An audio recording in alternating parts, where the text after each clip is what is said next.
Gutterball the Clown, written and read by Ren Bryant.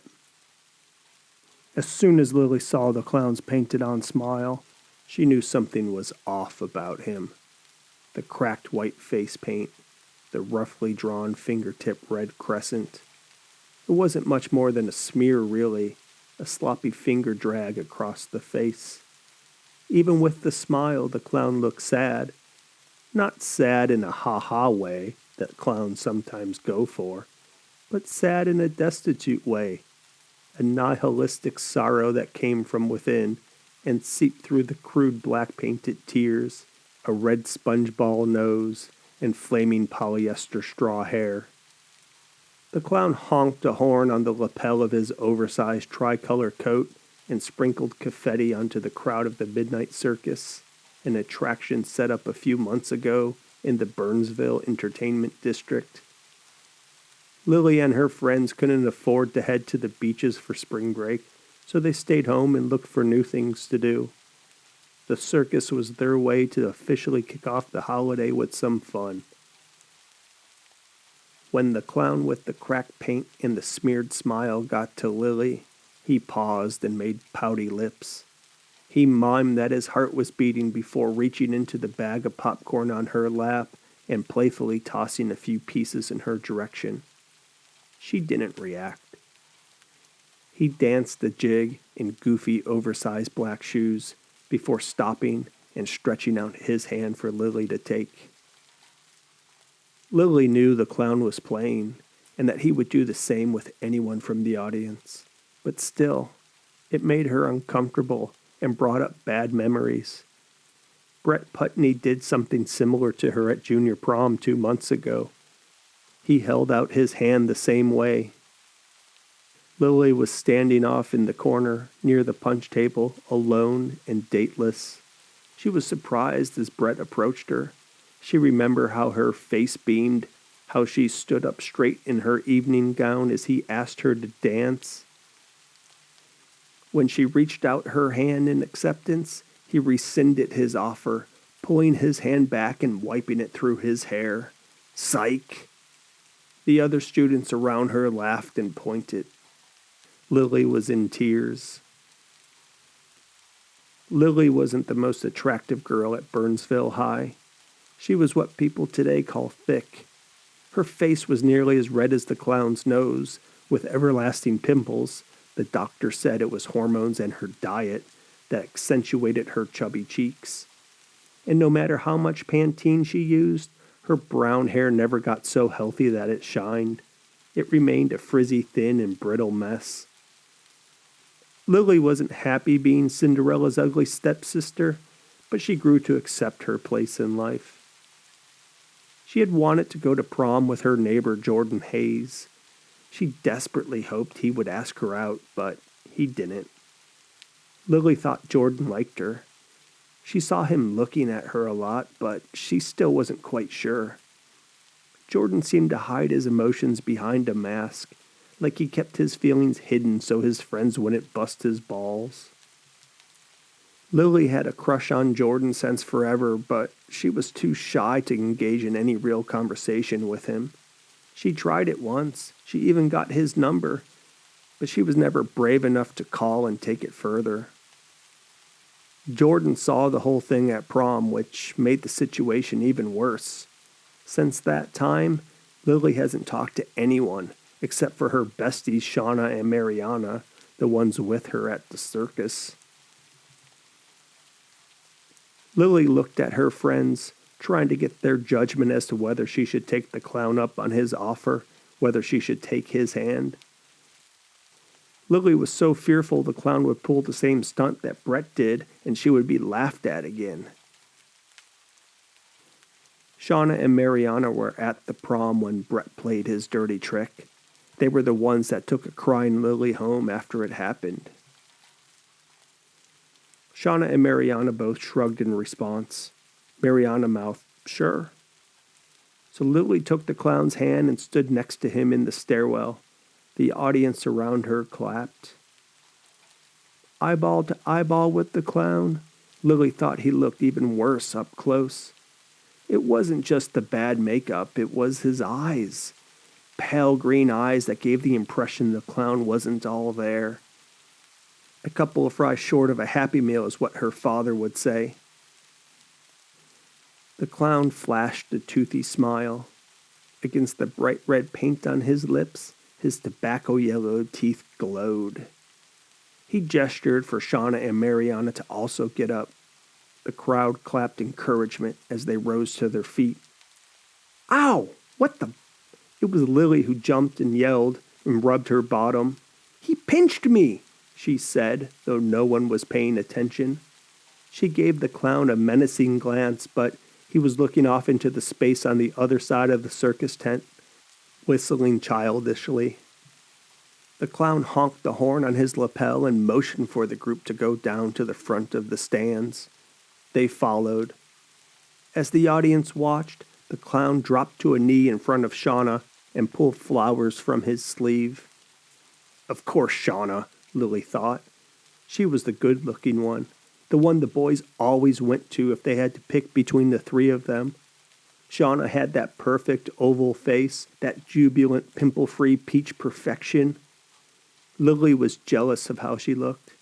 Though Shauna could get any boy she wanted, after all she had to do was blink those sultry brown eyes, wave that raven black hair, and lean over a counter and flash her well-endowed chest. She didn't. She dated a few boys, but she never rubbed her looks in the faces of others, especially not her friends. Lily really appreciated that about her. The clown stood up and marched around the girls with his hands behind his back. He walked around inspecting them like cattle. At Mariana, he paused. Mariana was in between Lily and Shauna in all ways. It wasn't just height and weight, but also other things like her birthday, her grades, even her economic status. The only place Mariana wasn't in the middle was friendship. She and Lily came first, friends since junior high. They met in that awful year of 7th grade when kids were just figuring things out and forming the cliques that would take them through high school. Shauna didn't enter the equation until a year later, in 8th grade. She had moved from Florida in the middle of the school year. While the rest of the kids were standoffish with somebody new, Lily and Mariana accepted Shauna with open arms. It helped that they all lived within a few blocks of each other. Lily figured if they would have met in high school, their differences would have kept them apart. But over the years, however, she found that it was their differences that kept them together. Each brought something different to the table. Hey, ow! Lily jumped around again and stared down the clown with a furrowed brow and anger in her eyes. The clown looked off into the rafters again, this time using his hand to shield his eyes from the spotlights hanging at the top of the circus tent. He slapped my butt, Lily said to her friends. Did you see that? They shook their heads. Maybe he just likes you, Mariana said with a wink. It's just part of his act. He's supposed to be messing with us. The clown took out an Etch-a-Sketch from his jacket and proceeded to quickly draw Lily's face. He showed it to her, the lines uneven and coming together at harsh angles. Even if it was a joke like the other stuff, Lily didn't like it. She felt the clown was making fun of her looks and picking on her because she was the squatty and fat one with the pimply face. The clown wouldn't do this to the beauty queen, she thought. He wouldn't do this to the average-looking one, not when he could pick on the weakest of the group. Lily crossed her arms and shook her head in disapproval and let out a deep sigh. She wanted to go back to her seat, to stop being the focus of attention. When Lily looked back to the clown, he began to cry. It wasn't fake clown tears. This was no pantomime. It was real ones that made the black around his eyes mix with the white and the red. Pink-tinted drops dripped off his chin. The clown shook the Etch-a-Sketch violently, making it go blank, and he put it back in his jacket. With his head low, his shoulders hunched, the clown took funeral step after funeral step. The girls were escorted back to their seats. What the hell was that about?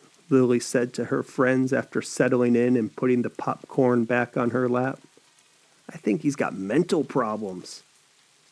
Maybe, but he was a harmless clown, Mariana said. Just messing with us, doing his act. Shauna fussed with her hair on her phone's camera and said nothing. Hey, let's grab an Uber, Lily said as the girls walked out of the tent with the crowd and headed towards Jefferson Street. The midnight circus was over. It wasn't quite midnight, but it was late enough for the high-pressure sodium streetlights to be on and the drunks and junkies to stumble through the streets around the circus tent. The girls laughed and chatted and were oblivious to those around them. They didn't notice the man next to them, the one with a bit of makeup still on his face, looking at Lily's phone screen with distant, glassy, pale green eyes and a crooked smile showing yellow, tobacco-stained teeth. They didn't notice him mouthing Lily's home address, which showed on her screen as the final Uber destination. The Midnight Circus was the latest addition to a grand revitalization plan of what was once an open-air drug market.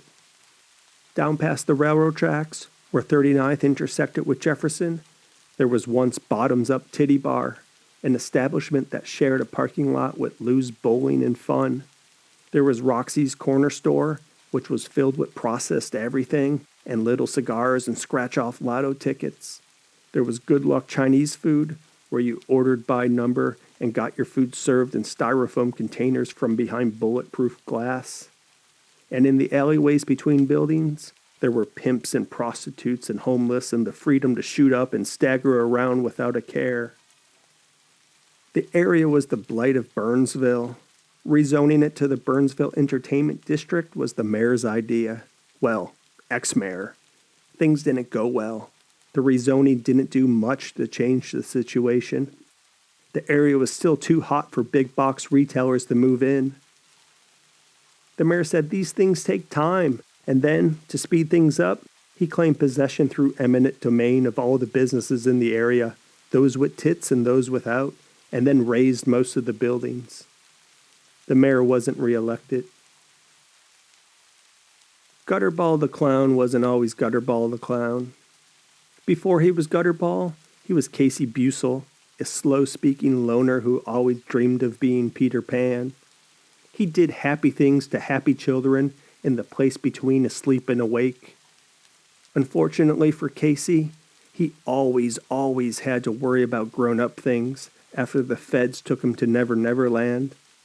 That was after Casey snorted too much pixie dust and got caught fondling. He pleaded no contest. His lawyer said Casey didn't understand that if there was no grass on the field, he couldn't play ball. When he got out, Casey couldn't do much with the rap sheet he had. No one wanted to hire a registered sex offender. He applied at Lou's on a whim after he saw a help wanted sign in the window. Casey filled out Lou's one-page application. He handed it to the manager, who took one look at him and shrugged. The manager said they don't got no one else interested, so he would have to do. There was no interview, no background check, only a handshake. Casey's first day was a surprise. The manager shoved a shiny polyester tricolored clown outfit into his gut like he was handing off a football.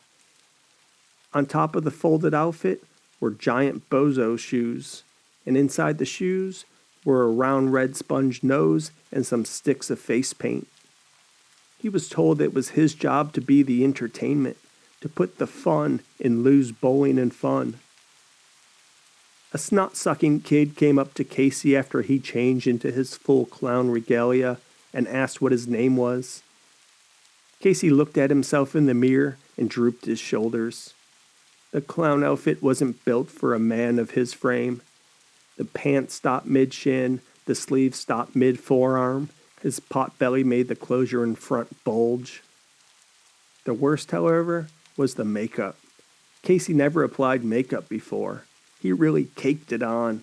He put on so much white above his eyebrows that he looked like a Cro-Magnon. And his lips were a red index finger smile. But despite this, the kid didn't run away.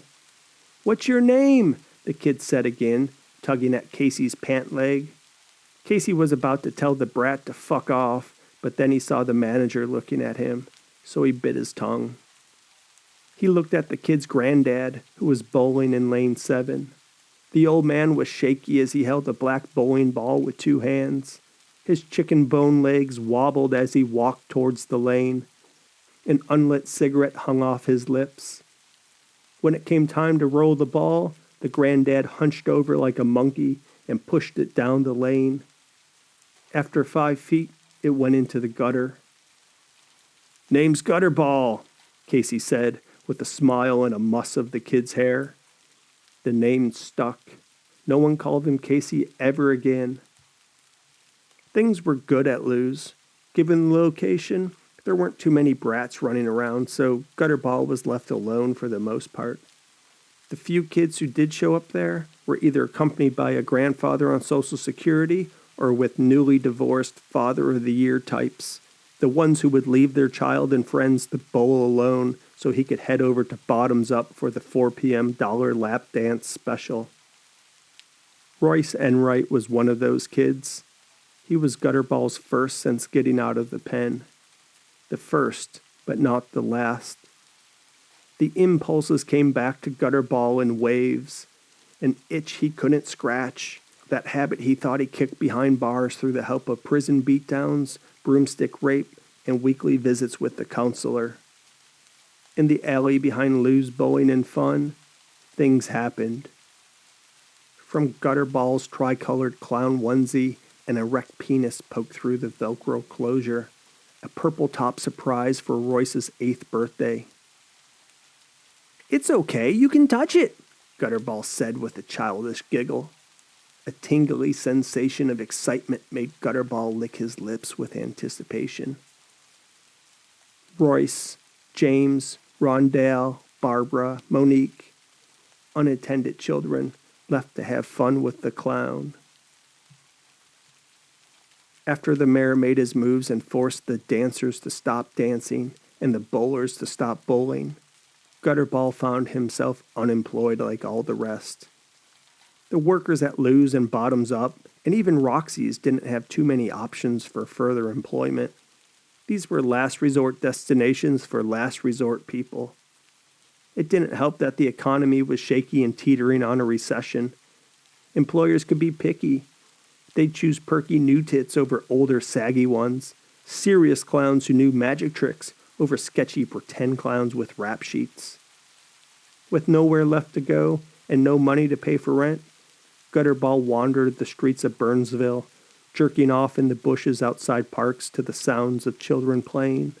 He slept in abandoned buildings, dodged the wrecking ball more than once, and thought about how all children grow up. All children but one, anyways. When the tent for the midnight carnival went up, Gutterball took out his wrinkled costume from his backpack. Lou's generously let him keep the sweat and body fluid stain thing, and he asked for a job.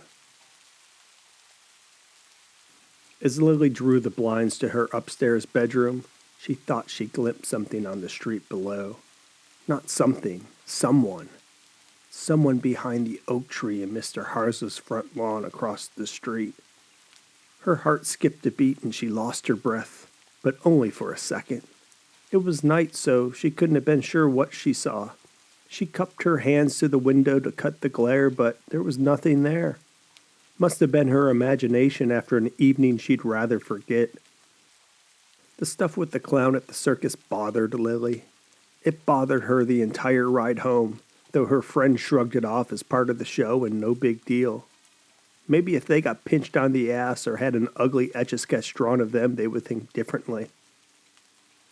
Getting made fun of by a clown wasn't exactly Lily's ideal start to spring break. She thought it'd be something they could laugh at, not something where everyone would laugh at her. Not that her friends laughed at her, but some people in the crowd did, just like at junior prom. Oh well, Lily thought. Tomorrow would be a new day, and they would go do something else, maybe head to the movies or something where they could just chill. She fluffed her pillow, turned off her light, and went to sleep. Gutterball learned some techniques in prison. Things he never thought about before, like breaking and entering. It came in handy when he was on the streets after Lou's clothes shop. Gutterball learned that most locks are pin and tumbler type. When people turn that deadbolt, they think that big hunk of metal jammed into the frame will provide security when somebody rams it.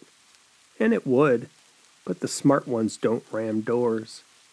With a small tension wrench, a locked door becomes as easy to open as turning a key. The front door to the girl's house was the same way. He entered as quietly as possible, tiptoeing through the tulips, he thought. The house was mostly quiet, except for the ticking of a clock in the living room and the sounds of snoring coming from upstairs. Quiet, quiet. Be light as a feather, Gutterball told himself as he held his breath up the stairs. The girl didn't live alone. Her mom and dad were sleeping in the master bedroom at the end of the hall. Gutterball watched from their doorway as the husband slept on his back and snored like a buzzsaw, while the mom slept on her stomach with a hand under her pillow. He noticed the arch in her back as her boobs got in the way of lying flat. It looked uncomfortable, and Gutterball was happy he didn't have boobs. Gutterball went to their daughter's room. She was why he was there in the first place. He stood in the dark corner of the room, watching her chest move up and down in deep sleep. Gutterball wondered where dreams were born, and if the girl was dreaming happy dreams where hearts flew on wings. Gutterball was dreaming those dreams. His heart was soaring. It thumped against his ribs. He thought it was so loud it would wake up the girl. His body tingled with excitement as he pulled down his pants and touched himself. He let out muted grunts. This was better than anything before, he thought. Better than anything that happened in the alley behind Lou's. Gutterball left a stain on the wall and left. As he walked out, he got within inches of the girl's brown hair, stopping to inhale her scent deeply. He closed his eyes, and as he did so, he thought of the places only dreams could take him. "I swear I saw him last night," Lily said. She was lying on her back in bed, FaceTiming Mariana and Shauna, figuring out plans for the day. "Who?" Shauna asked, applying a bit of blush as she talked. "The clown," Lily said. "From the circus?" Mariana said. She was finishing up her bagel for breakfast, talking from the kitchen table.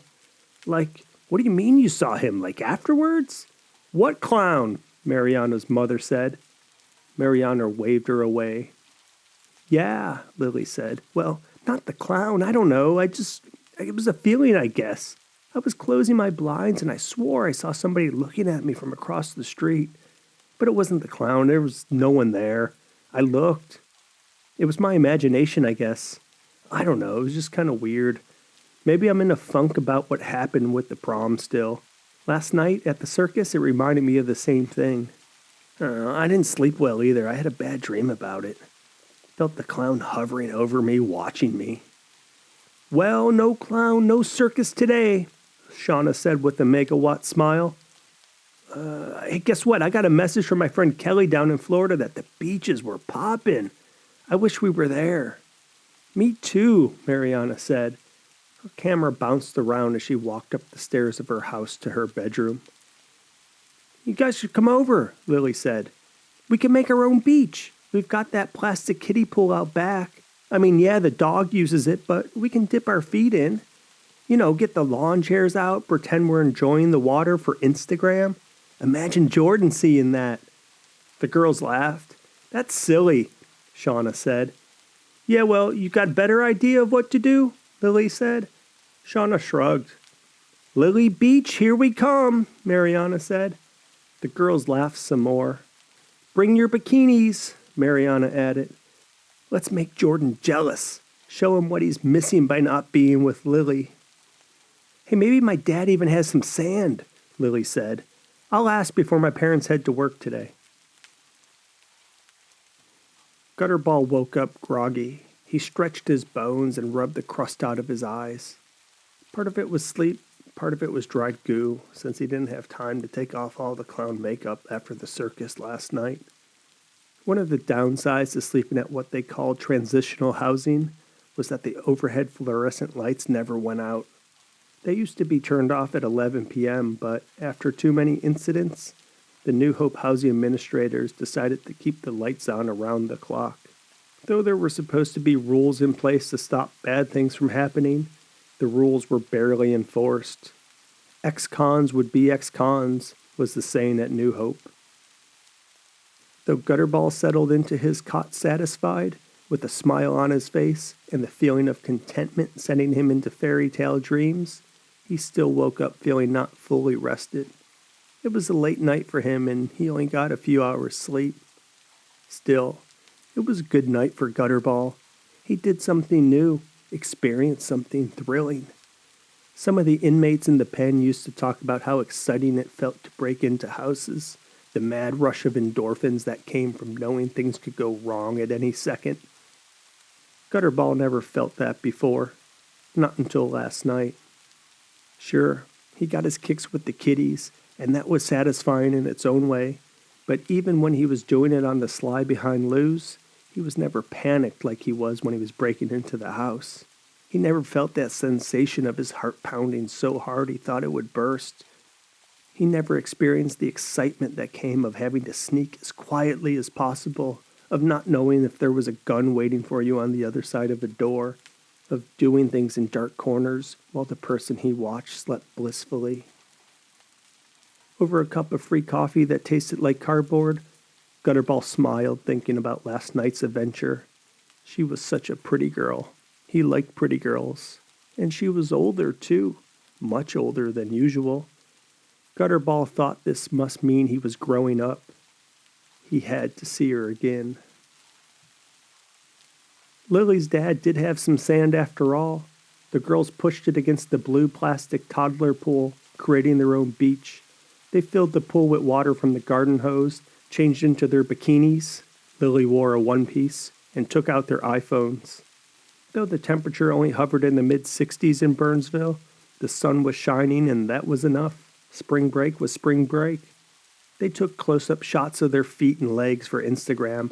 They tried all sorts of artistic angles and made an entire afternoon of it, trying to make it look like they were somewhere special. They even added filters to give it a more glamorous look. #SpringBreakBurnsville.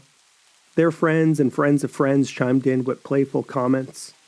Jordan even wrote, "So cool," which made the girl scream and jump up and down, splashing water everywhere.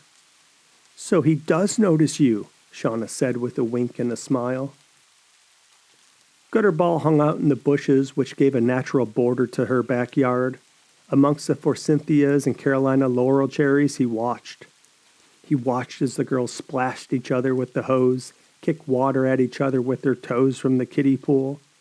He watched as they sat on lawn chairs and their milky white skin absorbed the sun's rays. He watched them like this until a chill in the afternoon made the girls pack up, hug, and go their separate ways.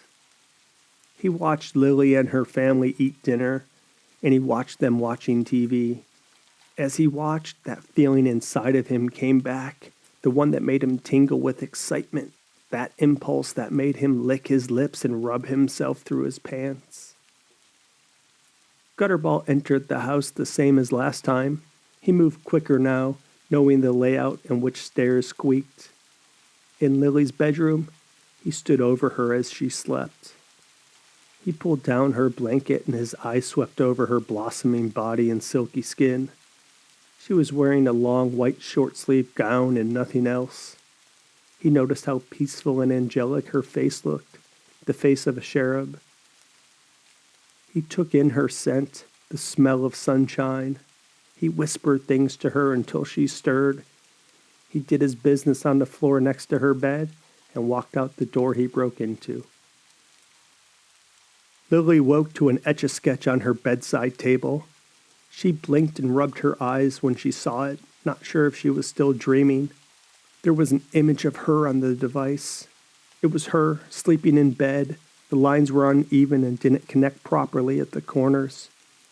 It was drawn just like the one from the clown at the midnight circus. Lily screamed, jumped out of bed, and ran from her room. In the hallway, she ran into her parents, who had stormed from their room when they heard Lily's cries.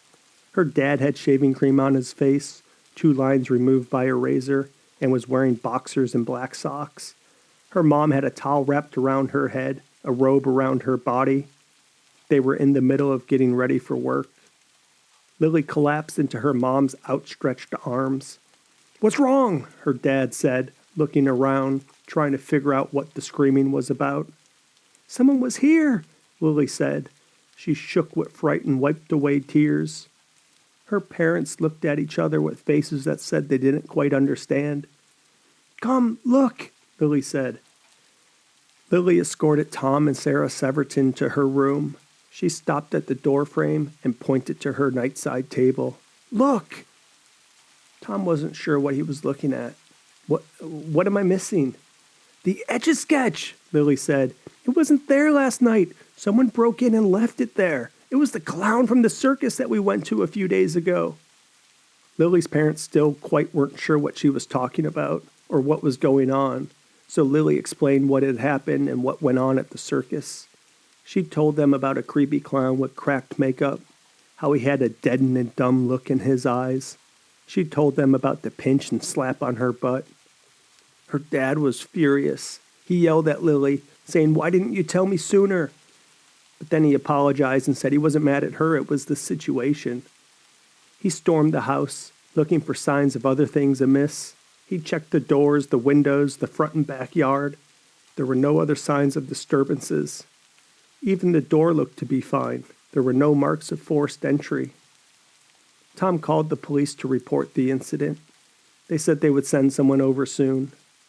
He looked up the number to the Midnight Circus and couldn't wait to give them a piece of his mind.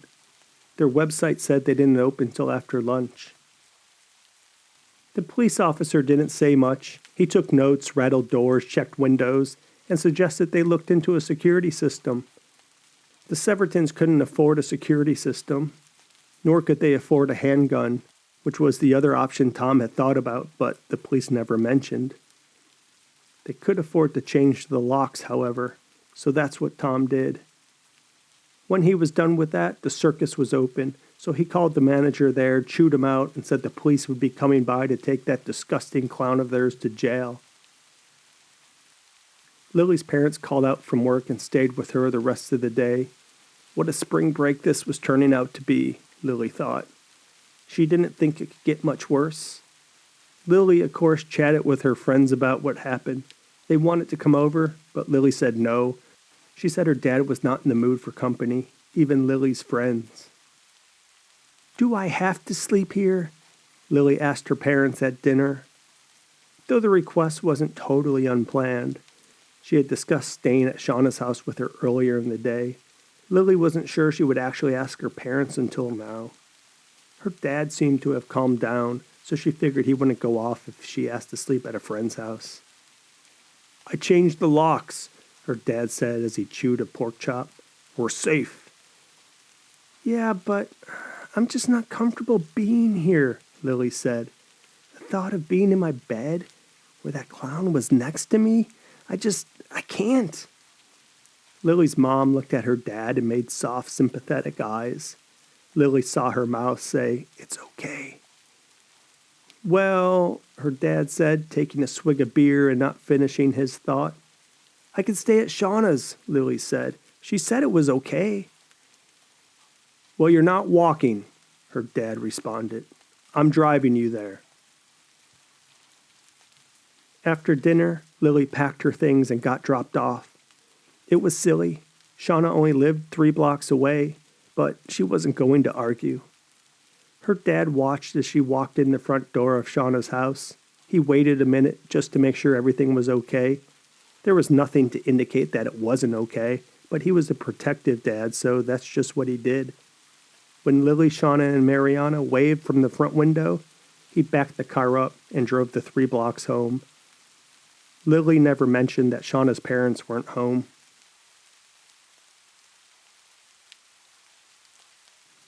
Gutterball never left Lily's house.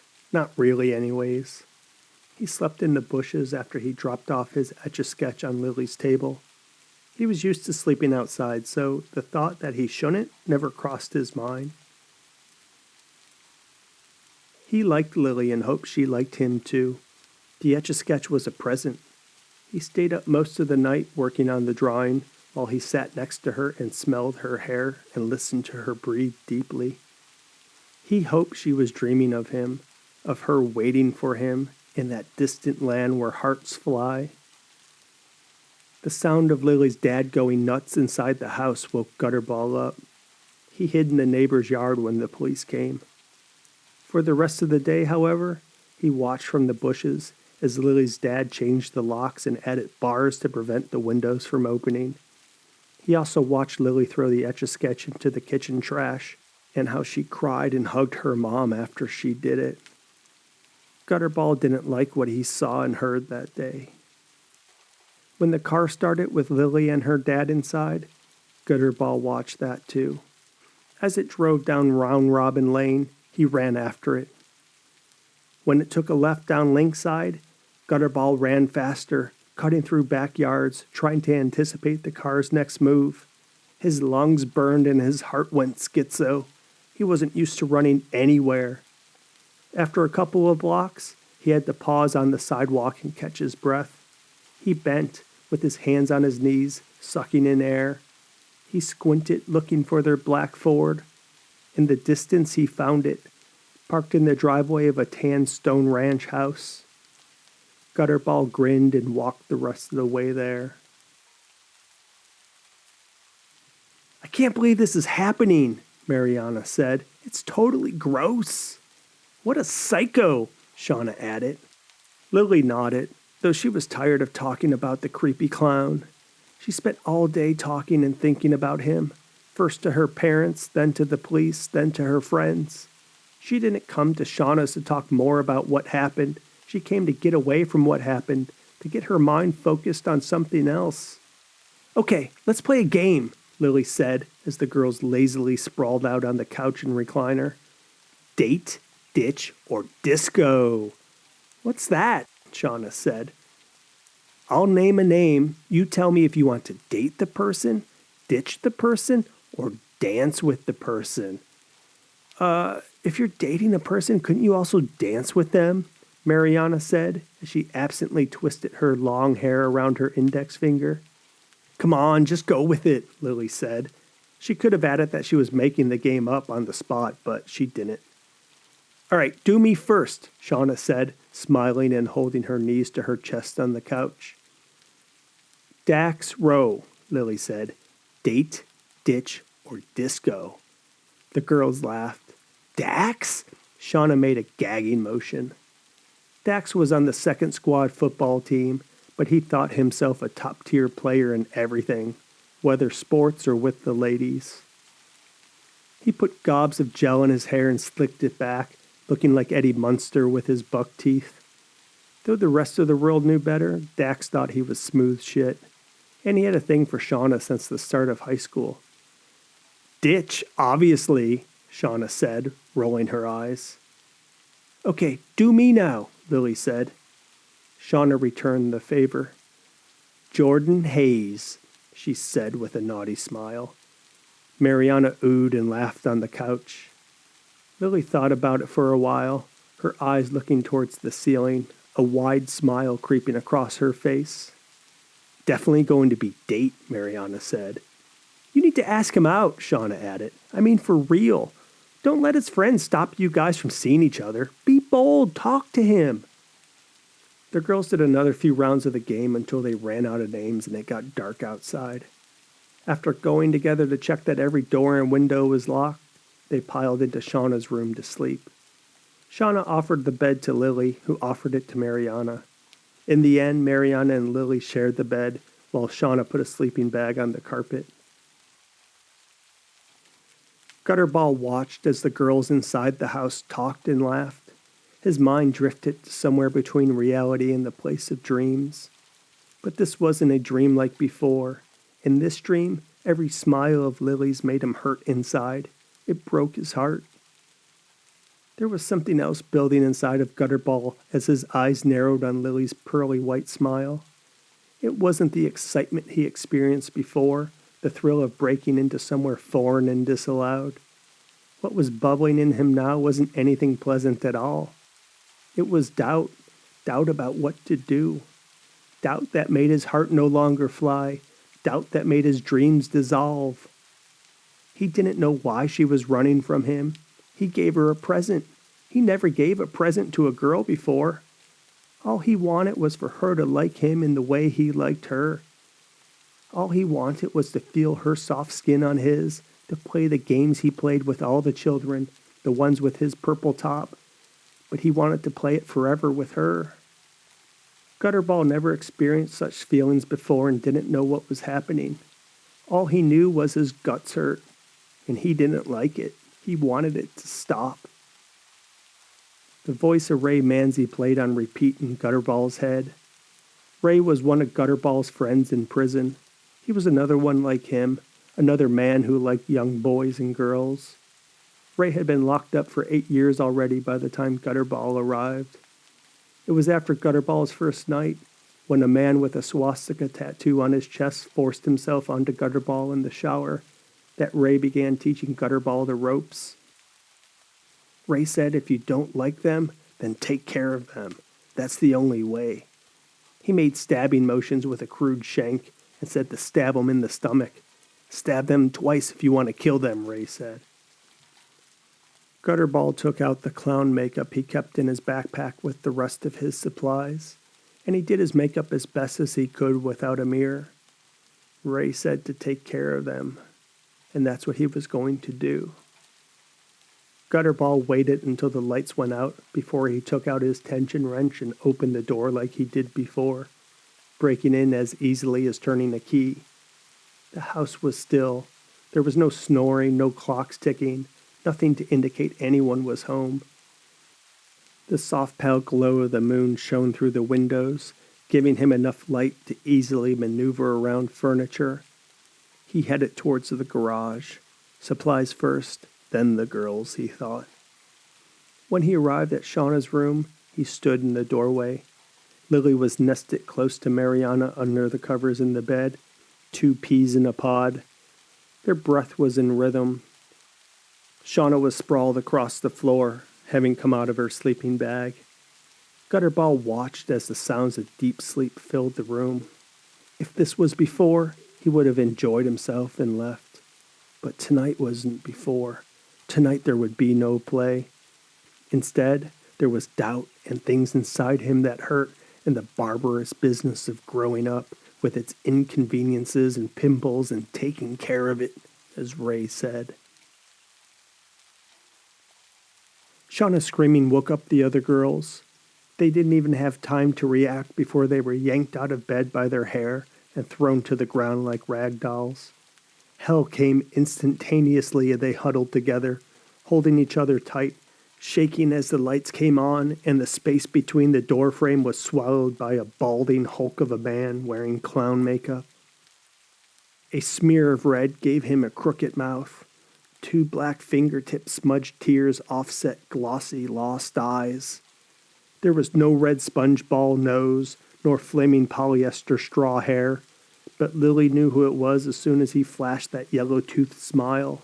It was the clown from the circus, the one who pinched and slapped her butt, the one who left the Etch-a-Sketch at her bedside. "You don't like me," the clown said, his eyes locked onto Lily. She didn't respond. None of them did. They couldn't if they wanted to. Fear had swallowed their voice. Their lips quivered as they sobbed. Tears streamed down their cheeks. "Why don't you like me?" the clown shouted. "I gave you a gift. I like you." Still, silence from the girls. "Speak!" the clown roared. "Tell me!" When no one spoke up, the clown walked towards them, making the girls scoot back on their butts until they hit the wall. He stuck his face close to theirs and inhaled deeply, smelling their hair, their perfume, their fear. "Leave us alone, you psycho!" Shauna yelled. The clown backhanded her. It sounded more like a punch, bone on bone, and Shauna crumpled to the floor holding her face. "You took away my dream," the clown said, again looking at Lily. "My dream of us together. You took it away." He grabbed a fistful of Lily's hair and picked her up, lifting her off her feet by her roots so he could look at her eye to eye. Lily screamed in agony. It felt like she was being scalped. She could feel strands of hair coming out one by one. Her eyes watered, clouding her vision. She tried to wiggle free, but that only amplified the pain and made more hair come loose. "We should have been together," the clown said, spit flying in Lily's face. With the clown focused on Lily, Shauna quietly grabbed a softball trophy from her dresser and threw it in his direction. The cheap metal trophy bounced off the side of his head. The throw was weak, not hard enough to do any damage. The clown didn't even let out a murmur. He did, however, let go of Lily, who dropped to the floor like a bag of bricks. Mariana went to Lily's side and hugged her. Lily's scalp was as red as the clown's lips. Blood trickled from her forehead, out the holes where hair used to grow. The clown sucked in a deep breath and rushed Shauna. She tried to brace herself, but it didn't matter. He was too strong, too powerful. He put his shoulder into her midsection and tackled her, driving her with such force that the back of her head broke the drywall. Shauna went limp. Mariana threw a large glass Yankee candle at the clown and got him on the jaw. The clown's eyes rolled in the back of his head. Mariana pulled Lily off the floor, and they ran from the bedroom screaming. They stumbled at the steps, their footing unsure as fear made their whole body shake. From behind, they heard the heavy footfalls of the clown. "Go, go, go!" Mariana shouted, pushing Lily's back to make her go faster. They looked behind them just in time to see the clown in flight, having jumped from the top of the stairs towards them. His hefty body collided with theirs. It was a crash of bones, the sound of flesh smacking against the tile floor. The clown got up while Mariana and Lily rolled slowly, their bodies broken. He punched each in the face and they rolled no more. When Lily came around, she was dizzy and her heart raced in her chest. She saw they were tied up with ropes to the kitchen chairs. It was sloppy knotwork. Lily was only tied around her hands and feet. Shauna, too, though there was another rope that went under her breasts, pushing them up higher than usual. Mariana, though, was a mess of ropes. It looped around her entire body from head to toe. Lily could see it was pulled much tighter than hers. She could see how red Mariana's skin was, especially around her neck and face, or what little of her neck and face Lily could see anyways. She wasn't sure whether Mariana could breathe under the ropes. Given that there was no movement, Lily wasn't even sure Mariana was alive. Lily saw the clown at the island of the kitchen table, fumbling around in his backpack. His back was turned to them. Lily bent forward as far as she could go to check if Shauna was awake. It was hard to tell. Shauna's chin was down towards her chest and rocked back and forth. She was alive at least, but she still looked out of it. Lily pulled against her restraints. Her feet were bound tightly at the ankles, but her hands were surprisingly loose. There seemed to be a bit of give in the rope, and she thought she might be able to pull a hand out. But she knew if she did it now, it would be suicide. She decided instead to engage the clown. "Why?" Lily's voice cracked. The clown turned. In his hand was a homemade knife. "Why? You ask me why?" the clown said. "Why? Why you not keep my gift?" Shauna's chin rose from the noise of the clown. Her eyes flashed with terror, and she let out another scream when she saw the knife. The clown laughed a hoarse laugh, his electric yellow teeth somehow making the sound seem sicker than usual. "Shauna!" Lily yelled to get her attention. Shauna looked her way, and Lily could see her limbs trembling. Her chest rose up and down in small, desperate waves. Lily's eyes motioned to her hands. She wiggled her fingers, trying to show Shauna she had some room to maneuver. "Enough talk," the clown said, holding up his knife and breathing in and out deeply through his nose. Lily thought something about his eyes had changed. They didn't seem as distant as before. There was something menacing behind them. There was a fury in them, Lily thought. Shauna let out another yelp, this one sounding forced. Lily looked in her direction and Shauna flicked her head towards the counter, showing Lily their phone sitting there. "Enough talk!" the clown said again. He stomped over to Shauna and held the blade of the knife to her throat. Shauna turned her head up, trying to look backwards, trying to not see the knife, trying to avoid the feeling of the breath of the clown upon her. Lily could see the tendons in Shauna's neck and her pulse throbbing like a jackrabbit. I like you," Shauna said. Her voice was weak and strained with fear. Lily looked at Shauna with confusion. The clown did too and dropped the knife from her throat. I wish you gave me a gift," Shauna said, now looking into the demented clown's pale green eyes. Do you like me?" Though Shauna was still shaking, she batted her eyes and tried to work up as much sex appeal as she could muster. Lily began to understand. Shauna was giving her an opportunity. She pulled at the restraints, holding her thumb down into her palm, trying to make her hand as small as possible. The ropes yanked her skin and burned as she moved against them. "I like you," the clown said to Shauna. He put his nose against her hair and took in a snootful that made him shiver. Shauna's face wrinkled with disgust. Lily's hand was pink from rope burn and it felt like fire, but she had one hand free. She motioned to Shauna to keep it going. "Untie me," Shauna said. "Let me show you how much I like you." The clown bent down and looked at Shauna. When he got to her breast, he paused and began to breathe heavily. He began untying her.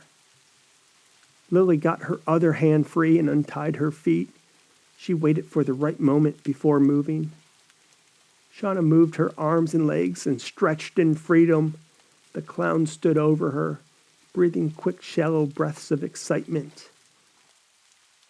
Shauna stood next to him and seductively dragged her fingertips across the outside of the clown's body, tracing his lines with her nails. With the clown's eyes closed in ecstasy, Shauna gave him a swift knee to the nuts, making the clown scream, sending him to the floor. Lily raced to the kitchen island and grabbed her phone.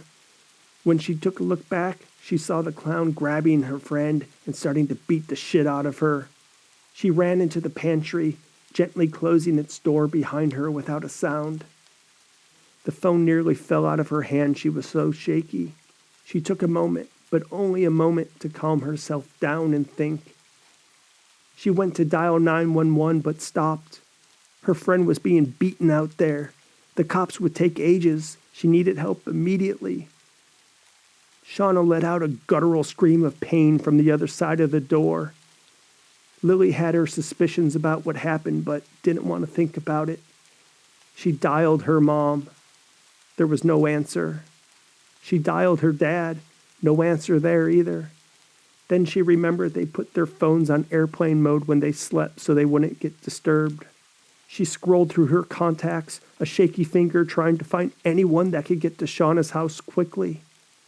The name appeared as she thought of him. Jordan. Jordan lived right next to her. He could be there in no time. But would he pick up?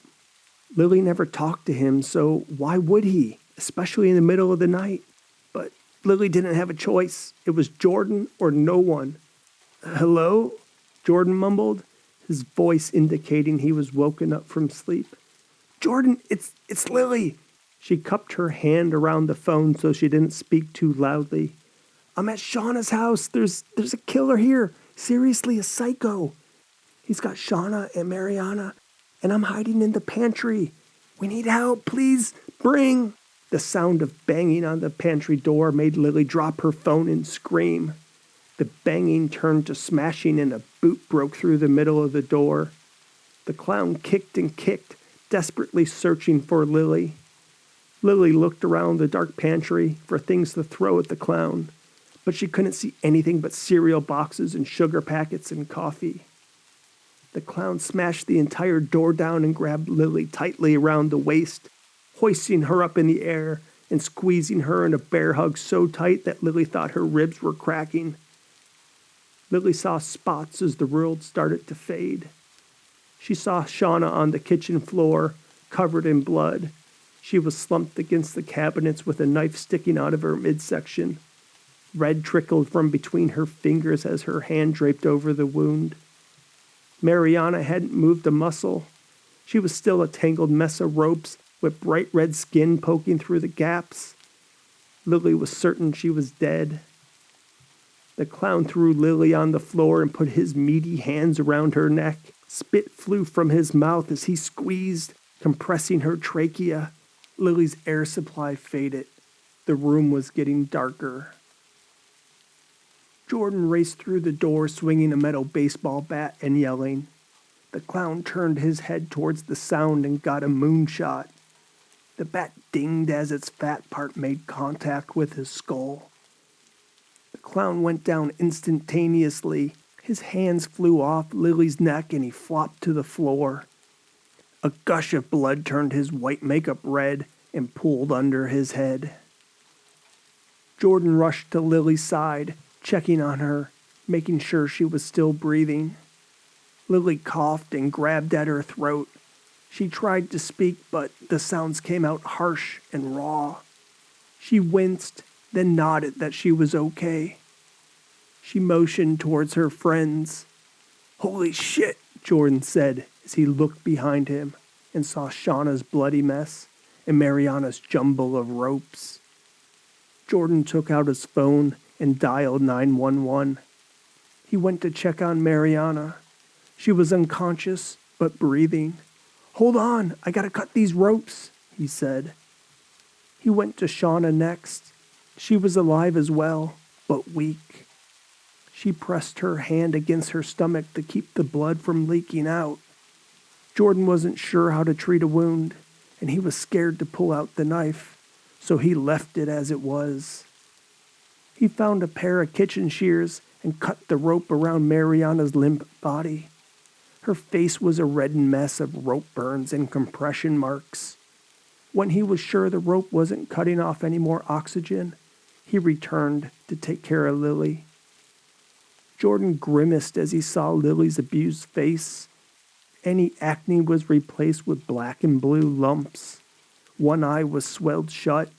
Her throat was bruised as well. He could still see the finger marks from the clown. Tears and snot leaked down her face. Jordan carefully picked her up and took her to the couch. Lily hugged him. She hugged him tighter than she ever hugged anyone before. Jordan hugged her back.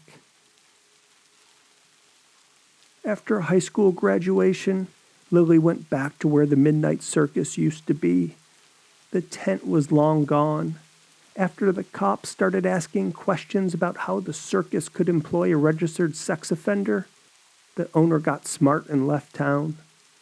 In its place were new shops, a Starbucks, a movie theater, and the big box retailers that the ex-mayor once promised would fill the Burnsville entertainment district. Mariana and Shauna didn't want to go with Lily to visit where the circus used to be. Though it had been more than a year, the memories were still too painful for them to relive. They just wanted to move on and think about college. Lily needed closure. She walked down Jefferson Street, her arm intertwined with Jordan's. She looked into his soft blue eyes and smiled. There were no more masks, no more covering up to hide feelings. Put in the Pain, written and read by Ren Bryant. Red and purple all over. I can get away with it for as long as I want. I'm zest clean. The message was delivered like all the others. A clip on TikTok with a computer voice in all caps red typewriter font. The music to accompany the 7-second clip was an untrendy choice. Also Sprach Zarathustra from the movie 2001. There had been 3 TikTok videos now from the same username, Zestfully Clean, all coming after police discovered a murder victim in Grove City. This was the 4th video, but there was no body yet, not that the police knew about anyways. At first, the police didn't even notice the videos, and why would they? "You see the bar of soap, you know the pain is in it," the first short clip said. It meant nothing, especially with all the other noise that was on TikTok. The second clip said, "Zestfully Clean is such a beautiful thing to watch." Again, it meant nothing. It wasn't until after the 3rd murder, when Zestfully Clean tagged the police chief's 13-year-old daughter Brenna, that the pieces started getting put together. The 3rd message read, "I could China white you if I wanted. You won't even see my face." Brenna usually ignored DMs and tags from people she didn't know. Life on socials was teenage hell if she didn't do that. But on this one, she got a bad feeling and told her mom about it. Police Chief Deborah Taylor, Debbie to those who know her, initially dismissed the TikTok message that Brenna showed her, as most parents would. Though a lot of single parenting was difficult, Debbie occasionally used her police experience to scare Brenna straight. Brenna's dad was also a cop, though she didn't see him anymore. Being scared straight worked for the most part. Brenna was a good girl who didn't get into much trouble. She had some wild friends, but Debbie thought that was normal. And Debbie warned Brenna every week about staying safe online, and she gave the same talk again after this TikTok message. She had seen too many bad things happen to innocent girls to know the web wasn't a safe place to befriend others. But it wasn't until Brenna read the message out loud that Chief Taylor went into police mode. Chief Taylor recognized the slang immediately. China white, heroin. The message was a threat for sure. Could it be? She thought. No one outside the police department and a few others knew about the overdoses. Her daughter certainly didn't know about them. Debbie always shielded Brenna away from the realities of her job. Chief Taylor looked at the 2 other TikTok videos and tried to see anything that could connect them together. There was nothing as far as she can tell. Yet, there were those bodies and the baggie of drugs. The first overdose the police found was a young African-American woman, 24 years old. She was slumped in the kitchen of her 1-bedroom apartment. The police thought it was a typical heroin overdose. They had a lot of them lately, people injecting junk they didn't know was laced with fentanyl and other things. Cynthia was her name. She was cold with a needle sticking out of her arm when they found her. The tissue around the injection site was green and necrotic. That was something new for Grove City. The lab said it was a tranq variant. It didn't contain xylazine, but a different sedative. Next to the dead woman was a small black Mylar bag with a Zest soap sticker on it, the bag that contained the drugs. There was no signs of foul play, so the police didn't investigate further. The second body was also a young African-American female. Tessa was her name. Again, a needle was in her arm, and the injection site bubbled green. A Zest soap zip-top bag was next to her. The toxicology report came back showing a medicine cabinet worth of drugs in her system. Tessa was found in the woods off Washington Park, a place often crawling with drug dealers at night. Dealers liked it because they could stash their backpack of drugs in the trees, so if they got popped, they wouldn't have product on them. Junkies liked the park because they could shoot up immediately after buying. Unlike the first overdose victim, Tessa also showed signs of rape and strangulation. Her trachea was compressed, her panties down around her ankles, and her vagina was scratched and raw. The police worked under the assumption that Tessa traded rough sex for smack and then accidentally OD'd. Tessa was in the system. She had traded her body for drugs before. The third body was Jackie. Jackie's body was found about 10 miles from Cynthia, 5 miles from Tessa. Jackie was an elementary school teacher. The police came to her house after she didn't show up for school 2 days in a row. She was the same as the others. Black woman, needle in her arms, skin bubbling green at the injection site, zest baggie next to her. As far as the police were concerned, all the deaths were accidental. The women had no idea they were injecting bad junk. Originally, the police were working under the assumption that a new dealer came into town with tainted heroin, and these zest bags were his signature, his branding. The joke down at the precinct was that the heroin was cut with actual Zest soap, which is why the skin bubbled green at the injection site. Whether Zest was a good brand for smack was besides the point. Branding amongst drug dealers became popular a few years back. Illicit drugs often had better marketing than legal brands. At some point in time, drug dealers learned about consumer centricity, how building a brand would increase demand for their product. More demand, more sales. At first, the dealers used glass and other packaging, but unless they were doing street-level deals or hand delivering, such packaging created more problems than it solved. There was the weight and size, and packaging affected the pricing, cutting too far into their margins. That's when the Mylar bags became popular. Dealers could come up with a logo, slap it on a bag, and customers would be guaranteed of what was inside. While someone on TikTok was new, drug dealing on social media wasn't. The cops were well aware of all sorts of illicit goods being sold on Facebook, Instagram, and other places. Sometimes the sellers were brazen and would actually show their product, but most of the time, they spoke in code. Word would get around about a certain hashtag or a new slang term for dope. They'd send money through Venmo, and within a day or two, a package of whatever would arrive at their doorstep. The police placed a couple of news articles warning people about adulterated heroin after finding the third victim. Unfortunately, they've had to put these warnings out before. But once a dealer changed suppliers or moved out of an area, the overdoses would stop. They figured this would be the same. It wasn't until Chief Taylor's kid got tagged in the TikTok video that Debbie knew there was something else going on. She called Deputy Chief Ivan Higgs first. Deputy Chief Higgs was another lifer at the police department, Debbie's confidant on the force, someone who knew everybody and how to pull the right strings to make things happen. "We may have something big," Debbie said. She read aloud the TikTok text over the phone. "I don't think it's bad junk we're dealing with. Look up Zestfully Clean on TikTok and you'll see. He tagged my daughter with his last message. Seems he wants to communicate with us.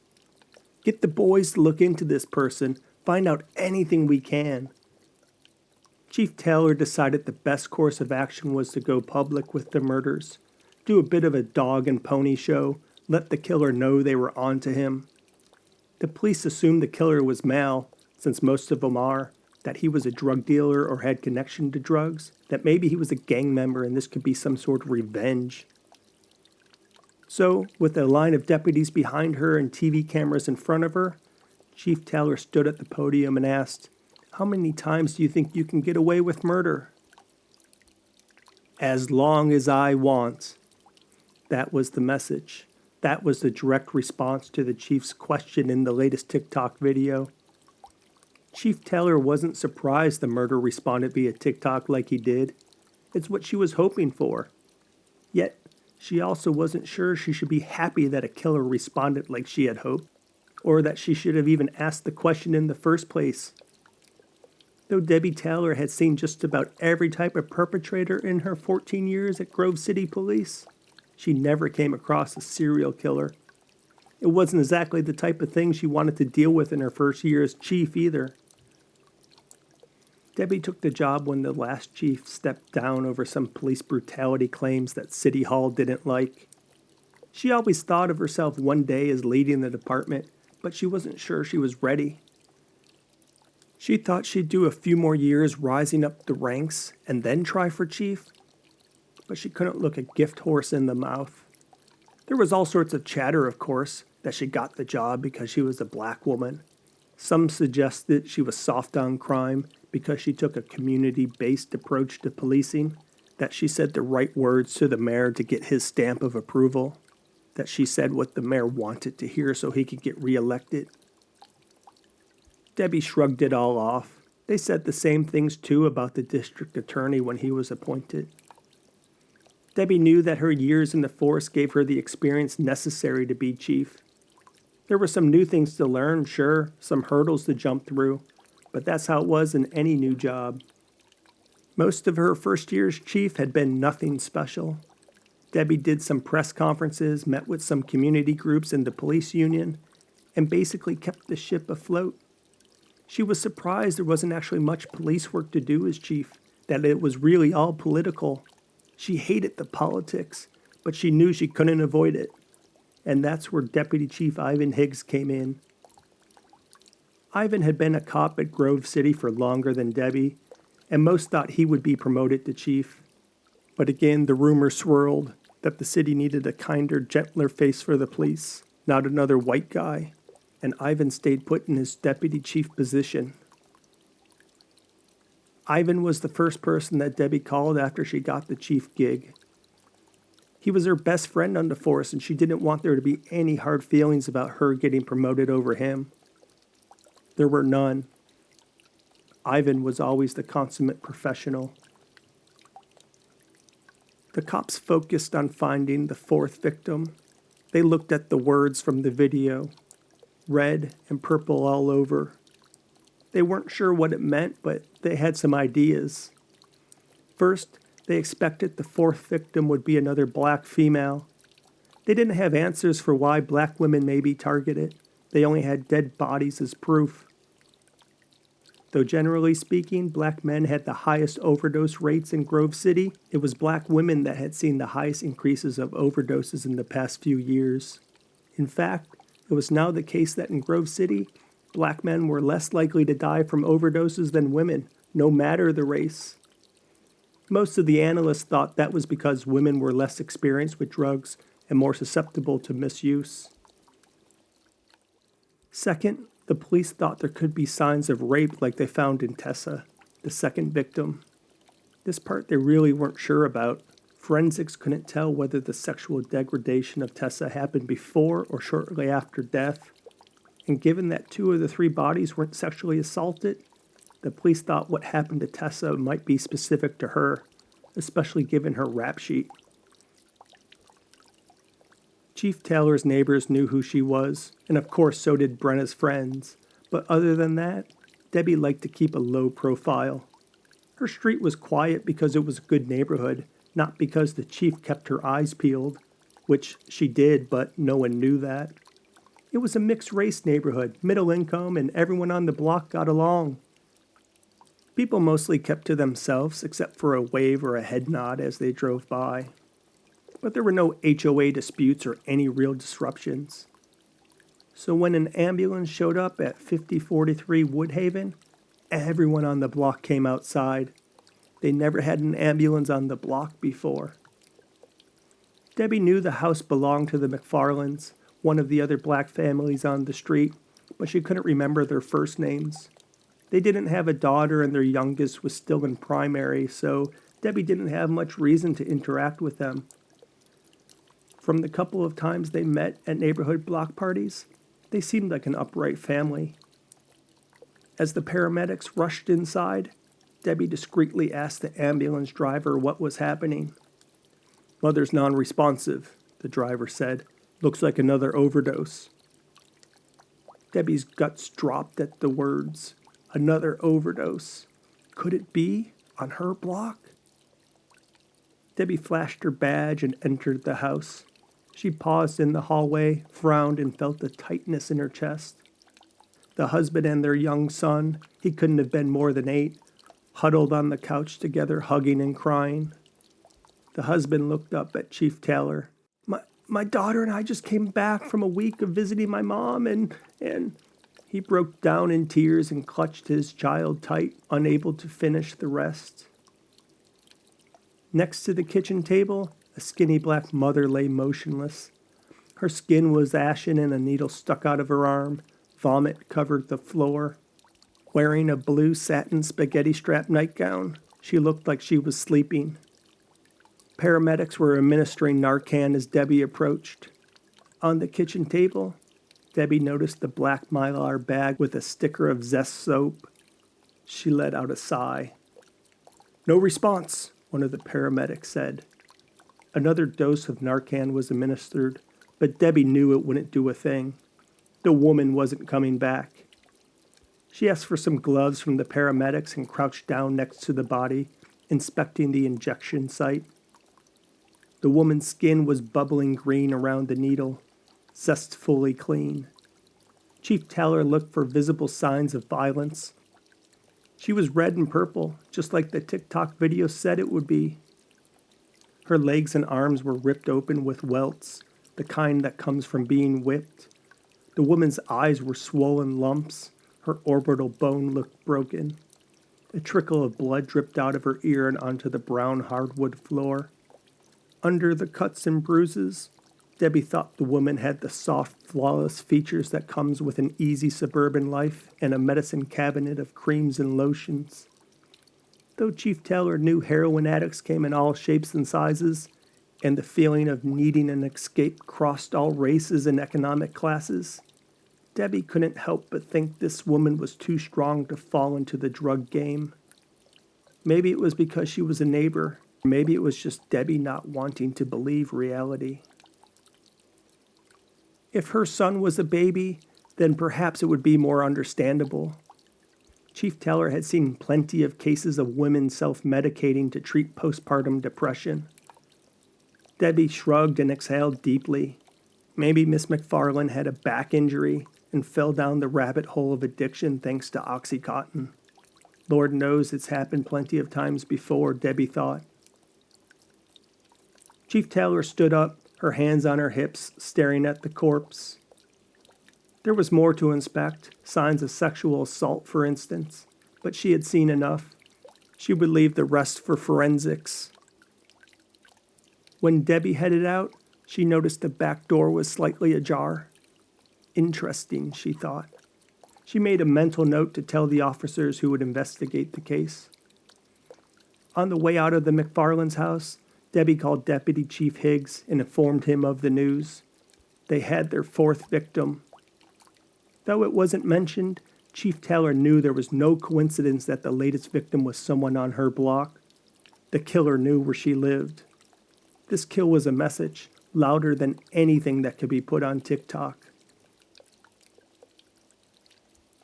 There's much in Beau Redmond's life he could be mad about. There was school, or the lack thereof. He dropped out of school at 14 after his mother died of an overdose. There were alcohol-induced beatings from his father. They continued until his dad ran out on the family when he was 7. There was the clawing his way out of homelessness, flipping petty tricks behind the Wendy's on 80th Street to get enough dough to eat from the dollar menu. There was the persistent joblessness, the feeling like he didn't belong in society, feeling like nobody wanted him. There was the sadness about his mama. He never got over seeing her on the couch, foamy drool coming out of her mouth, a spoon on her chest, a needle in her arm. Getting welts from the belt was one of Beau's earliest memories. It'd come out for no particular reason, striking his arms, his back, his behind. Maybe it'd be an innocent question from Beau while his dad was on the recliner, pounding down another Pabst after a hard day of digging ditches. Or maybe it'd be Beau saying he didn't want to eat his peas. "Boy, don't you fucking interrupt my drinking and thinking. Boy, don't you know how goddamn much this food costs?" his dad would say as he struck him like a mule. As far as Beau knew, this was life. Life was hard and painful, and he was only 5. The beatings lasted until Beau's dad ran out on the family. After that, Beau's mom started bringing various men around to their modest Tennessee ranch house. The mean kids at school called it a trailer, but it had a carport, so to Beau, it was a real house. A Pall Mall hanging off his mom's lips and a stranger grabbing her ass. Bo's mom would say, "This is Gerald, this is Johnny, this is Rusty." Though they didn't beat him, Bo thought they were worse than his dad. Greasy and contemptuous, the men didn't even say a word to Bo. They merely walked with his mom to her bedroom and made giggling and groaning noises when the door closed. It was Jamar that really had an impact on Bo. It was the first black man Bo met in person. The first black man Bo's mom brought around. Jamar was nicer than the others, nicer than his dad. Jamar at least acknowledged Bo's existence. And Bo's mom stuck with Jamar longer than the others. One day, Bo saw Jamar come into the house in a police uniform. He had a gun and everything. That's when Bo learned he was a cop, which he thought was kind of cool. By then, Bo had just turned a teenager, so he walked the line between fascinated and rolling his eyes at authority. After a year with Bo's mom, Jamar split just like his dad, just walked on out and never returned. Bo's mom was a mess after that. She wouldn't leave the house and started drinking. Not beer like his dad did, but the hard stuff.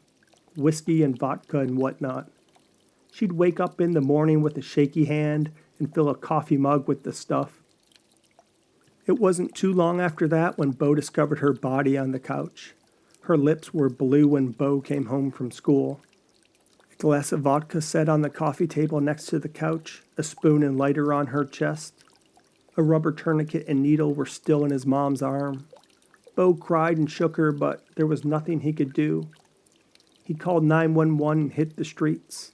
He knew it was either that or foster care. "Hey, where we at?" There was no answer, but Bo followed the other man into the dimly lit house, ducking under the wind chime and through the front door, where other Hispanic men waited with pointed guns. Bo thought he was somewhere on the east side of Grove City, past 39th Street, but he wasn't sure. The Mexicans covered his eyes and put him in the back of an Impala and drove. He felt the bumps of the train tracks that separated the town and tried to keep track of turns, but it didn't help much. One look around, though, and Bo could tell he was in a low-income area, the immigrant part of town, the kind of place he grew up in, Bo thought. Cars littered the front yard and roosters roamed freely. When he was living on the streets, Bo got to know some people who could get things. Who they were depended on what you needed. The blacks could get you guns, the Italians could get you women, the Mexicans could get you drugs. Well, they all could get you drugs, but they specialized in different things. Whites got you meth, blacks got you weed, and Mexicans controlled the heroin game in the city. That's why Bo had connected with them. He needed a brick. "Shoot it up," the voice at the back of the room said in a heavy Hispanic accent. Bo looked around in a bit of panic. He laughed nervously. He wasn't expecting this, though he should have. It was a common refrain amongst drug dealers. They insisted first-time buyers use the product to prove they weren't a cop. But Bo didn't want to use any product. He spent a good deal of time on the streets and saw the ravages of hardcore drug use. The zombies in the street, the emaciated, brain-fried who talked to themselves on park benches. That wasn't for Bo. He lived clean. The heroin he was buying wasn't for him. He was on a mission. The Mexicans that brought Bo to the trap house knew he wasn't a cop and vouched for him. It took a bit of convincing while guns were pointed at his head, but eventually everyone's testosterone settled and Bo got his brick. When he got home, he took what he ordered from the veterinary supply store and mixed the products together until he got something he thought might work. Bo tried his creation on a street dog. The dog stumbled after the injection. His head bobbed lower and lower as if he was taking a nap. Vomit dripped from his mouth as the dog purge reflex stopped working. After a bit of gurgling and stumbling, the dog fell over and died. Bo burst out in a fit of laughter. The final result was fine, Bo thought, but it wasn't quite what he was looking for. Bo tweaked the mix, cutting the heroin with more muscle relaxant and adding extra solvent to amplify the pain. After finding another stray dog, he tested his concoction again. This time he watched as the fur around the injection site fell off and the dog's skin turned green. The dog howled, chewed at his leg, and ran in circles. That continued until he slowed, began vomiting foam and wheezing, before finally dropping dead. Perfect, Bo thought, as he laughed his insane laugh while staring at the dead dog. The Zest stickers started on a whim. Bo thought it was funny given how the injection site bubbled green. The Mexicans gave him some Mylar bags he could use to sell his junk. A gift from the plug, they said. He saw various Mylar bags on the street when he was living in a tent. Some would have a cursive letter on them, some would have a picture of Mickey Mouse. One of his attic friends told him that's what was done, like back in the day when acid would be stamped with a certain picture. Injecting dogs was one thing, Bo thought, but he needed to see if his formula would have the same effect in people, if it would have the same effect in his ultimate target. Bo scoured the streets and internet looking for someone that matched the profile he wanted. Though he was looking for someone middle-aged, he worried a middle-aged user would already be fried. He needed someone who was new to the drug game. He found his first victim on a message board. She had expressed how lonely she was. Bo reached out and got a date. After dinner, he tied her up, gagged her, and pulled out his kit. In front of her bugging eyes, he took out the powder from his Mylar Zest bag, melting it to a liquid on a spoon, then taking out a syringe and loading it. He tied a rope around her arm and waited for her veins to show. It didn't take long. The woman fought and moved a bunch as Bo stuck the needle in her arm, but it didn't stop him. If anything, it just made the injection pain worse. He untied her, and the reaction was exactly what he was hoping for. She screamed bloody murder as her body slowly shut down. Vomit dribbled from her mouth. Her pupils went non-existent and her skin bubbled green. It took about 5 glorious minutes. Bo found it exhilarating and couldn't contain his glee.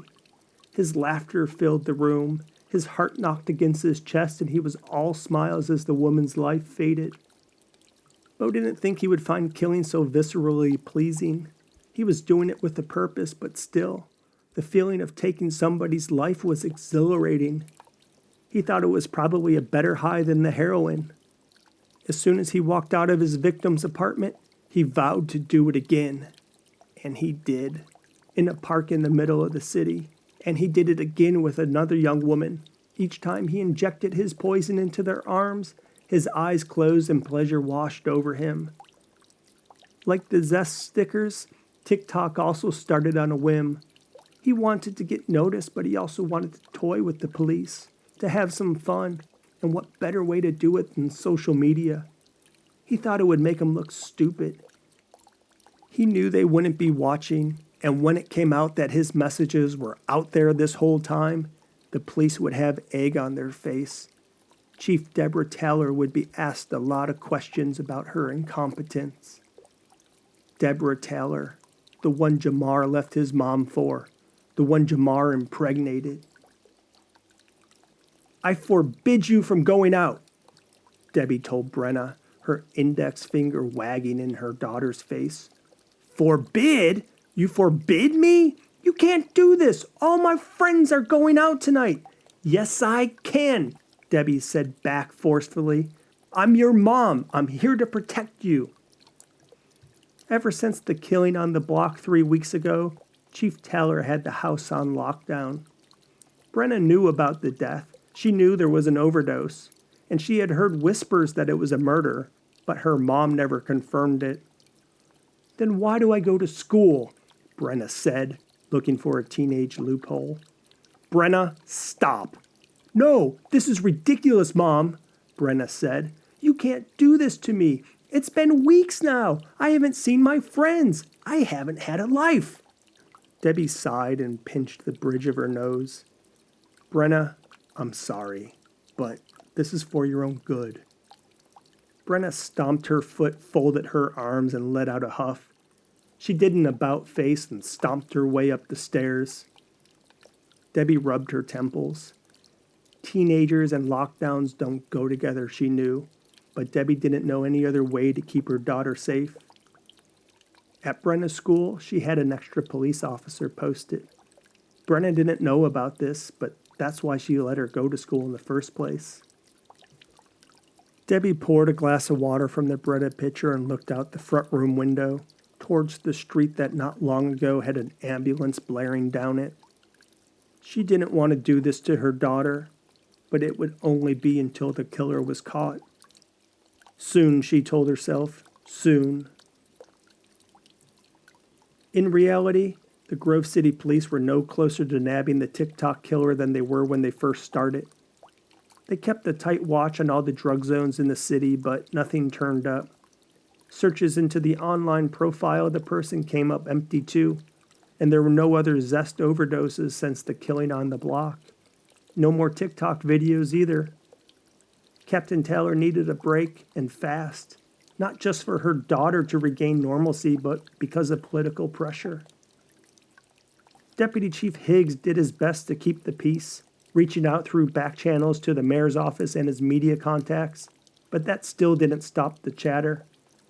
Supermarket tabloids with headlines about who's next, hot air on talk radio saying it's all too much for a person like Chief Taylor, whatever that was supposed to mean. Debbie thought back to the first press conference when the killer responded to her question on TikTok. She thought they needed to fish him out again to get him to somehow react. She thought about doing another press conference, but didn't want another dead body as an outcome. There had to be another way, some other way to open a channel of communication. Without letting anyone else know, Debbie decided to start a personal TikTok account and send Zestfully Clean a direct message. She had to try to do something, and figured this more private way of communication may be, well, less messy.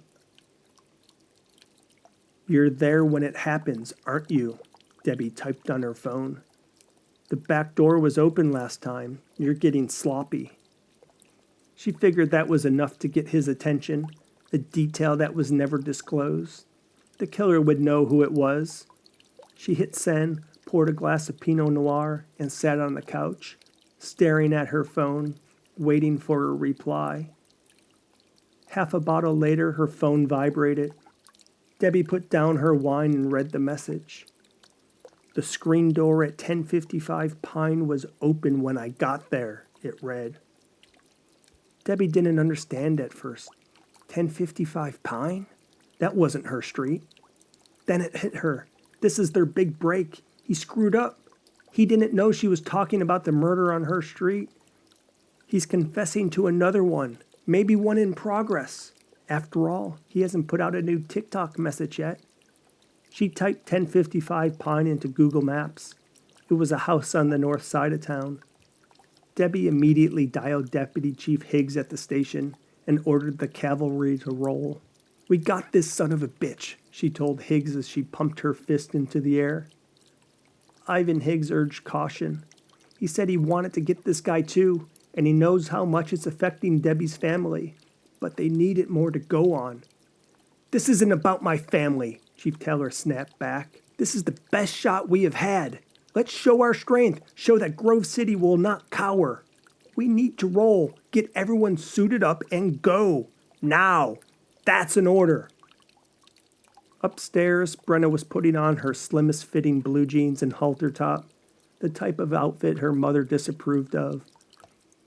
Puberty hit Brenna a couple of years earlier, and while she wasn't totally boy crazy like some of her friends, she had noticed her body more and how good it feels when she dresses in what she considered a sexy way. All of her friends were off to a party at Peyton's house tonight. His parents were away and his older brother was hooking them up with beer and more. Brenna didn't want to drink, but she didn't want to miss out on having fun. The whole school would be there, Peyton said. It was the party of a century, and Brenna wouldn't hear the end of it if she missed it.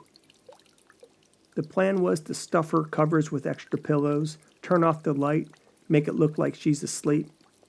Then she would sneak out the window, hang from the ledge and drop onto the roof of the covered patio, and then hop onto the ground from there. She would meet her friends a block away and they'd walk the mile to Peyton's place. She figured with everything going on, her mom wouldn't do more than a cursory look inside her bedroom. The sirens wailed down the working-class neighborhood of Pine Street. The whirling lights lit up the darkness of the night and bounced off brick front row houses. There were 5 black and whites and 2 unmarked cars with dashboard lights. Behind them was an armored van filled with SWAT team members. As the police filed out of their vehicles and took up position, an ABC News Channel 5 camera was waiting for them. Someone had tipped the media. Deputy Chief Higgs broadcasted on FaceTime so Chief Teller could watch. It was a special request because the chief knew she couldn't make it to Pine before they arrived. The SWAT team went first. They stormed from the van 2 by 2. As they approached the front door, they fanned out. The screen was open, just like the TikTok killer said. It flapped in the breeze. Without a word, a SWAT member went to the door and knocked it open with one hit from the enforcer. Another followed that up with the toss of a flashbang grenade. After the detonation, the team stormed the house. A minute later, the all clear came over the radio. Deputy Chief Higgs entered. The lower level of the house was empty, but upstairs there was an old man, the old man who lived in the house. The sound of the flashbang made him piss his pants. The SWAT team found him hiding in the bathtub, shivering in fear. In Channel 5, it captured the whole thing. Peyton's party had it all. A DJ, a keg, and, just like Peyton said, the entire school. Except it wasn't just middle school, but high school kids as well.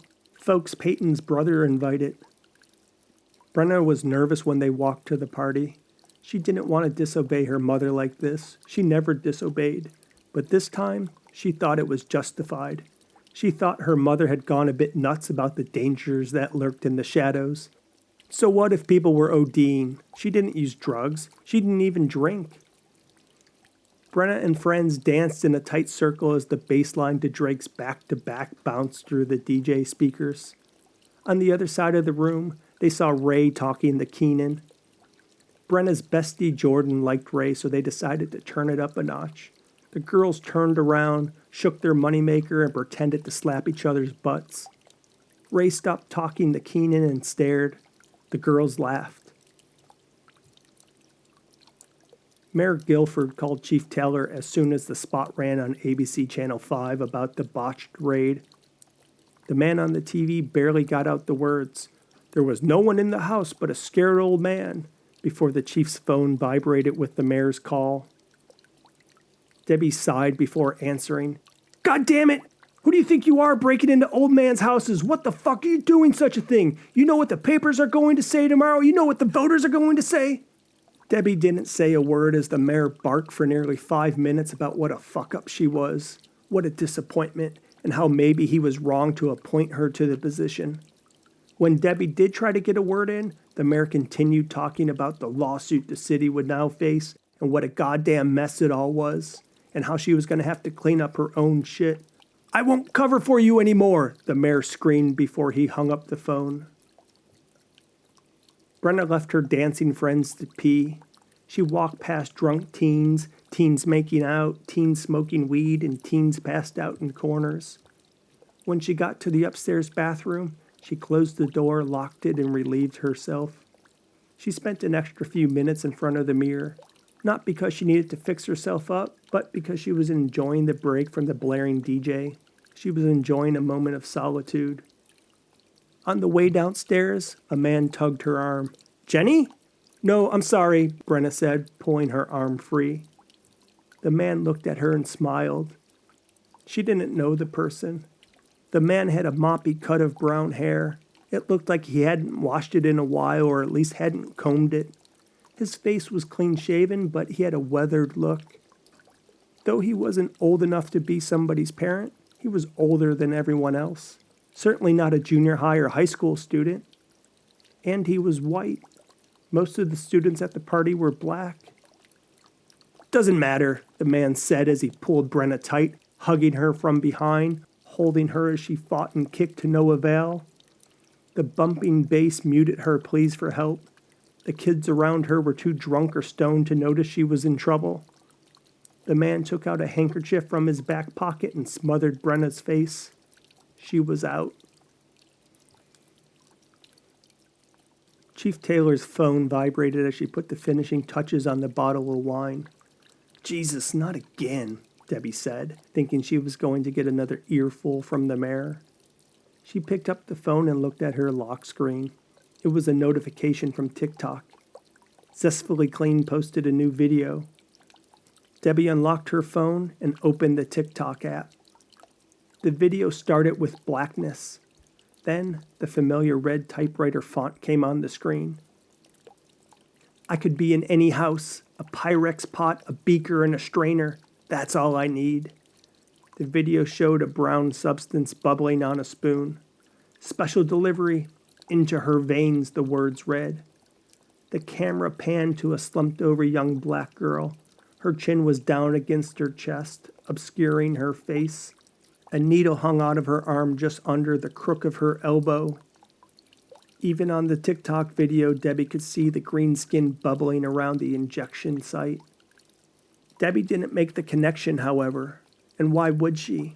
Her daughter was upstairs sleeping peacefully.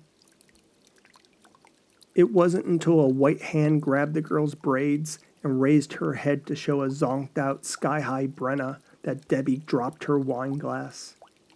She dropped her phone too and crumbled to the ground. She didn't even read the words that came next on the screen. What's that you feel? Debbie couldn't breathe, literally couldn't get in one breath. She clutched at her cramping stomach and felt like she would throw up. Brenna was her everything. Debbie was her protector. And now, the lights from her ceiling flickered. The world was going dark, slowly at first, then fast. Then it ceased to exist at all. The phone vibrating on the tile floor brought Debbie back to reality. She didn't know how long she had been out, but her stomach was still cramping. Her chest felt tight on pins and needles. She looked down at her phone. It was Deputy Chief Higgs. I take it you saw the latest, Higgs said. Debbie didn't reply, but the sound of sobbing told Higgs all he needed to know. Don't do anything, he said. I'm coming over right now. When Debbie hung up, her phone vibrated again. She received a direct message from somebody on TikTok. Test time, the message read. It's multiple choice. A red, B purple, C dead, D all of the above. Your choice. There's also a write-in answer. 1140 Pine. No one else but you, or the answer most certainly will be D, all of the above. Debbie wiped away the tears from her face. She watched the TikTok video with her strung-out daughter again. She didn't know how he got Brenna, but judging by the way she was dressed, it was clear Brenna snuck out of the house. In normal circumstances, Debbie would be furious with Brenna. Now her fury was directed at the one holding her daughter hostage. She knew she should call this in. She knew she should wait for Higgs. But to hell with the protocol. To hell with the mayor. This was her family. The door to 1140 Pine was open when Debbie pulled up. The house looked the same as the brick row houses she saw in the FaceTime video from the botched raid. Debbie unholstered her pistol and scanned the perimeter. The unsettling calm of midnight pervaded the neighborhood. Fluorescent street lights cast a greenish glow on the street and blotted out the stars in the sky. Debbie entered the house in slow motion, her finger on the trigger. She wanted to whisper for her daughter, but knew it would be no use, not in her drugged-up state. She also didn't want to give her location away, just in case she could take the killer by surprise, though she thought this wasn't likely. After a few steps into the dark house, Debbie banged her shin on the coffee table. She nearly let out a yelp, but contained it by biting her lower lip. She kept moving forward, her gun out, her hand shakier than she expected or wanted. Through the front room, she saw stairs on her right, the kitchen to her left. Light from the clock on the microwave and oven bounced off white countertops and gave an eerie pale blue glow. There was no one in the kitchen either. Debbie took a deep breath and kept walking to the back of the house. It remained silent and dark. There was nobody home. She wondered if she was being set up again, if the killer was toying with her again, sending her to an empty house or maybe to another one with a scared old man. There was one way to find out. Debbie began climbing the stairs. The worn wooden stairs creaked as Debbie moved up them. Even when she slowed her pace to baby steps, the wood moaned. When she got to the landing, she paused to get her bearings. Glow from the streetlights outside illuminated a white hallway with 3 doors. Given the size of the house, Debbie assumed it was 2 bedrooms and a bathroom. No matter how much cop training Debbie had, or how many sticky situations she had been in over the years, nothing really prepared her for these types of life or death situations. Nothing could stop her pulse from making her neck thump, from making her guts go squishy, or making her heart rattle in her chest. Nothing could calm her mind as it thought through infinite scenarios, most of which ended with death. Yet Debbie tried. She took in a couple of more deep breaths, trying to center herself by thinking of Brenna. Then she walked down the hall. Debbie opened the door to the first room. It was an empty bedroom. Though she didn't think Brenna would be in there, she checked the closet anyways. Then she went to the door across the hall. It was an empty bathroom. She checked behind the shower curtain. Nothing. Debbie checked her pockets on her cargo pants. Not that anything fell out, but she always had the habit of touching things in her pockets, mentally going through checklists of items she may need and what may happen with them. In one pocket, she had her zip ties. Those were in case she could capture the bastard that took her daughter. In the other pocket, she had Narcan. This she would use on Brenna when she found her. In her front pocket, she didn't have her phone. Damn it, she thought. She left it in the car. Debbie wanted to send a message to Ivan. She shouldn't have rushed in like this. Somebody needed to know where she was at. Someone needed to help if things went south. Debbie thought about turning around and getting the phone out of her car, but with only one room left to inspect and a daughter doped up and half dead, she didn't have time. Goosebumps covered Debbie's flesh. She mouthed a silent prayer and turned the doorknob, pushing the door open with her foot while holding the gun at arm's length. Brenna! Debbie jerked forward to run when a voice came from the shadows. A man said.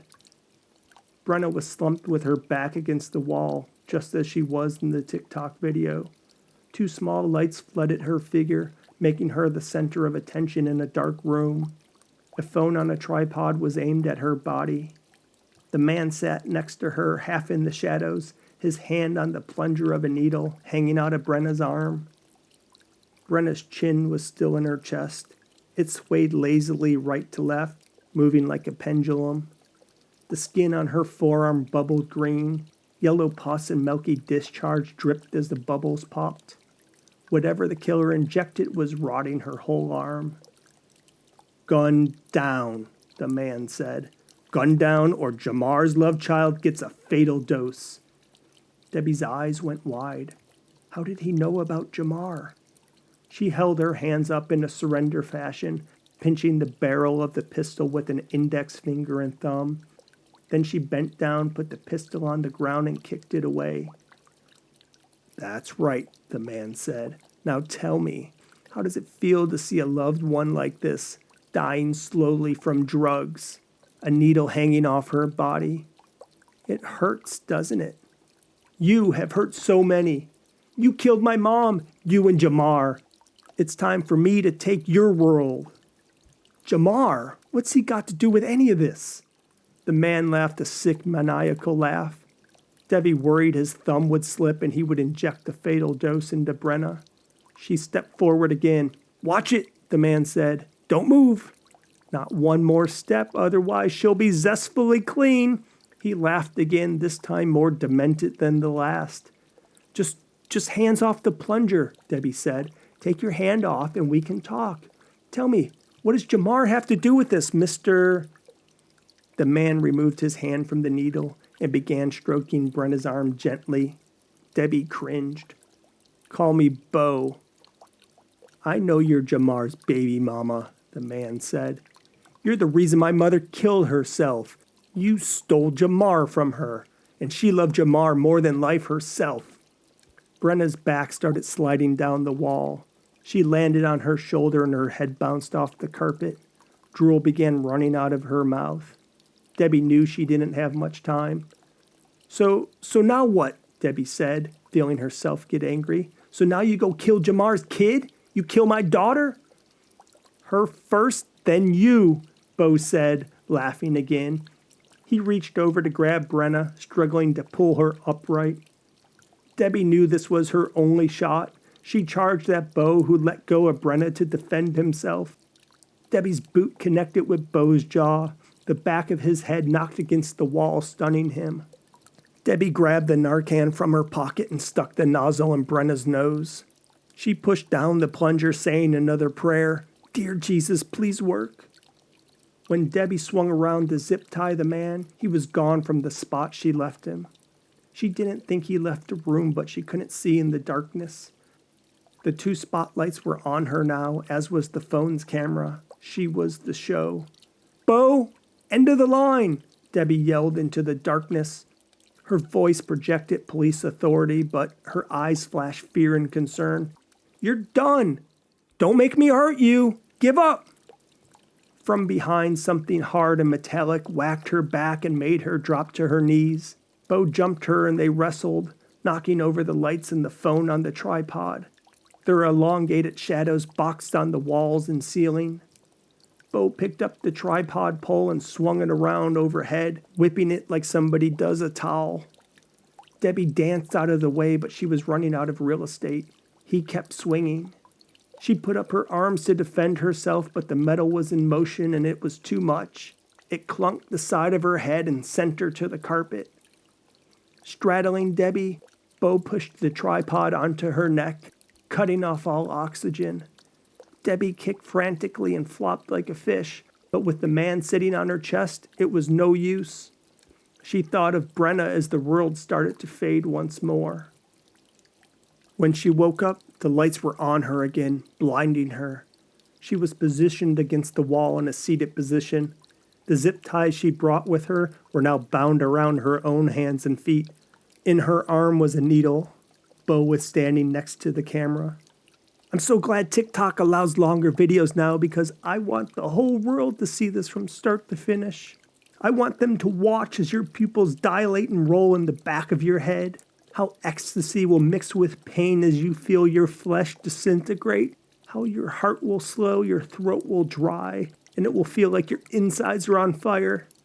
I want the whole world to watch me kill you." Bo hit the record button on the camera's phone and took a seat next to Debbie. He wrapped her arm with a tourniquet and waited for her veins to pop. When they showed, he licked his lips, laughed his psychotic laugh, and said, "Juicy." Then he pulled out a syringe loaded with brown goo and stabbed it into her arm, pressing slowly, laughing the whole time.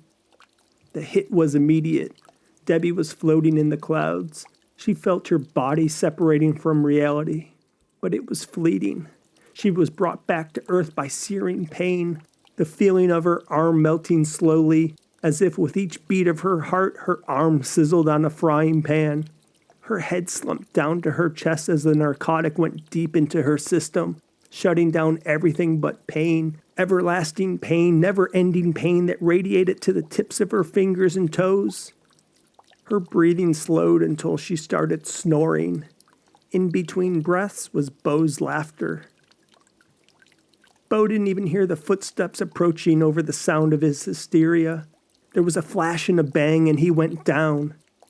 Deputy Chief Higgs ran to Debbie, checking her vitals and administering Narcan. As he waited for her to come around, he turned to Bo. Blood sprayed the back of the wall and pooled on the beige carpet. Higgs got him in the trapezius and neck area. Bo rolled on the ground and screamed, holding his neck. The blood went through his fingers like a sieve. Though Bo screamed and hollered, Higgs knew he would live.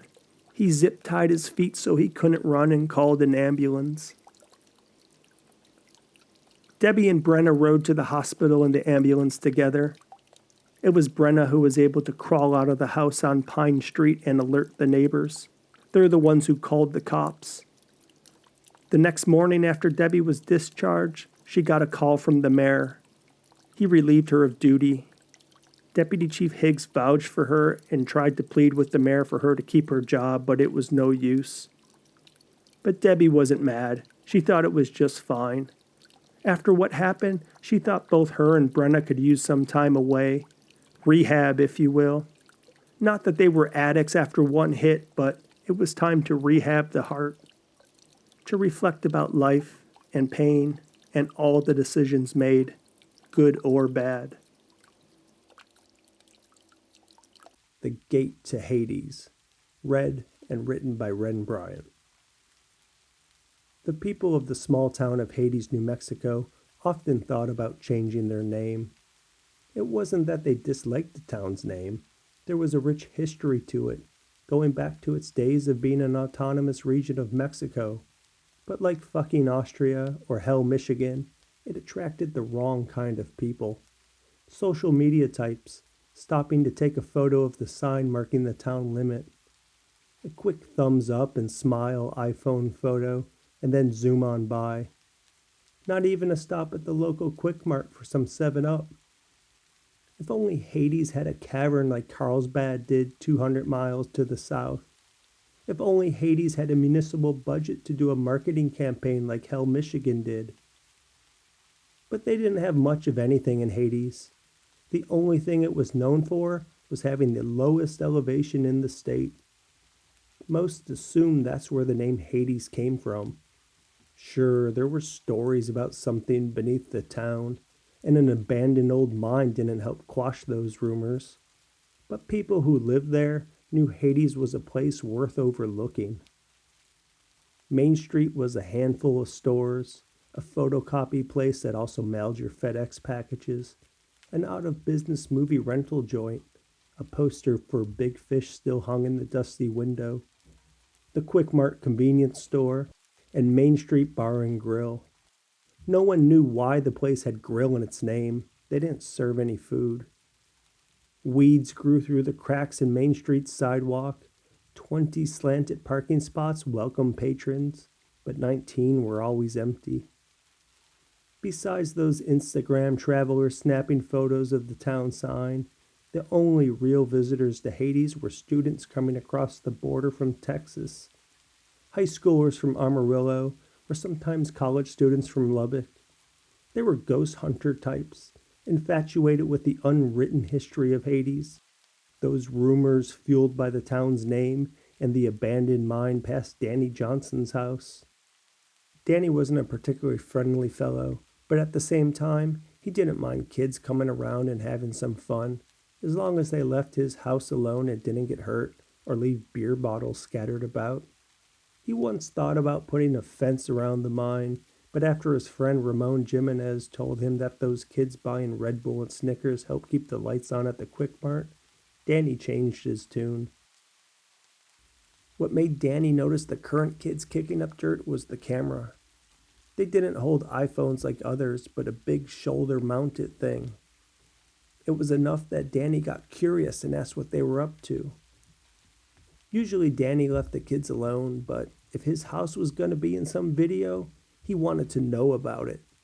Plus, he wasn't too keen on there being more publicity for Hades.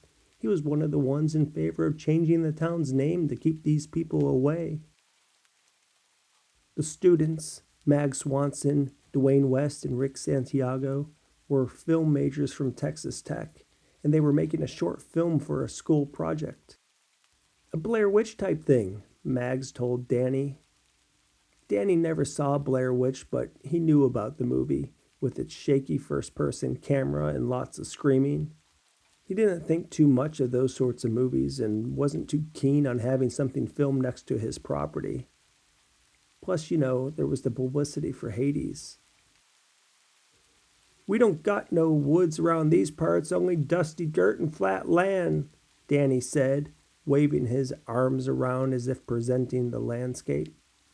Not sure how much you'll be able to film with that, but film isn't my thing, so what do I know?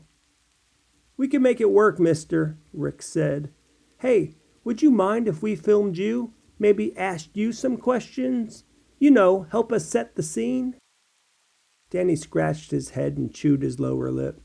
He had come to see what was up and tell them not to film his house, not be part of some movie.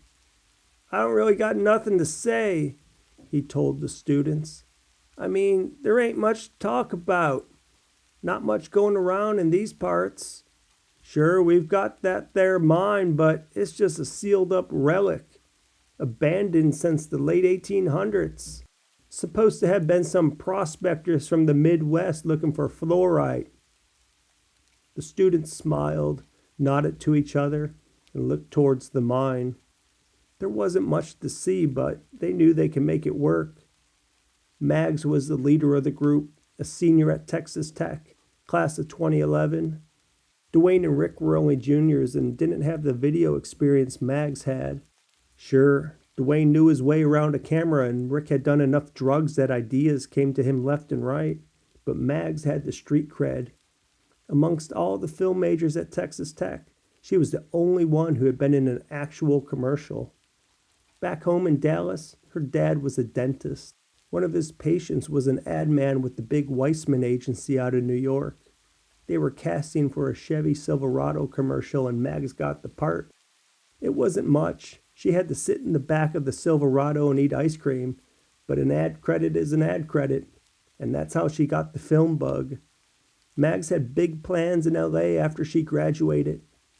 What exactly they were, she couldn't say, but she was determined to go to LA and be somebody. It's why she kept up her appearance with the latest Hollywood styles. Layers were in, so her long brown locks had infinite numbers of them. Sunburnt blush and sculpted brows were also in, so ditto that. It's also why she didn't eat much other than Tic Tacs, favorite flavor Fresh Mints, with a little snootful of cocaine for dessert. She could never make it in Hollywood if her ribs weren't showing. It was Mag's idea to come to Hades. Yes, the short film would be a school project, but she thought she could put the credit on her IMDb page, maybe even post the whole thing to YouTube if Dwayne and Rick would agree, which they would. Dwayne and Rick always let Mags have her way. The entrance to the mine was built into the only hill within sight. Weather-rotted railroad ties framed a concrete tomb. There were markings carved into the concrete, lines in writing that came to sharp 90-degree angles, the jagged lines of an unsteady knife work. The legend was that the illegible words were imbued with dark magic. Speak them and the concrete crumbles. The gate to Hades opens and a twisted and grotesque underworld awaits. Danny would often sit on his porch and watch the students hung out at the mine's entrance, smoked dope or drank buds.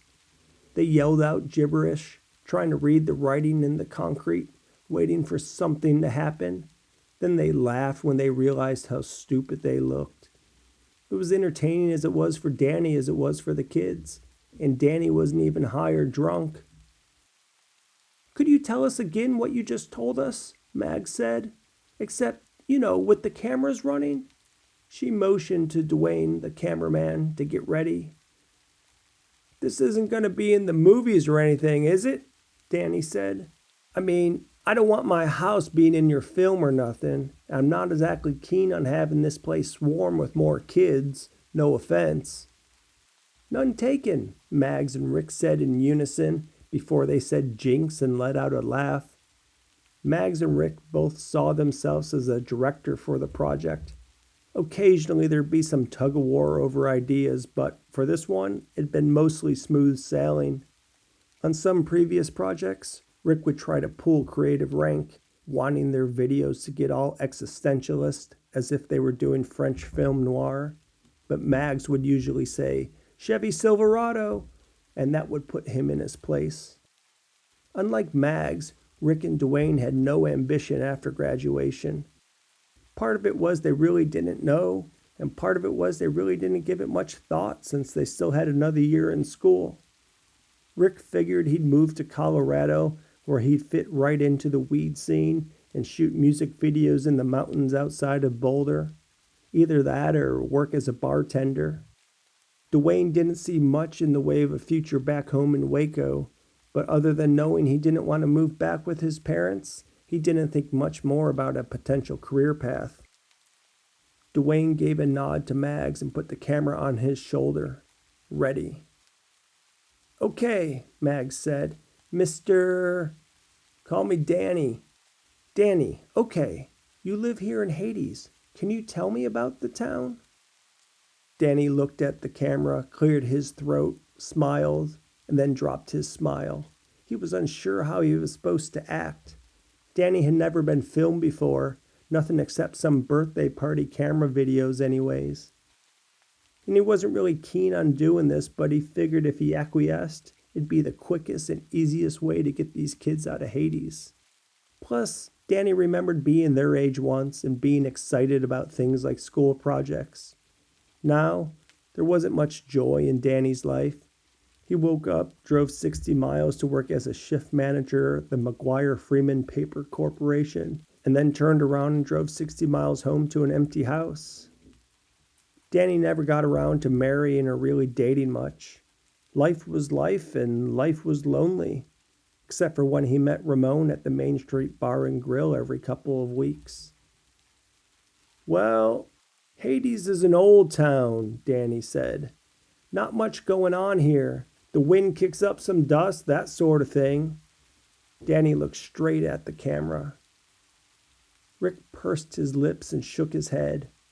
Mags understood. They needed a big bang intro, something that would captivate their professor and the others in their advanced editing techniques class. Starting with Danny, especially with him talking like he was talking, would bore everyone stiff. "I think we're going to change things a bit," Mags said. "Why don't I start and then we can have you come in, Danny?" "Come in how?" Danny said. "I mean, I'll kick off the video and you can give the background on the town. You know, the stuff you said before about the mine. But we really need to do it up, you know? Like make it exciting. We're trying to make it scary and keep the audience captivated." Danny shrugged. "On me," Mags instructed Dwayne. "I'll stand here with the mine entrance behind me. Danny will be next to me, but out of frame. I intro, then Dwayne zooms out, and Danny will talk. Danny, watch Dwayne.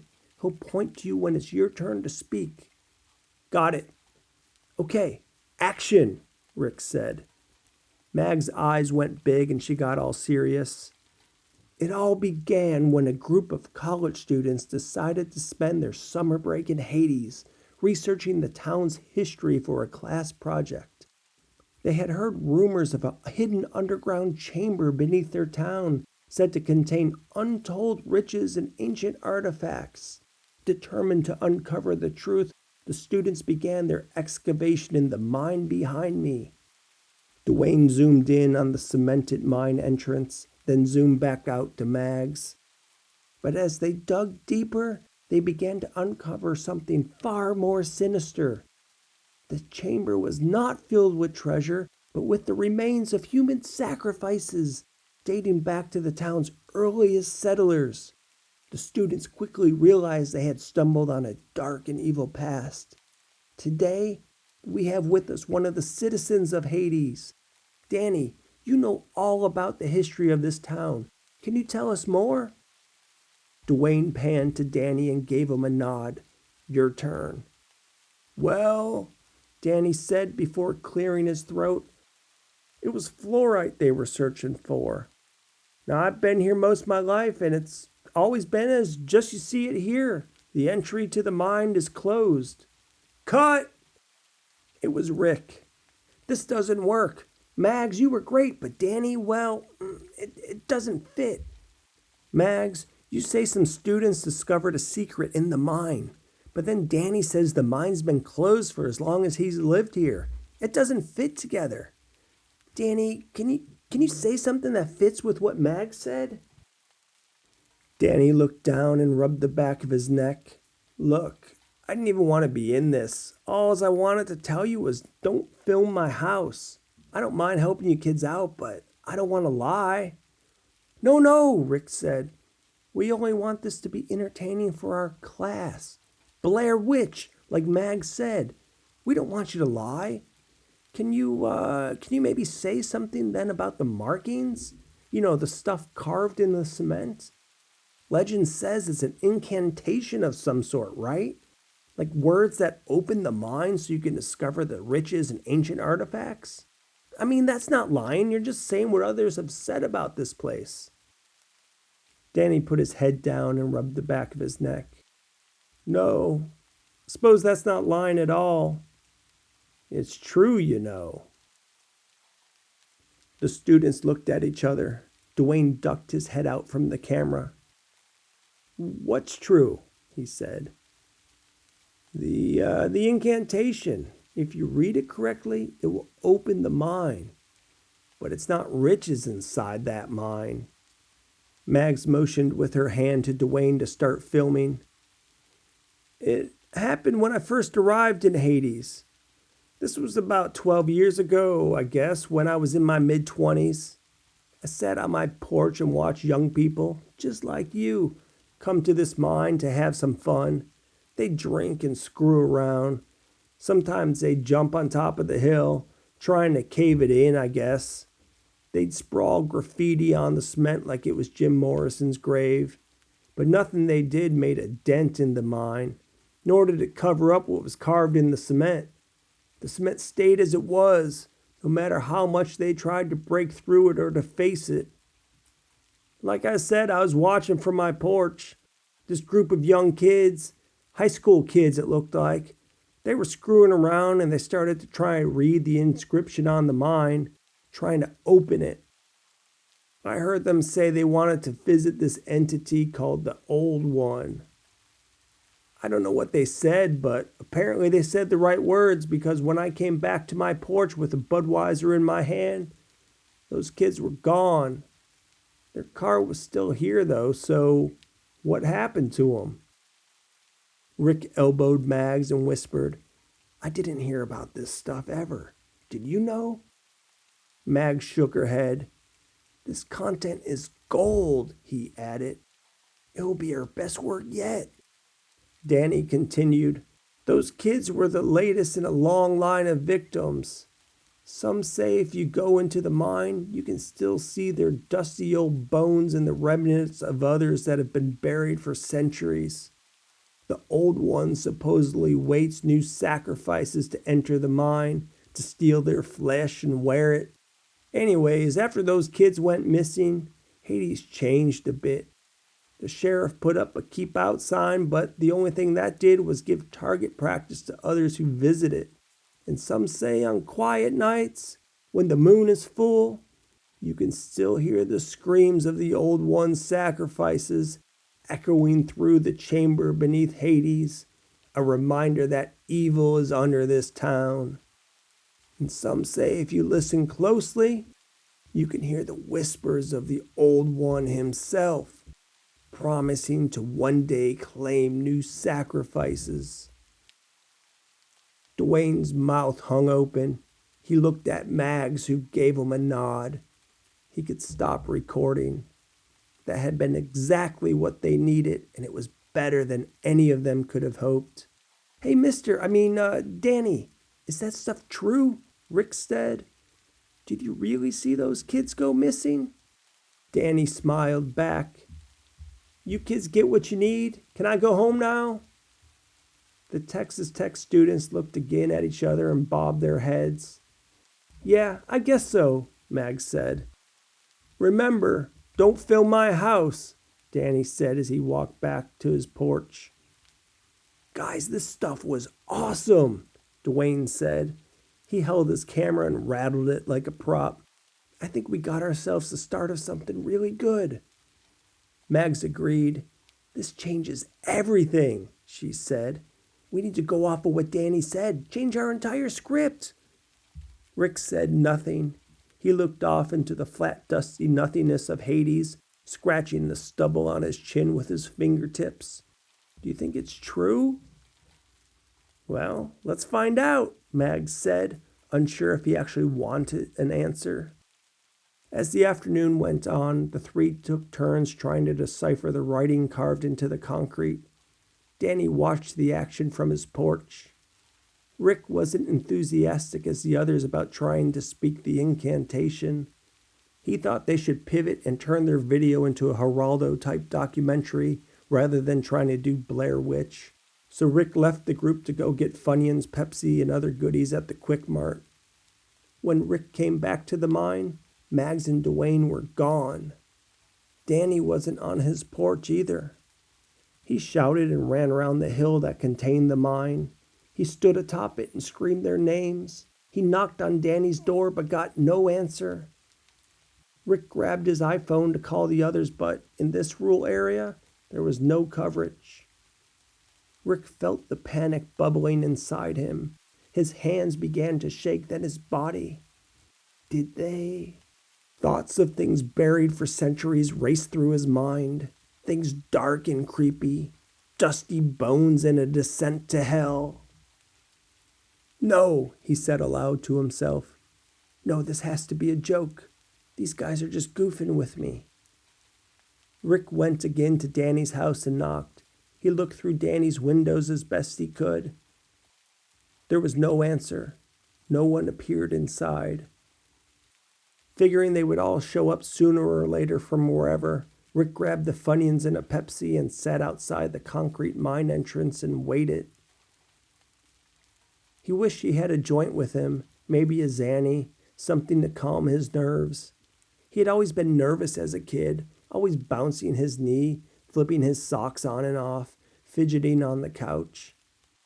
Rick wondered if he had ADHD or some other condition he'd seen on TV commercials, but his parents never got him diagnosed. He's just an active boy, his mom used to tell his teachers when they complained about his inability to focus. As Rick got into high school, he began experimenting with drugs. He noticed things like weed and Adderall helped calm his mind. They also turned him into the quintessential carefree stoner, complete with tinted eyewear, Birkenstocks, and 2 stone-to-comb blonde hair. The drugs also unlocked his creativity, or so he thought anyways, and that's what made him want to study filmmaking. Bad thoughts crept in through the back of his mind. He couldn't help it. The others were nowhere to be found. They didn't have a car. He took that to the Quick Mart. So where could they have gone? The land was flat as a pancake. There was no one for miles, as far as Rick could see. Under his shirt, his heartbeat accelerated with his thoughts. There's nowhere else they could have gone except into the mine. They had to have deciphered the words and opened the world of the dead. Rick stared at the scratchy writing on the concrete entrance. It was more jagged and angular than carving in a tree. Time and touching had worn the writing down, making some parts faint and hard to see. There were also 4 lines in a row that almost looked like claw marks. Rick shook his head. There's no claw marks. There's nothing here but someone who carved the equivalent of I was here or JD loves KB. It's like markings on a tree. That's all it is. Rick ran his Funyun fingers across the engraving. No, it's more than that, he thought. Tree carvings don't make people go missing. He had to try to read the words. In the name... The first 3 words were easy, legible. Then they faded into mush. Of, or, on. Then something that started with the D-I-A. Then the words became clear again. Through the sour gate of Hades. Rick chuckled. He thought of Sour Patch Kids all over the ground, a whole town that had a permanent bitter face because its crops were all sour from the candy that littered the ground.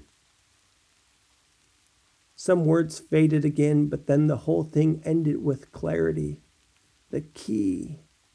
Rick chugged the rest of the Pepsi. His bad thoughts were gone with the caffeine rush. This was now like solving a puzzle, a challenge, something to keep his brain entertained and distracted while he sat alone. He talked to himself and tried to put the words together. In the name... It has to be in the name of. The other options don't make any sense. In the name of what, though? Dia? Dia doesn't mean much. That could be anything, like a name. Someone's name? Maybe in the name of Diane? In the name of Diane through the sour ground of Hades. Rick laughed, thinking more about the sour candy. Diane made the ground sour? Suddenly, the neurons started firing, connections being made. It's not Diane. This was Mexican ground when this mine existed. Diablo. Yeah, that makes sense. The town is called Hades. Why not Diablo? It fits. In the name of Diablo through the sour ground of Hades. That has to be it. Rick threw the Funyuns in the air and tried to catch one with his mouth. It bounced off his nose. In the name of Diablo through the sour ground of Hades. Okay, what's next? The key? What key? Who's got the key? Danny's got the key? Dwayne's got the key? I am the key? The ground made a rumbling noise and Rick jumped to his feet. His heart stuck to the ground. The Funyuns and the Pepsi spilled. The pebbles danced and the dirt shook. Rick's eyes darted left and right, unsure of his footing, unsure of what was happening. What the fuck? There's earthquakes here? As quickly as the rumbling started, it stopped. It was so brief. Rick had never been in an earthquake before. They supposedly had them in Texas, mostly where they had oil and gas rigs, but he had never experienced one back home in East Texas. It was an unsettling experience, the feeling of the ground moving and there being nothing he could do about it, nowhere to escape. Rick took a deep breath. I wish everyone would just show the fuck up so we can get out of here. He looked at the loot on the ground. High fructose corn syrup turned yellow and rich cornmeal into sludge and melted into the earth.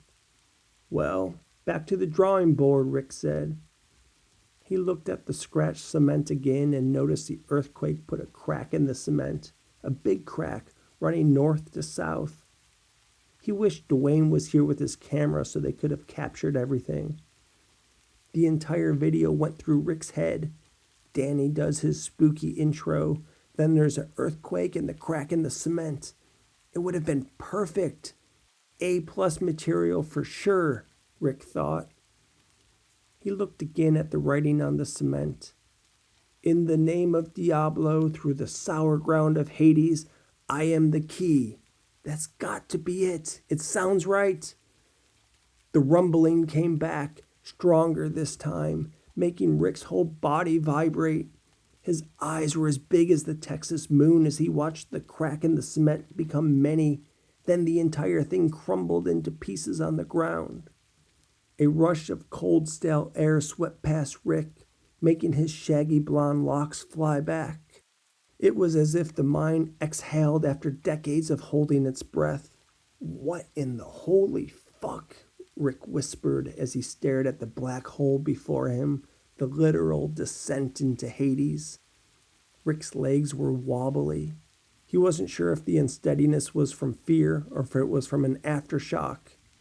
He shuffled forward towards the rumble at the entrance of the mine. Hello? Mags? Dwayne? Anyone? His voice echoed off the rocky mine walls. Shit. Rick checked around the mine again. He walked to Danny's house and checked there, knocking, straining to look in every window he could. Not a soul was around. Rick took another deep breath. He didn't want to go into the darkness. He really didn't. But his friends were nowhere to be found. There was dark magic at work, some secret beneath Hades, New Mexico, and somehow Rick knew his friends were involved. Somehow they got past the concrete and entered this land of night. Mags? Dwayne? Hello? Still no answer from within the mine. Rick shuffled forward, moving at glacial speed. The darkness swallowed him. He kept one hand on the rough and cold stone wall, the other he held in front of him. Even after his eyes adjusted to no light, he couldn't see inches in front of him. A few more steps and the wall bent. The mine seemed to open. As Rick felt around, he noticed it split into different tunnels. He also felt a torch hanging on the wall. He breathed a sigh of relief until he realized he didn't have a light. But then, his stone brain remembered he did.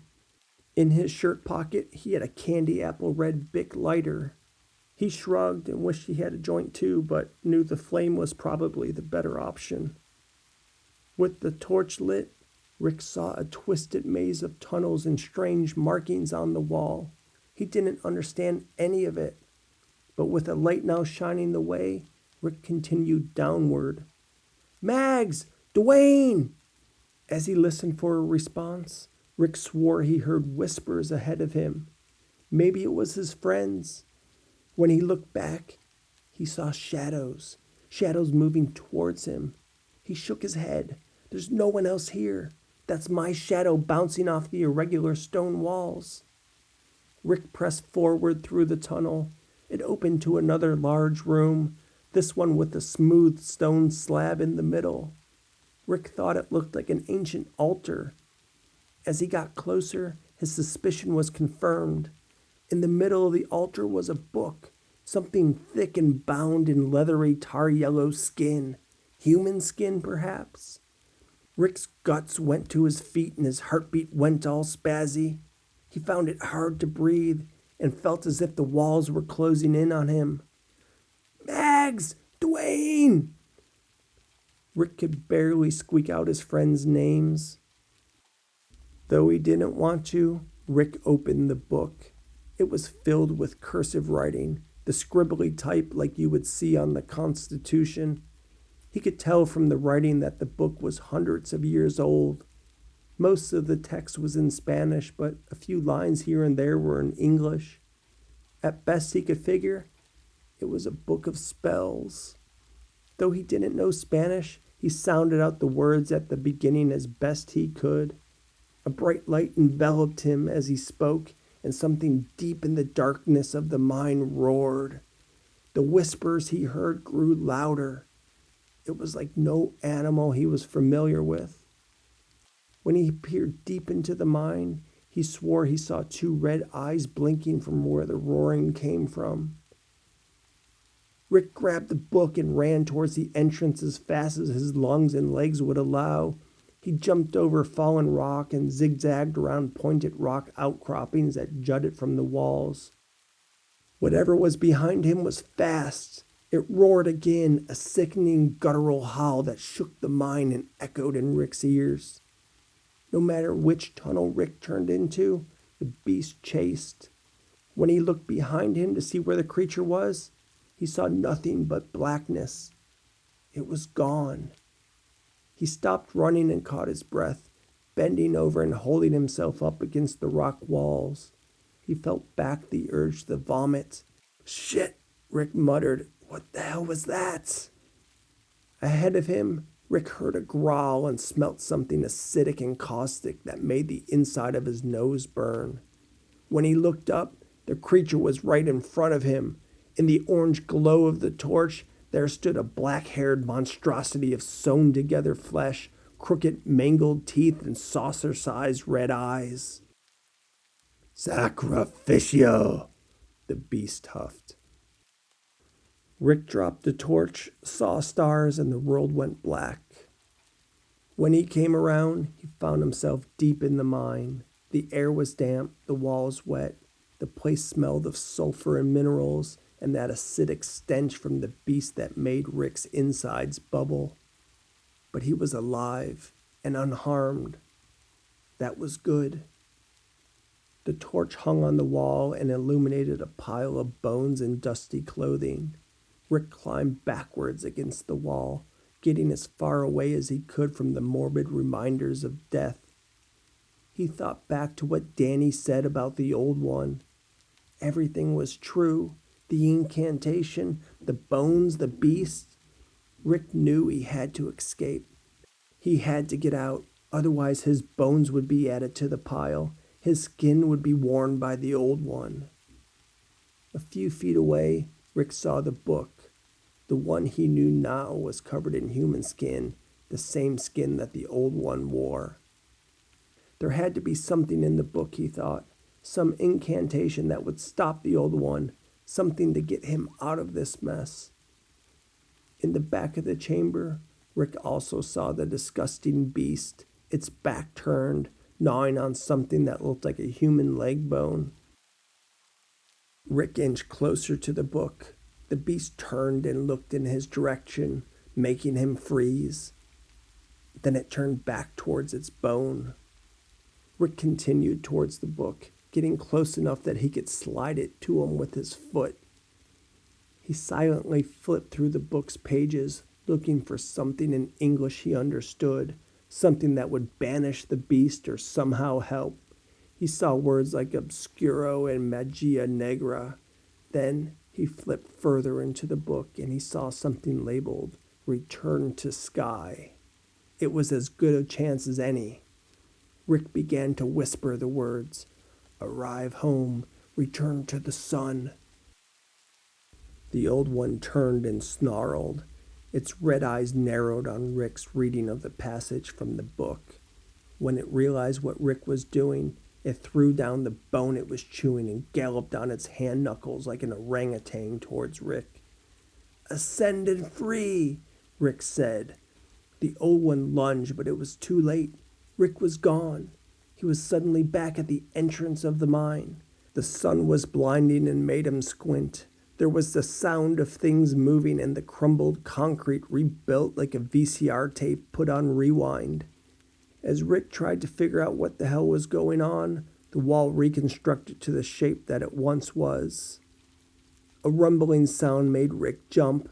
He thought the old one had escaped with him. When he looked behind him, however, all he saw was a dirty blue F-150 coming in his direction. The truck stopped and out jumped Mags, Dwayne, and Danny. Sorry, man, Dwayne said. We decided to do some filming around Hades since there wasn't much going on around here. Danny took us around. I hope that's okay. Rick stood silent and wide-eyed. Are you okay? Mags said. You don't look well. She flicked her chin, pointing to the spill on the ground. Too many Funyuns and Pepsi? Rick still wasn't sure what was real and what wasn't. He felt his body and mind floating in a dreamlike state, unsure of itself no matter what was before his eyes. So, I was thinking we have to redo the intro with Danny, Mag said. I don't know how it will fit in with what we want to do. Rick shook his head no. I know how we're going to finish our video, he said.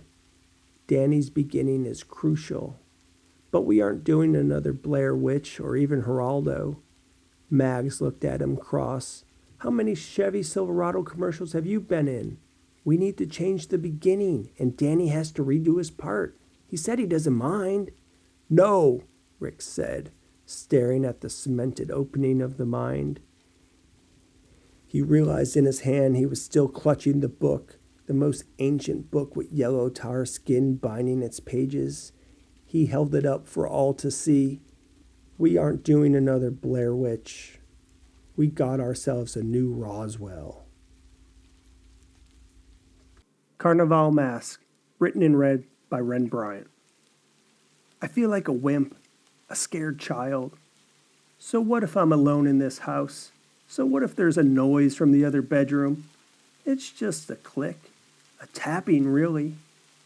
That's no reason to stuff my head under the covers, to play dead, and hope that whatever's making the noise doesn't know I'm here. It's just a click, Bradley. Don't let it get to you. At first, I thought I was dreaming.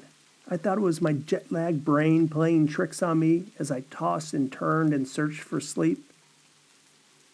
the sound of someone clicking the button on my mouse in the office next door. I thought I was dreaming about work.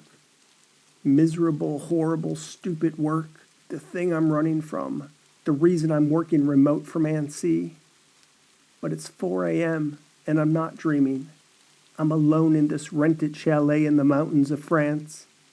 I'm laying here with my eyeballs as big as the full moon, the covers pulled up to my nose, and I'm freaked out as the sound comes from the office next to my bedroom. There's nothing in that room but my laptop and, yes, my mouse. The clicking has to be my mouse. It sounds just like it. But how?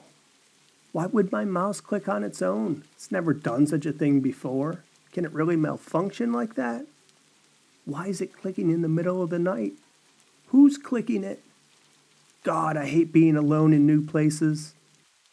If I'm at the Holiday Inn, it's no biggie, but I'm in the middle of the freaking woods, in a foreign country, in a foreign home. I really wish Tina was with me. I would feel so much better having someone else in the house. Someone to confirm I'm not going crazy. Someone to be brave with. One more night, Bradley. One more night alone. She'll be here soon. The chateau I'm renting is isolated amongst Annecy's alpine landscape. It sits halfway up a mountain where denser forest separates and thins as the elevation ascends. I thought it seemed like the perfect place to get away from the shitty situation in the office. A chance to take advantage of our new policy and work remote. I thought if nothing else, staring at magnificent mountain views would make those Zoom meetings a bit more bearable. In person, the chateau looks nicer on the outside than the inside. Outside, it's all intricate woodwork and white shutters and flower boxes. Inside, it's basically a box. Upstairs, there are 2 bedrooms, 2 bathrooms, and an office. It's all pretty bare bones. The bedrooms are identical size with identical full-size mattresses and a bedside table. IKEA furniture, it looks like. You can tell the thing's a rental. There's no artwork on the bare white walls to make it feel like home either. The only thing that makes the master bedroom any different is the connecting bathroom. But even then, the bathroom isn't anything to write home about. There isn't even a hanging shower head. You have to hold it up yourself. My master bedroom shares a wall with the office. That's how I know where the noise is coming from. In the morning, I'll have to check the mouse to confirm that's what I'm hearing. But now, God, I wish Tina was here. The sun bouncing off the glaciers in the distance forces my eyes awake. I didn't even know I went back to sleep after the click stopped. But the feeling of being somewhere new and foreign, of not waking up in your own bed, it washes over me and I'm momentarily discombobulated. My sleep-deprived brain briefly forgets where I'm at. The sun outside seems brighter than what I experienced back in San Jose. I wonder if it's the elevation or the fact that I'm also blinded by the glare coming off the mountain sea of ice. I think I got 4 or maybe 5 hours of sleep. I'm jet-lagged and exhausted. But now that it's daylight, I don't mind getting up and checking the office out for the source of the clicking. I click my mouse button and it confirms that was the sound I heard. So I guess it was my mouse malfunctioning, which is just perfect because I don't know where I can get another mouse around these parts, and it's not like I can visit IT support. The beauty of working remote from another continent is being able to enjoy your day without having emails and team chats and all the other annoyances of work. But I guess the downside of working remote is when there's a problem, like my mouse problem, I've got no one to turn to. I guess a broken mouse isn't that big of a deal. I think the larger point is I just needed a break, broken mouse or not. Do you want to work here? That's what that suit-wearing charlatan VP asked me when we had our catch-up meeting. That's what set me off. That's why I ended up in Annecy. I hate our VP. He's such a dick. I'd been busting my ass for 10 years crunching spreadsheet after spreadsheet for finance in the Studer Corp. And this jerk comes in to lead our department, someone with no finance background, mind you. and he has the audacity to question my integrity? Fuck that. Fuck him, that's what I say. I figured it was time to take advantage of Studer Corp's remote work policy and get away. Somewhere where I don't even have to log in at the same time as my asshole boss. It's either that or I go on medical leave for burnout. I looked at bucket list places to visit. Annecy wasn't a bucket list destination for me. Hell, I didn't really know what there was to do there even. But the prices to France were pretty damn cheap. $421 from San Jose with a stopover in Newark. I couldn't bring luggage, but I didn't think that'd be a problem anyways. So without too much further thought, I got my credit card out and booked that non-refundable flight. Bradley? The voice startles me, making the hair on the back of my neck stand up and making me sit to attention. I don't have time to close out the tab with my flight confirmation on it. Just taking advantage of our remote work policy, I say. Well, fill out the leave in the HR portal, Joshua says. Mark it on the team calendar, too. Enjoy the vacation, working remote. You got it, Joshua. I give him a thumbs up and a fake-ass smile. Hey, Bradley. It's Tina, my girlfriend, popping her head up over the cubicle wall like a whack-a-mole. Tina works in compliance and sits in the cubicle kitty corner to me. It's nice being able to say she's my girlfriend again, though we're taking it slower this time. We were together for a while, but then I did some stupid stuff. You know, flirting with girls at work, that sort of thing. Anyways, Tina got pissed and we broke up. She said I always thought of myself first. I said, of course I don't, but actually, she was probably right. Anyways, I promised Tina that she could really trust me, so we decided to try again. And Tina seems like she's determined to make sure my eyes don't wander anymore. She knows I'm a runner, so she went hardcore into working out. She did this while we were apart. I think it was part of a game to get me to notice her again. She started wearing tight pants every day when we were separated too. I guess wanting me to look at her ass, which I did, by the way. She also did her blonde hair up in this bun that gave her a sexy ballerina look. Anyways, look, I'm not complaining. These things are good. Like I said, it's cool we're back together. I really do want to be with her. I really missed her a lot. Hey, I heard Joshua, Tina says. What a jerk. Hey, good for you for getting away. So where are you heading? France. I'm leaving in 2 weeks. And you're coming with me. It was another impulsive decision. I had actually only booked my flight, but seeing Tina stare at me, her cute petite chin resting on the cubicle wall, I knew I had to ask her to go with me. If she didn't trust my eyes not to wander in the office, no way she would trust me in the most romantic country in the world. She'd get suspicious that something was up, even if it wasn't true, and we'd split up again, probably for good. Tina's face upturned and her blue eyes sparkled. It was as if I said something magical, the right combination of boyfriend words. But then her face turned sour. I wish I could go, she says. But I've got my code of conduct report due, and plus, I don't have the money or a passport. I put on a thinking face, tapping my lips with my fingers. I knew I couldn't let this opportunity get away. I knew I had to get her with me. If I did, any sins I committed in the past would be wiped away. Well, I'm working remote, I say. You can do it too. Take advantage of the new Studer remote policy. Use it or lose it, right? Yeah, but the money, she said. The passport. She looked down, pushing her lips out, sad and pouty. Well, I've got some extra cash, I tell her. Yeah, I'm going to buy you a ticket right now. I go back to my keyboard and start clacking away. No, wait, Tina says. I pause. Bradley, are you serious? I think about it for a minute. Absolutely I am. It'd be fun to have you with me. We could work remote together, from the mountains. And I think we can expedite your passport application. Go to one of those places and have them do a rush job? I leave in 2 weeks, so I think we can make it work. I'm serious. Here, let me Google it. Tina comes around to my cube and puts her soft hands on my shoulder and leans over, looking at my screen as I type. Her shampoo smells of heavenly coconut and lime. I think of the two of us spending time together in France, and I'm happy I made the decision to have her come with me. Yep, there you go, I say, pointing to the screen. Passport Pros, over by the Bass Pro Shop. They can get you a passport in 6 to 20 days, it says here.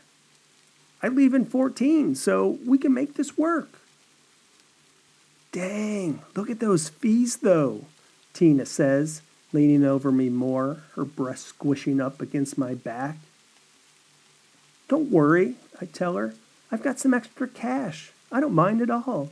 Here, I'm going to email you this link. Call them, find out how long it will take. An hour later, Tina pops her head up over the cubicle wall again. The passport place is telling me to give it a full 20 days. They can't do it in 14. Look, I know you need a break from this place, so just go with your original flight. I'll be there a couple of days later once my passport's all sorted. She winks and blows me a kiss, as if that seals the deal and nothing more needs to be said. In Annecy, the trails are literally right outside the house I'm renting. I couldn't ask for anything better. In San Jose, I gotta get in my car and drive a good half hour before I can get to some decent trails. And those trails, well, they don't hold a candle to running in the French Alps. Today's plan is to put my trail shoes on and go for a run. That's it, no checking into work. After a few minutes into my run, the landscape changes. The forest engulfs me and blots out most of the sun. The chateau we're staying at is in a clearing in the woods. The land was leveled out for the construction. Though I did a run yesterday, I'm still amazed at how I got forest right outside my door. It's really what I need right now. A total escape, nature to soothe my soul. Now, I didn't notice it when I ran yesterday, maybe because I was totally jet-lagged and incoherent, but there's a small shack really close to us in the woods. It's not quite a chalet. I mean, it's a house, but not a big house. It's our closest neighbor, I guess, though I can't imagine anyone lives there. The place is a tiny little rectangle, a wooden frame the same dark brown color as the tree trunk surrounding it. It totally blends into its environment. The only thing that stands out is the small gray metal chimney cap poking through the roof. I'm assuming the place has to be a refuge or maybe a hunting shelter or something. The next day, I run the same route again, through the forest, up and down.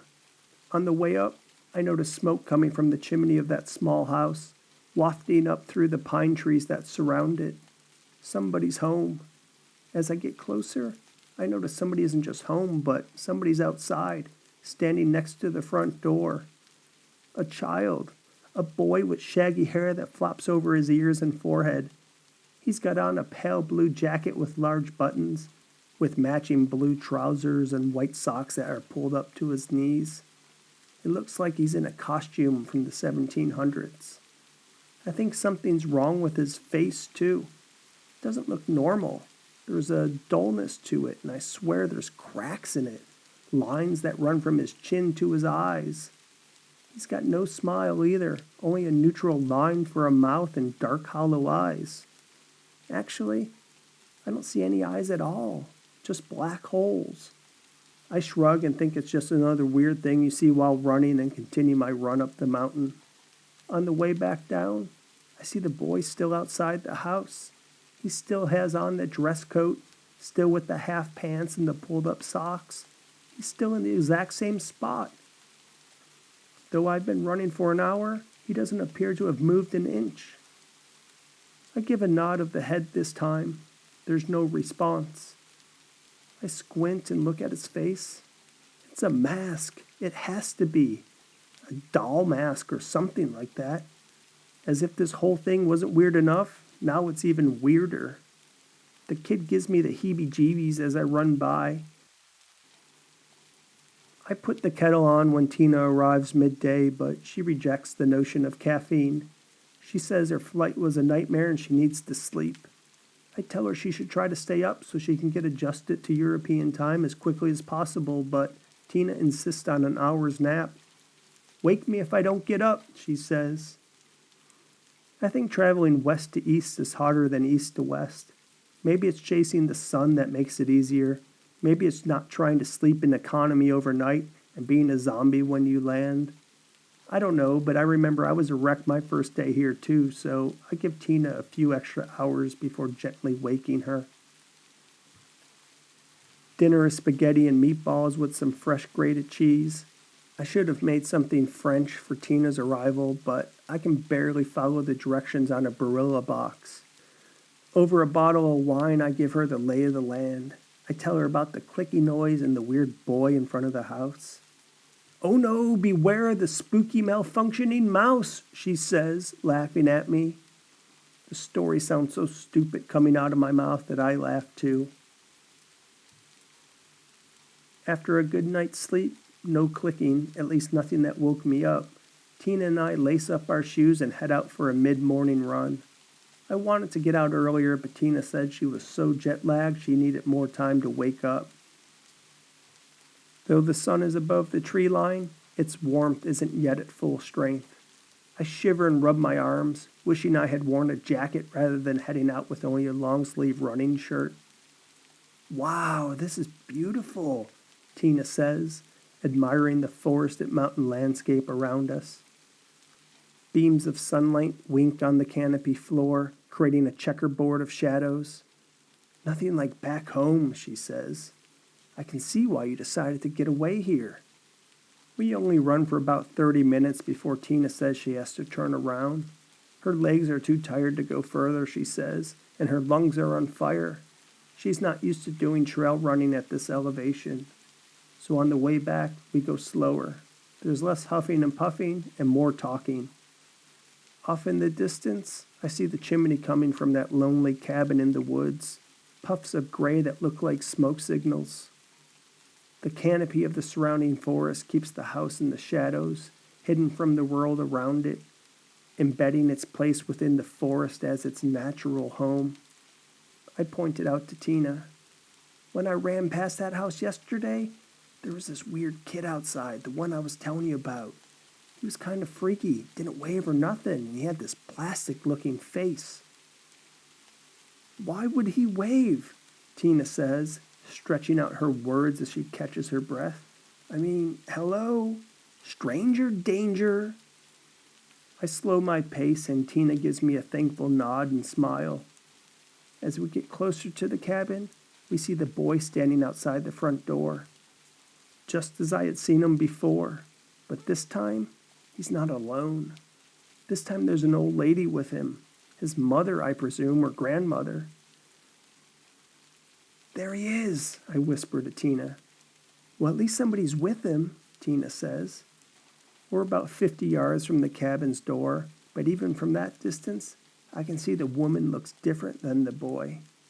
First, she's dressed down as much as he's dressed up. The boy still wears that fancy suit, the one with the buttons that run all up and down its front, the one with the puffy collar that screams something from another time period.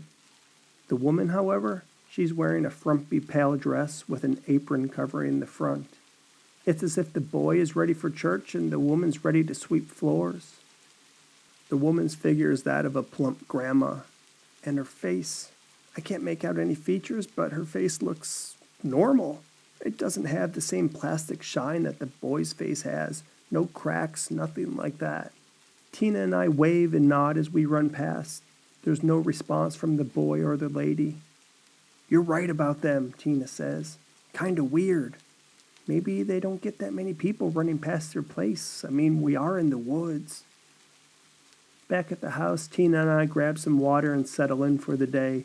We shower, separately, not together, though I was hoping, and log into our work laptops, making sure there's no fires to put out. Seeing none, we decided to head into town and grab lunch in an auberge that got good reviews. I read there's a big Venetian-style Carnival celebration that happens around here next weekend, Tina says as she pokes holes into her wedge salad. They get all dressed up, masks, elaborate dresses, everything. I saw some photos in a magazine when I was on the train here from Lyon. Seems like it'd be cool to see. You want to go check it out? I stuff a piece of bread with butter on it into my mouth and shrug. Why not? I mumble. As the waiter pours a local vintage of red wine, I ask about the house in the woods. The waiter smiles and says there's a lot of houses in the woods. We are near the mountains after all. I look down sheepishly and say, yeah, you've got a point. Tina cuts in and describes the small house and its location and seeing the woman and the kid. Ah, that house, the waiter says, cradling our bottle of wine in his arms like a baby. I wouldn't go near that house. The woman who lives there, she used to be the finest mask maker in the area. Her masks were the talk of town, and she won awards for her Venetian Carnival mask. But she doesn't make those masks anymore. Now she's a witch. She can bring back the dead. I giggled under my breath. I wondered if the waiter overheard Tina talking about us going to Carnival. I mean, the guy has to be pulling our leg or it's some sort of French joke. Tina talks about seeing the Carnival festival, then suddenly we're told some story about a witch and Carnival. No, it's not a coincidence, I don't think. Really? You got witches here? I respond. I knew NC was known for a lot of things, but I didn't know witches was one of them. So you're telling me the old lady in the house with the kid is a witch? Tina's eyes go wide and she half shrugs. It's her telling me not to be a dick. I don't mean to be disrespectful, but the story's preposterous. The family of the woman died, the waiter continues, seemingly unaware I was being sarcastic. Her husband and son. She was so distraught that she did anything she could to bring them back. And somehow, she did. But they weren't the same as before. Now, I've never seen them, so I can't be sure, but I've been told they look like puppets. They come back for one weekend during Carnival. It has something to do with the spring rebirth. At least, that's what people say. Tina places her hand over her mouth and leans forward, listening to the waiter. She's buying the story, hook, line, and sinker. Don't go near that house, the waiter warns. She needs to kill to animate her loved ones. She needs life for life. The waiter sets down the bottle of wine with a clunk and leaves. I chuckle. Well, that was something, I say to Tina. We need to watch out for the witch next door. Tina sips wine with a concerned look on her face. I decide to drop the subject and talk about work instead. At 4 a.m, I hear the clicking noise again coming from the office. It startles me awake and makes me duck under the covers. But now I remember Tina's in the house, so I work up the courage to get out of bed. I need to see if she hears those noises too. I turn on my iPhone flashlight and hold it at arm's length, thinking maybe I can blind the ghost or whatever it is in the office if I come across it. I slowly open my bedroom door and see that the light is on in the office. My heart jumps, but I remember Tina's here. When I enter the room, she's stroking a black cat who's rubbing against her and purring. This is your mysterious mouse clicker, Tina says. She jumped through the open window, comes in here and plays with your mouse. I wasn't sleeping when it started, so I decided to come and check it out. Watch the whole thing. But she's a friendly cat. She wants to play. I felt so embarrassed. I made it all out to be some big deal with Tina, these things making noises in the room next door. It was the first thing I told her when I saw her. She probably thinks I'm a scared fool. There's no tags, though, Tina says. I wonder who she belongs to. I take a seat next to Tina and pet the cat. It continues purring. Tina and I head downstairs for some coffee and the cat follows us. She takes a spot at the kitchen table, making herself comfortable. I think I'm gonna call her Spooky, Tina says, looking at me playfully. You know, because it scared the crap out of you. Ha ha, I say. Tina and I get ready for our morning jog. The cat seems to be on our schedule because she starts pawing at the door.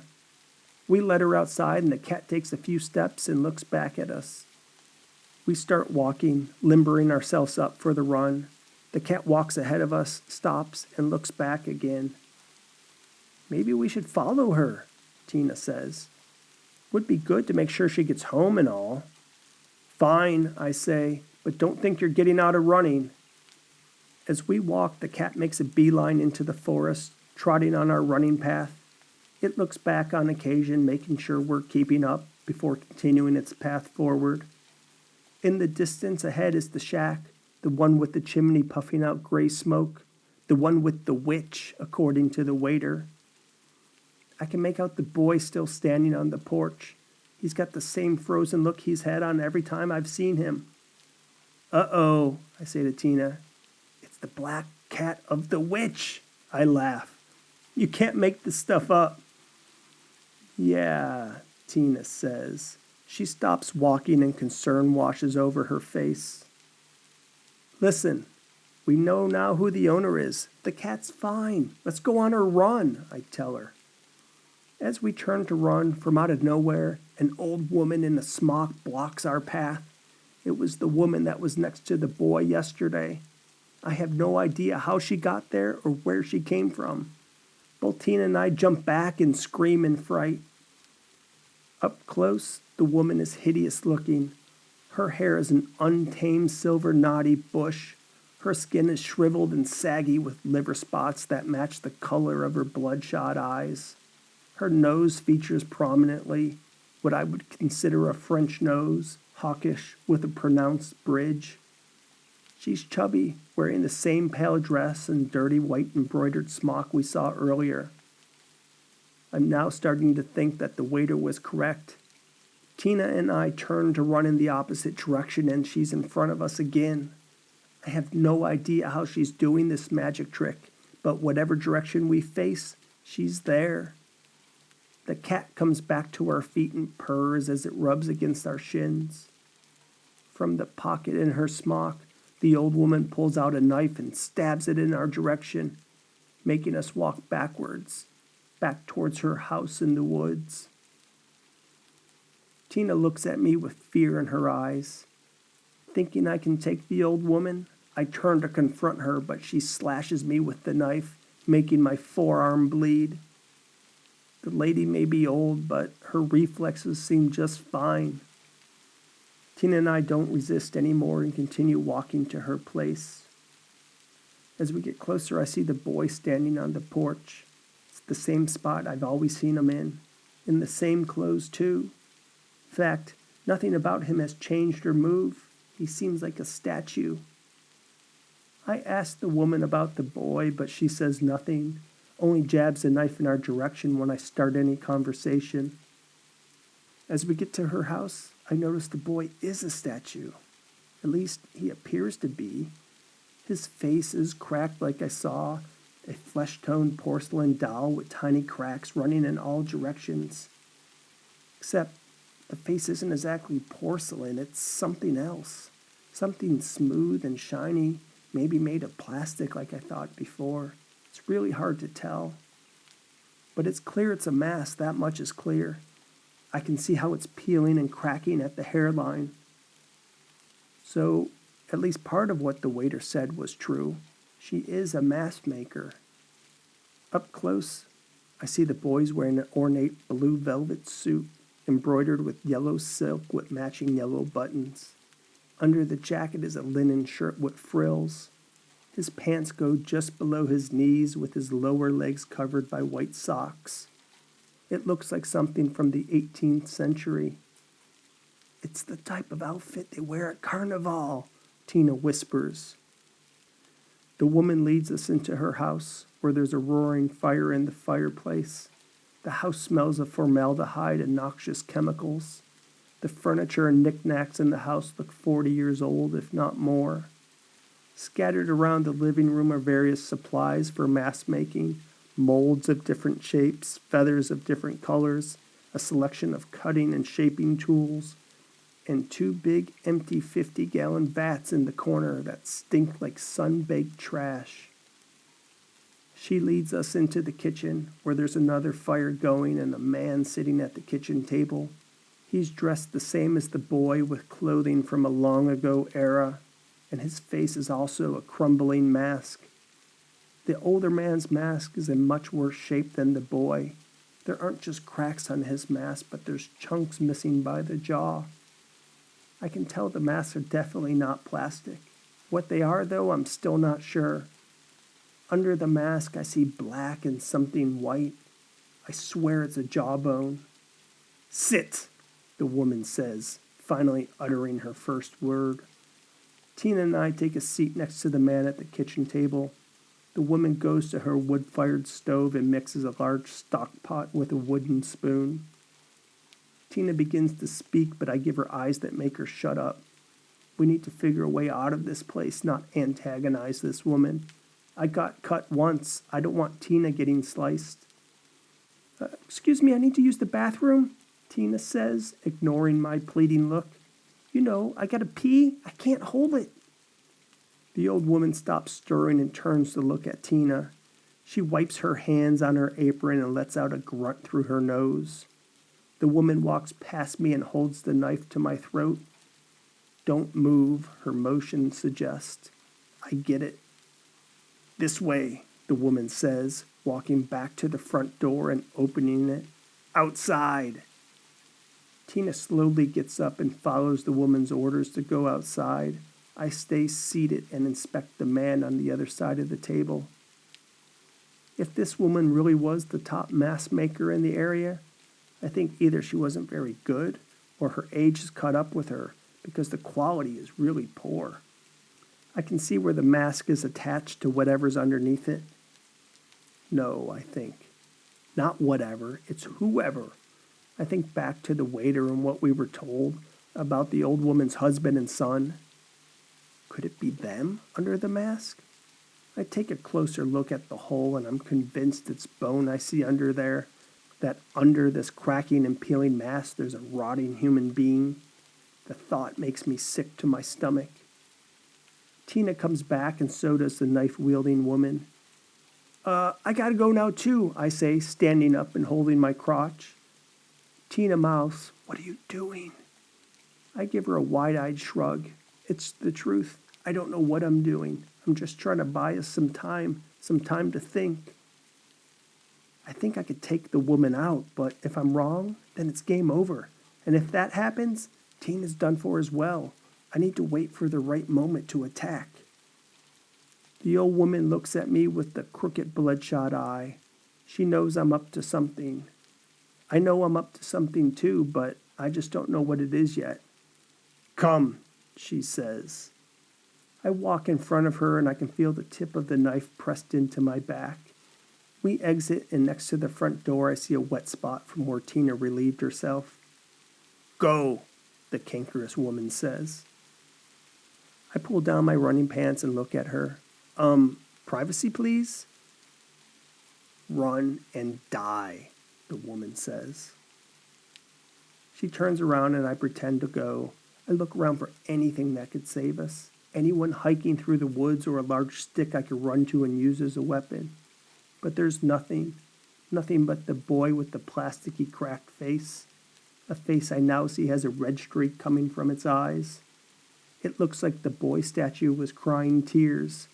As I'm staring at the boy's face, he blinks. It's enough to make me jump and yelp. The old woman turns around and my pants are still down, exposing myself to her. "I'm sorry, the wind was cold," I say. The woman opens up the front door and motions with her knife to enter. As I walk past the boy, I swear I hear him whisper, "Help." The old woman continues at the stove, stirring and whistling a tune. She goes into the living room and the sound of things being thrown around echo throughout the house. She curses. I understand merde, but not the rest of what she says. "What is this? How?" Tina whispers. Her face is a blubbering mess of tears and snot. her blonde hair a frazzled mess that falls into her eyes and makes her blink repeatedly. "I don't know," I whisper back. I take her hand in mine and give a squeeze to let her know we're in this together. The old woman comes waddling back into the kitchen, still spitting vinegar. She pulls out her knife and forces us to the back room, where 2 dog crates sit on the floor. "In," she says. When neither of us move, she pokes us with the knife in the back, hard enough to pierce us with the knife's tip. A circle of red stains the back of Tina's shirt. We climb into the cages on our hands and knees, and the woman clicks a lock and leaves the room. She slams the door, and we hear the sound of the door locking from the other side. What the fuck, Tina whispers, getting hysterical. "We're gonna die, we're gonna die. She's gonna kill us. No one will know." "Tina, stop," I say. "We need to stay calm. We're gonna get out of here." It was a tall order. We both knew we were in deep shit, and I wasn't sure how we were going to get out of here, but I knew panicking wasn't going to help. I wish I could hold Tina's hand, give her a hug, do something to comfort her. Instead, we're on all 4 in dog crates without even a bowl of water. It's clear the woman who captured us was crazy. Whether she's a witch like the waiter said, I don't know, but I did see her cat-like reflexes when we tried to go in different directions in the woods. So maybe there's something to his story. The room grew darker as the day bid its adieu. The woman never came back in the room for us, and I fell asleep on the floor in a fetal position, listening to Tina sobbing. At some point in the middle of the night, the sounds of keys jangling and the door opening woke me up. I braced myself at the back of the cage, backing away like a scared puppy. A small silhouette stood in the door frame. It was the boy, the one I had seen on the porch. His body moved like a robot towards my cage. "Please, help me," the boy whispers, bending down and putting his fingers through my cage. His fingers were rotted stumps. Paper-thin decayed flesh hung off his knuckles. His voice was high-pitched. He clearly hadn't gone through puberty yet. "She will kill you tomorrow. She will put your bodies in those barrels you saw, the ones that are currently empty, turning you into goo. She'll use you to repair us, to fix our features, to make us whole again. Your liquefied body will give us life. But I don't want to live. I'm dead. Let me go to the great beyond. Leave me be in my grave." I wasn't sure I heard right or believed what I was seeing in front of me. "You're dead?" It was a statement as much as a question. "1 weekend a year, during Carnival, the dead can come to life," the boy said. "My mother, she knows how to do it. I'm not sure how. But they say it's a time when demons come alive, a time of pagan rebirth. I died 12 years ago in a car crash. My father, too. My mother dug us up from our graves and began making the masks you see now. They're made from human remains. She was never like this before, never able to do this magic before. I don't know what happened, but I've seen her kill. She needs to kill to have what she needs to make our mask. But I can't take it anymore. Please help me. I want to be at peace." In the cage next to me, I heard Tina rustling. She was waking up. "Tina!" I whisper. "Tina!" Tina stirs but doesn't awaken. "Can you help us get out of here?" I asked the boy. The sound of whistling from the other side of the house cuts him off. Tina opens her eyes and screams. "Tina, shut up," I say. "You gotta be quiet." Tina covers her mouth, but her eyes are still bugged out. "I need to go," the boy says. He turns his body at the hips and stumbles out the door. He closes the door, but not all the way. Through the crack, I see him take a seat at the table, next to his decaying father. He sits motionless as the old woman comes back in the room, still whistling. Next to me, I can hear Tina hyperventilating. She's making sipping breaths in rapid-fire fashion. I want to help her, but I know if I say something, the woman on the other side of the door will surely hear me. The sun coming through the window forces my eyes awake. I guess I drifted off to sleep at some point after getting visited by the boy. I see Tina holding her knees to her chest, rocking back and forth in her cage. She's in bad shape mentally. "Are you okay?" I ask. What was that last night?" she says, ignoring my question. Her voice is unsteady. I don't think she slept at all. "He says he wants to help," I tell her. "He's trapped here, I guess, like us. But I don't know if we can trust him. I mean, if he wants to do something, why didn't he already?"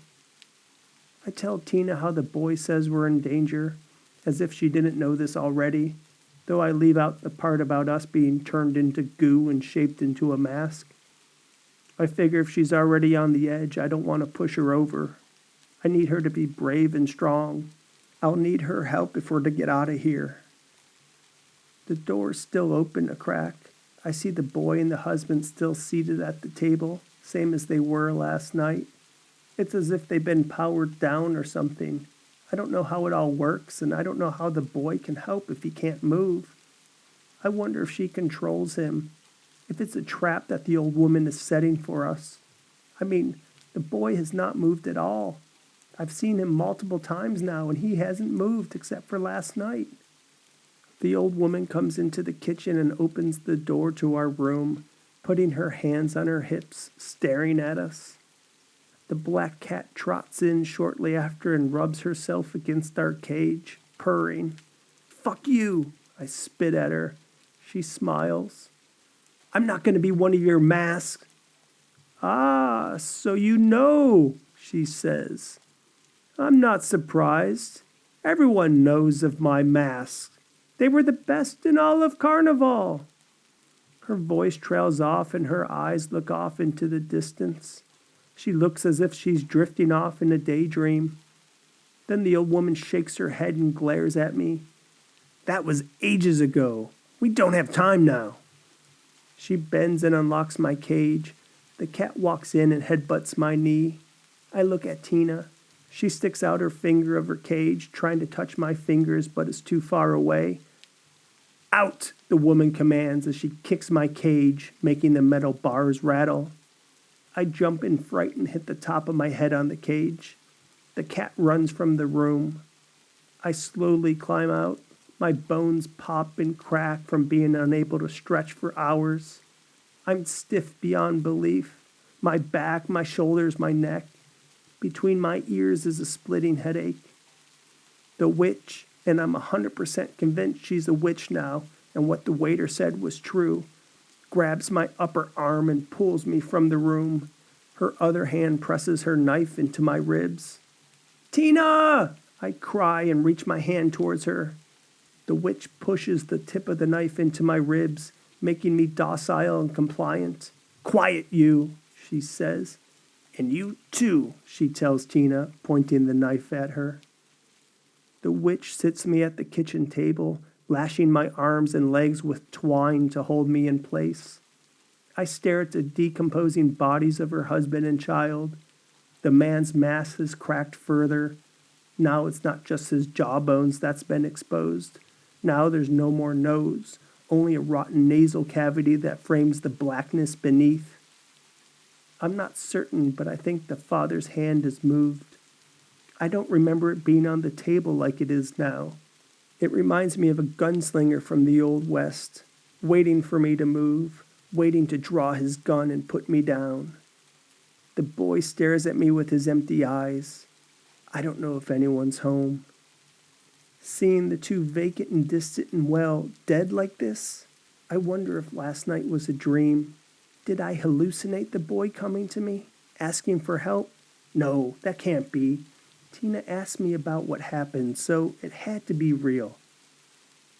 Is the husband like the boy? Does he also want to go back to the grave? Or is she controlling both of them? Is this nasty witch toying with us, tormenting us and making us suffer before she liquefies us and turns us into new masks for her dead loved ones? The cat goes into the room where Tina is located, and I hear a commotion. A cat screaming, Tina yelling, ow, and a cage rattling. Bitch, I got your cat! Tina yells over the growls and hisses of the black cat. The witch runs back to the room where Tina is at, and I hear shouting back and forth. The boy gets up out of his seat and starts to untie me while this is happening. To my surprise, the father does too. One unties my hands, the other unties my legs. As they work their bony fingers, pieces of decayed skin flake off of them like dandruff. As I stand, the woman comes out with Tina, holding the knife tight against her throat. Tina's face is bloody with cat scratches. When the witch sees me, she laughs. The husband and the boy grab my arms and hold them tight. Somehow, she's controlling them. The witch lets out a hideous cackle that makes the whole house shake. Oh, you will give so much life, the witch says, continuing her mucusy laugh. Fear. That's good. That's the secret of the weekend of rebirth. The more fear, the more life you will bring to my dearest Peter and Tim. The husband and son squeeze my arms tight. The husband turns his mask into my face and breathes a hideous breath. It smells of wet compost and makes my knees go weak. The witch lets out another cackle. I turn to the boy, whose mouth is slightly upturned in a smile. I knew I shouldn't have trusted you, I say. To the processing room, the witch says, her voice now joyous. Oh, the suffering you will feel as your flesh and bones dissolve. First your feet and shins, then your entire legs. She lets out another cackle that shakes the windows. Her dead family tug at me to move with them to the other room. I resist, but they keep pulling. I sense weakness from the boy and lean all my weight into him, pushing him backwards, back towards the roaring fire of the kitchen. He trips over the base of the brick hearth and stumbles into the fire. His knee-high socks alight, his brittle body the perfect kindling. The fire snakes up his lower half. No! The witch screams. She drops her knife to the floor and runs to her boy, smothering him with her apron, trying to put out the growing flames. Tina stands watching in disbelief as the witch's dress catches fire. Tina, go! I yell. I notice the husband's grip is now slack in my arms, so I twist myself free. Come on, Tina! The witch shrieks and wails, patting at the fire on her dress as well as trying to put out the flames on her boy, whose mask is now melting. I run to the door and look back, wondering where Tina's at. The husband is holding her. She didn't get past him. Tina fights and pulls and yanks, but even in his half-dead state, he's too strong for her. Tina! I run back to help Tina, but stop and flinch as the fire belches. The boy's entire body ignites like one of the logs. Red and yellow flames flicker as his mask drips onto the floor like wax. The witch rolls back and forth on the ground, screaming while extinguishing the fire on her clothes. When there's only smoke left, she grunts and huffs and puffs with a satanic gurgle. Half of her dress is charred and the skin on her right arm is a reddened, burnt mess that exposes pink muscle. You! The witch screams, pointing a shaky finger in my direction. Behind her, the walls of the kitchen burn. Black smoke rises to the ceiling, slowly filling the room. Tina frees herself from the husband and lunges in my direction. I reach out my hand for her, but the witch grabs her ankle, stopping her. I hold her hand and pull as hard as I can. The husband comes to life and rushes me, stopping me from helping Tina. As I fight the husband, I see Tina kick the witch in the face, sending her back to her son. The witch's dress catches fire again, and she lets out a deafening scream as the flames crawl over her body. The husband turns towards the commotion. I charge at his midsection, going at him with all my strength. Tina doesn't move and the husband's emaciated corpse crashes into Tina. They both trip over each other and the flaming witch straight into the fire. Tina screams, the witch screams. I watch as Tina's face melts and blackens with theirs, her burning arm outstretched towards me, her hand raised, looking for my help. I'm unable to do anything but stare as the heat singes my face. Her hand drops and the room becomes an inferno.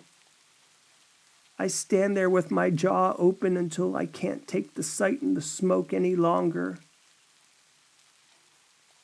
Back at the rented chateau, I watch as the house in the woods burns to its stone foundation.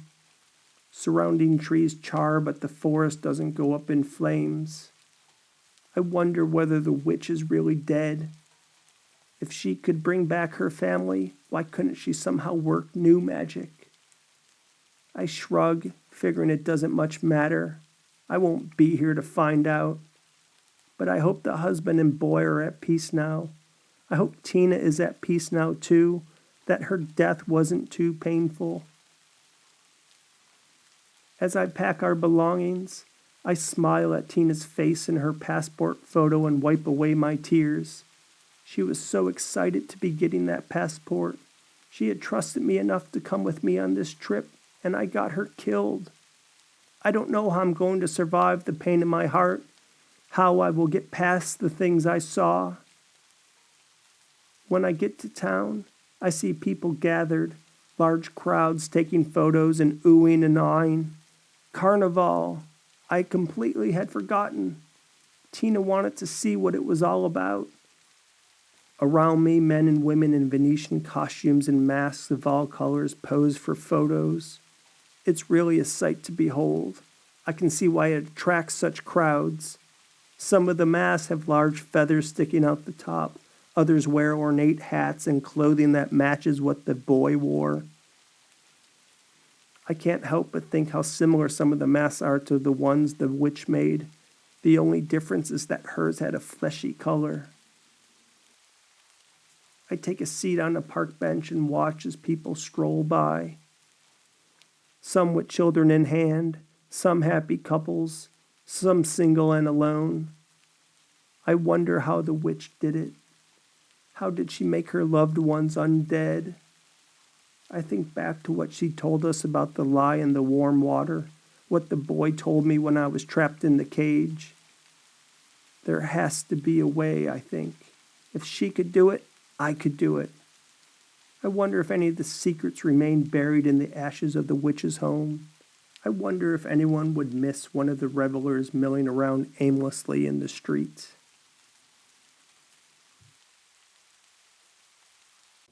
The Yearbook, written and read by Ren Bryant. Would you look at them? It's what's her name and what's his face. Can you believe it? I mean, look at them. Hugging like that, smiling like that. That's offensive. It's intimidating. Maybe even an unwanted sexual advance. I'm going to have to talk to the principal about this. No, there won't be any touching. Not in this year's yearbook. Not on my watch. This year, I'm going to make sure the yearbook is safe. Not like last year. Last year was an abomination. You should have seen it. Every single page was offensive. People touching other people. A picture of Ralph Thornton committing mass cultural appropriation by eating a plate of tacos. Ted Baska offending Muslims and Jews with a Bacon Rules t-shirt. Can you believe such a thing? And get this, they actually put a panther on the cover. I mean, I don't care if that's our school mascot or not. It's wrong. They took a panther and gave him a friendly human smile. Can you imagine such a thing? What would the panther say? No one should be offended opening a yearbook, even the animals. That's why I got myself a seat on the yearbook committee as its sensitivity reader. Well, I didn't quite get myself the seat. I tried, but students protested and convinced the school administrators to keep me away. That's what they always do when I try to fix something at the school. They tell me to calm down, that it's not a big deal, to stop complaining and stop being offended. They say I'm offended about everything. Everything and everyone, according to Scott Tomlinson. I told Scott it was offensive to say that, and by the way, I'm not really like that. Anyway, my parent called the school and she was able to get me a spot on the yearbook committee. And before you come at me, she is how my parent identifies. I'm allowed to use that pronoun. Words matter. That's why I won't call her mom. No one should say mom or dad, those horribly offensive and non-inclusive words. You see, my parent is a sensitivity reader at a publisher in New York City. I don't know which one. I think it starts with an M or an S or something. Their logo's a squiggly line. My parent says it's one of the big ones, though, and she never lies. My parent says she has the most powerful and important job in the world. She can change the words people use, change what they say. She can force them to remove words from their vocabulary they may not want to remove, to erase the words entirely from their mouths. She said she could even go back in time and make it so they never said the words in the first place. I think her job's the coolest thing since sliced bread. I want to be just like her. Yeah, my parent's a she, her. I wish I had powers like her. I wish I could get rid of all the offensive stuff like she does. Eliminate the people calling me dork and turd and telling me I'll never have any friends. When word went around the school that I was on the yearbook committee, the whispers started. I heard them. I heard the people snickering and pointing at me as I walked by. They said, "Watch out, here comes the police." That's what they call me sometimes, the police. Bobby and Jill and Tommy would make siren sounds as I passed by in the hallway. I'd look back and give them the stink eye. They'd smush their face and stick out their tongues. They were always bugging me. Once, Bobby held up a comic book for Tommy to see and pointed and said, "Look at this fat, ugly beast on the cover." I shuddered, but I didn't say anything. It wasn't until Tommy once said, "Boy, it sure is hot out today," that I turned around and yelled at him. I said he couldn't say boy, that's offensive. Then I stormed off and cried in the bathroom until the guidance counselor found me. Every night before I go to sleep, I clasp my hands together and pray. My parents said we're militantly atheists. She said atheists are more intelligent, and we're both intelligent people, aren't we? I said, yes, we are. My parent says the creeping theological state is killing the liberal foundations of America. I didn't know what she meant, but I nodded in agreement. I prayed that I could be like my parent and stop all the offensive things in this world. My parent knows I whisper a prayer before bed. She doesn't like it, but she doesn't disallow it. Just know there's no tooth fairy, my parent always tells me before she gives me a pill for my anxiety. I didn't know I had anxiety, but she says, of course I do. If I didn't, why would I pray? In the morning, something changed when I woke up. I don't know what it was, but I felt different. Tingly all over my body. It's kind of like butterflies I used to get in my stomach when I saw pictures in the newspaper of things no one would talk to me about. My parent canceled the newspaper because of that. She said it was all too much to bear. At first, I thought I had the virus. I didn't want to tell my parents about it, though, not when today was the first day of the yearbook committee. So I tested myself in the bathroom, stuck one of those sticks way up my nose. I overheard once somebody calling it a brain tickler, but I thought that was offensive because it made light of the situation. My parent, she tests me nearly every week, so I know the drill. I take a shower and wait for the results. It was negative. On the school bus, I heard all sorts of awful things. You wouldn't believe it. I bent over in my seat and clutched my midsection. I thought I was going to be sick, both because of what I was hearing and because my whole body felt so weird. I tried looking out the window to distract myself, but I saw a homeless man in a tent, and that upset me even more. So instead, I stared at my eco-certified merino wool and eucalyptus tree fiber shoes.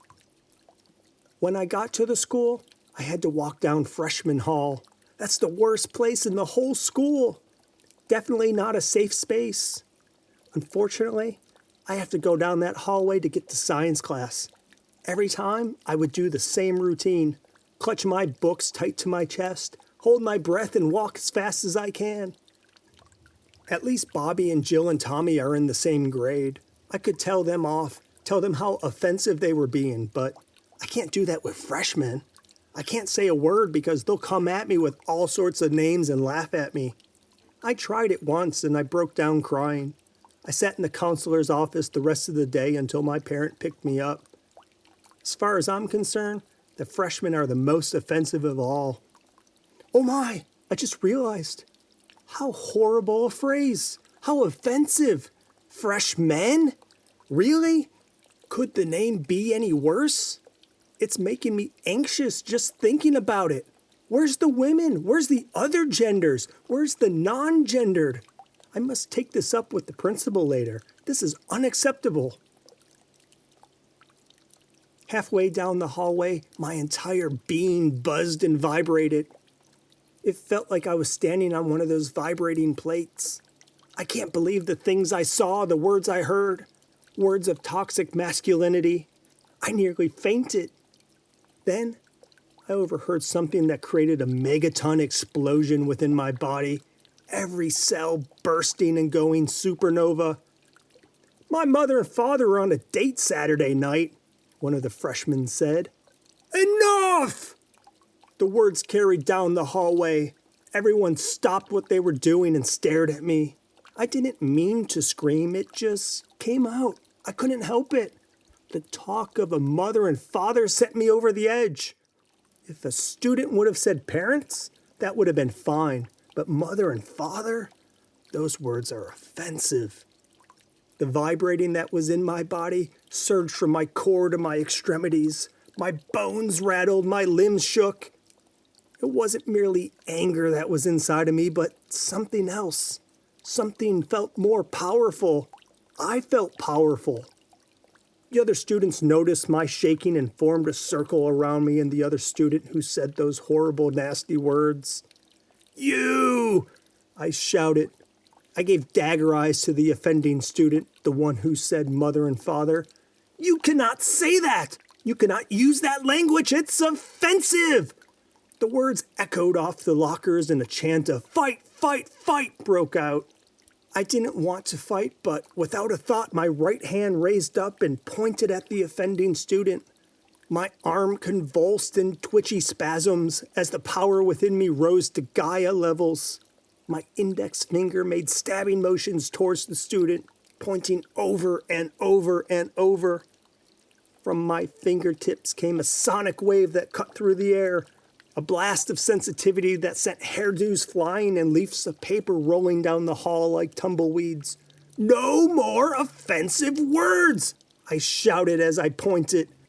The student's mouth erased, lips disappeared and turned to generic pink flesh. My finger was the eraser, taking away the offending lips, stopping the student from speaking further words of meanness. No more talk of mother and father. The student's eyes flashed terror. His jaw flexed to open, but there was nothing to open. The student clawed at his throat, touched his skin where his lips used to be. The other kids in the circle slowly backed away. They didn't scream. They didn't say a word. They could only stare in terror and fear. She's a freak! One of them shouted. You don't know my pronouns! I yelled back. I raised my finger and pointed at the student who called me the name. Sensitivity waves again pulsed through the air, and I did that student the same as the other, erasing his mouth. There would be no more bad words. There would be no more offensive speech. Books dropped. Screaming ensued. A crush of freshmen headed towards the exits. One flipped on the fire alarm, setting off a blaring cacophony that made people cover their ears. I stood still, soaking in my power, coming to understand that my prayer had been answered. A teacher came into the hallway, asking what all the commotion was about. He said he was trying to teach the class about black holes. Offensive! I shouted. A finger wag and his mouth was gone. The teacher ran back into the classroom with tears streaming down his face and locked the door. I heard the screaming of 30 students. Voices strained in terror, someone yelling to dial 911. Students smushed their face against the slit window in the classroom door trying to look at me. I smiled and I looked around the empty hallway. I imagined myself as one of the gunslingers in the Old West, the sheriff there to take control back from the evildoers, the ones who cause offensive pain with their existence. The world must be tamed, I thought. No one should ever feel uncomfortable or have to hear nasty, horrible words that cause harm. I thought of myself as the avenger for the offended. I would sweep away the wickedness. I would be the world sensitivity reader. A teacher came towards me. He said I needed to calm down and that there was something wrong with me, that maybe if I would come with him to the nurse, he could help. I felt he was trying to mansplain to me. I gave him a menacing look, furrowing my brow, trying to channel my energy to deal with his offensiveness. I stabbed my index finger at him and didn't just remove his mouth, but I erased his entire face. Over the school intercom, I heard the words, "The bus is late to Brooklyn." That was code for lockdown. I heard the automatic deadbolts on the doors click around me. It sounded like prison cells slamming closed. Billy came running down the stairs. He skidded to a stop when he saw me. Someone opened a door from one of the classrooms and told him to hurry up inside. But before Billy could make another move, I waved my finger in his direction and took off his face too. He didn't say something offensive right now, but I know he would have eventually done so. That's how Billy was. His body stumbled forward before tripping and crashing onto the floor. His head landed with a sickening crack on the vinyl floor. I was in control now. I was the great arbitrator of speech. There would be no more offensiveness from Billy ever again. There would be no more offensiveness from anyone again. Outside, I heard police sirens and the sounds of tires screeching to a halt. I walked to the front of the junior high and looked out its double doors. There, a line of cop cars stood at different angles. No real pattern, really, just wherever the driver decided to skid to a stop. I saw doors open, police officers dressed in blue uniforms and bulletproof vests. Some had guns drawn, some were on their cell phones. One had a megaphone. Next to him was my parent, Helen. I smiled. Finally someone who understands the hurtful nature of speech, someone whose job it was to fix the offensiveness, to put it right so no one would be harmed again by antiquated language that serves no purpose. There is no fat, there is no skinny, there is no mother, there is no father. There are no descriptions anymore because descriptions bring pain. My parent will help me stop these people and their offensiveness. "Rachel," Helen said through the police loudspeaker. "Rachel, I need you to listen to me. Can you do that, baby?" She paused and I can see the police telling her some things. "Rachel, please, come out. No more, baby, no more." I opened one of the double doors so I can talk back to my parent. "I'm not your baby," I yelled, sticking my head out the door but keeping the rest of my body inside. "Please, Rachel, I can't stop them if you don't cooperate and come out." "It's your job," I yelled back. "It's your job to stop them. It's your job to stop bad things." "Rachel, I know life is tough, and there are a lot of things that cause harm," Helen said. "A lot of words that are harmful. I tried to shield you from that. That's my role as a parent. We can try to work together towards a kinder tomorrow, but not everything's offensive. We can't stop all offensive things." She paused again. More police chatted with her, while some in the background grabbed shotguns. I couldn't believe my parent was listening to them, that she would stand shoulder to shoulder with these people who were responsible for so much harm in the world. "I think you're wrong," I said. "I think we should be able to stop people from being offensive. I think we should stop people from saying words that hurt, no matter their intent. We should be able to go back and erase all the stuff that has happened that has caused people harm. We must act. And I'm like you now. I have the power to stop hurtful words. No, baby, my parent said into the megaphone. The police kept the trigger depressed as she sobbed. I began to feel myself wanting to comfort her, and a tear rolled down my cheek. But then I thought about what she said. Baby. It's offensive. It really is. I thought my parent would help me. I thought she would understand. And if I couldn't trust my parent to help me make the world a better place, then I don't know that I could trust anyone anymore. I couldn't trust anyone to not be offensive, to not cause pain. I sighed, wiped the tears away, and pointed my finger in my parents' direction. I had no other choice. She was now part of the problem. She was the same as all the others, the ones who would accept the world where hurtful words continue. I watched as my parents' lips faded to nothing but skin. It happened as quickly as blinking.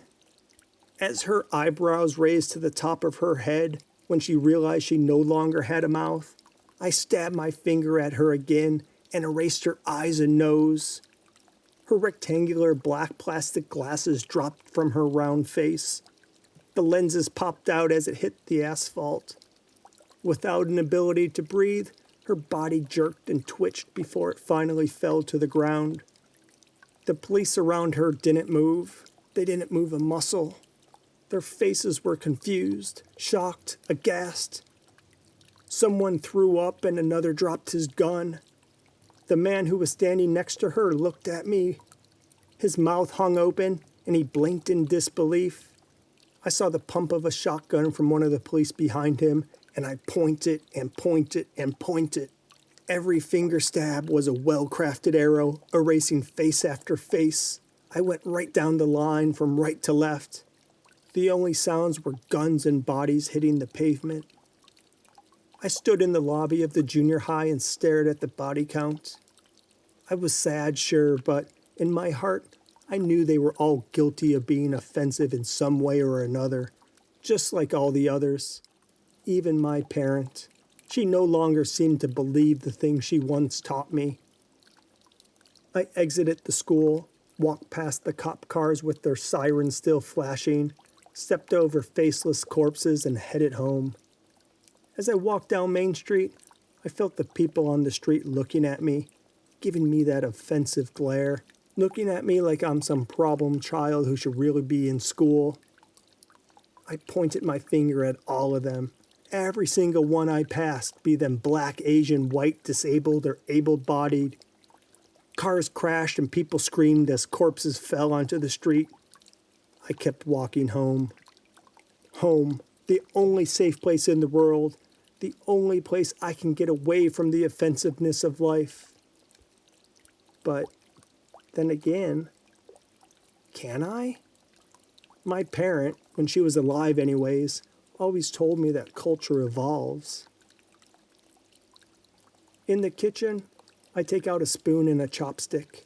It's okay, the chopsticks were a gift from a Japanese friend.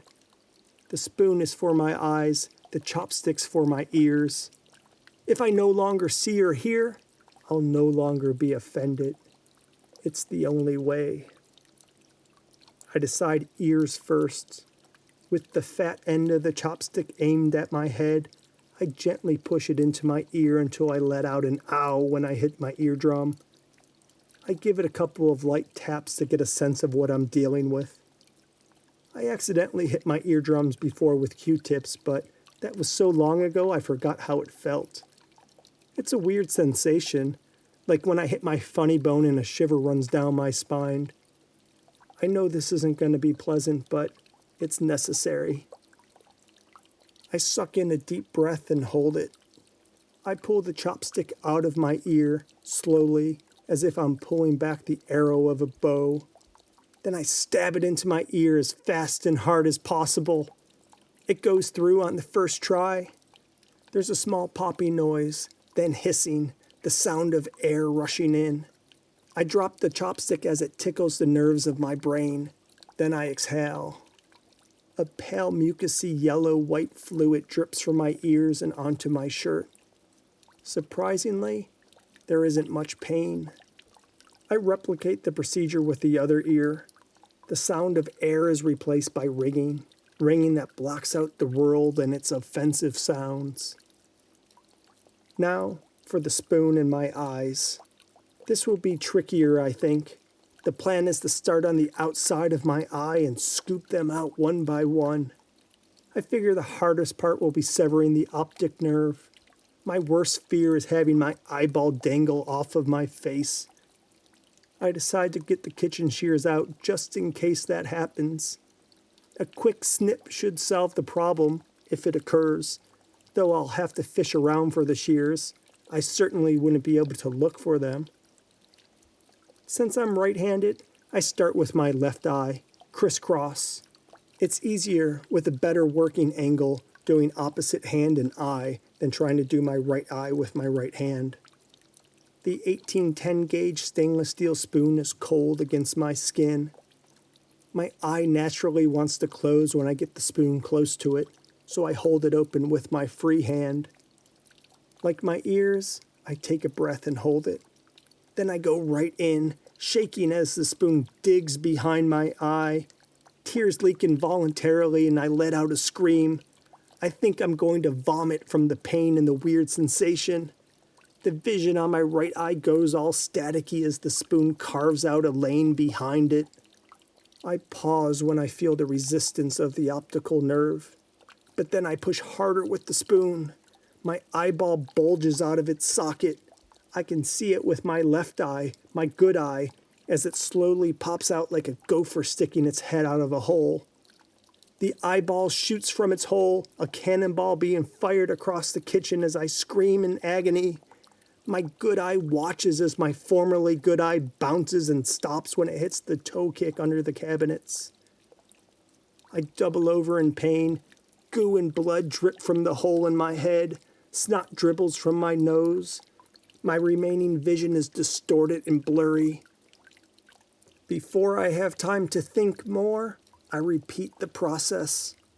I try to go as quickly as I can before I lose consciousness, but unfortunately, this one doesn't go as easy and I have to fumble for the shears and cut off the hanging eye. The world becomes the blackness of a prehistoric cave. There's no thoughts, only a constant ringing that comes from between my ears. Drool drips from my mouth, snot from my nose, blood and goo from my eyes and ears. I crawl on my hands and knees, crawl like a baby. A baby.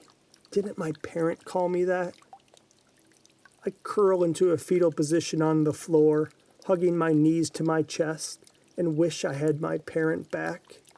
I wish I could go back in time, not just before the time I killed her, but before I even existed. I wish I was back in the safety of the womb, that warm place where life is a comforting heartbeat and words have no meaning.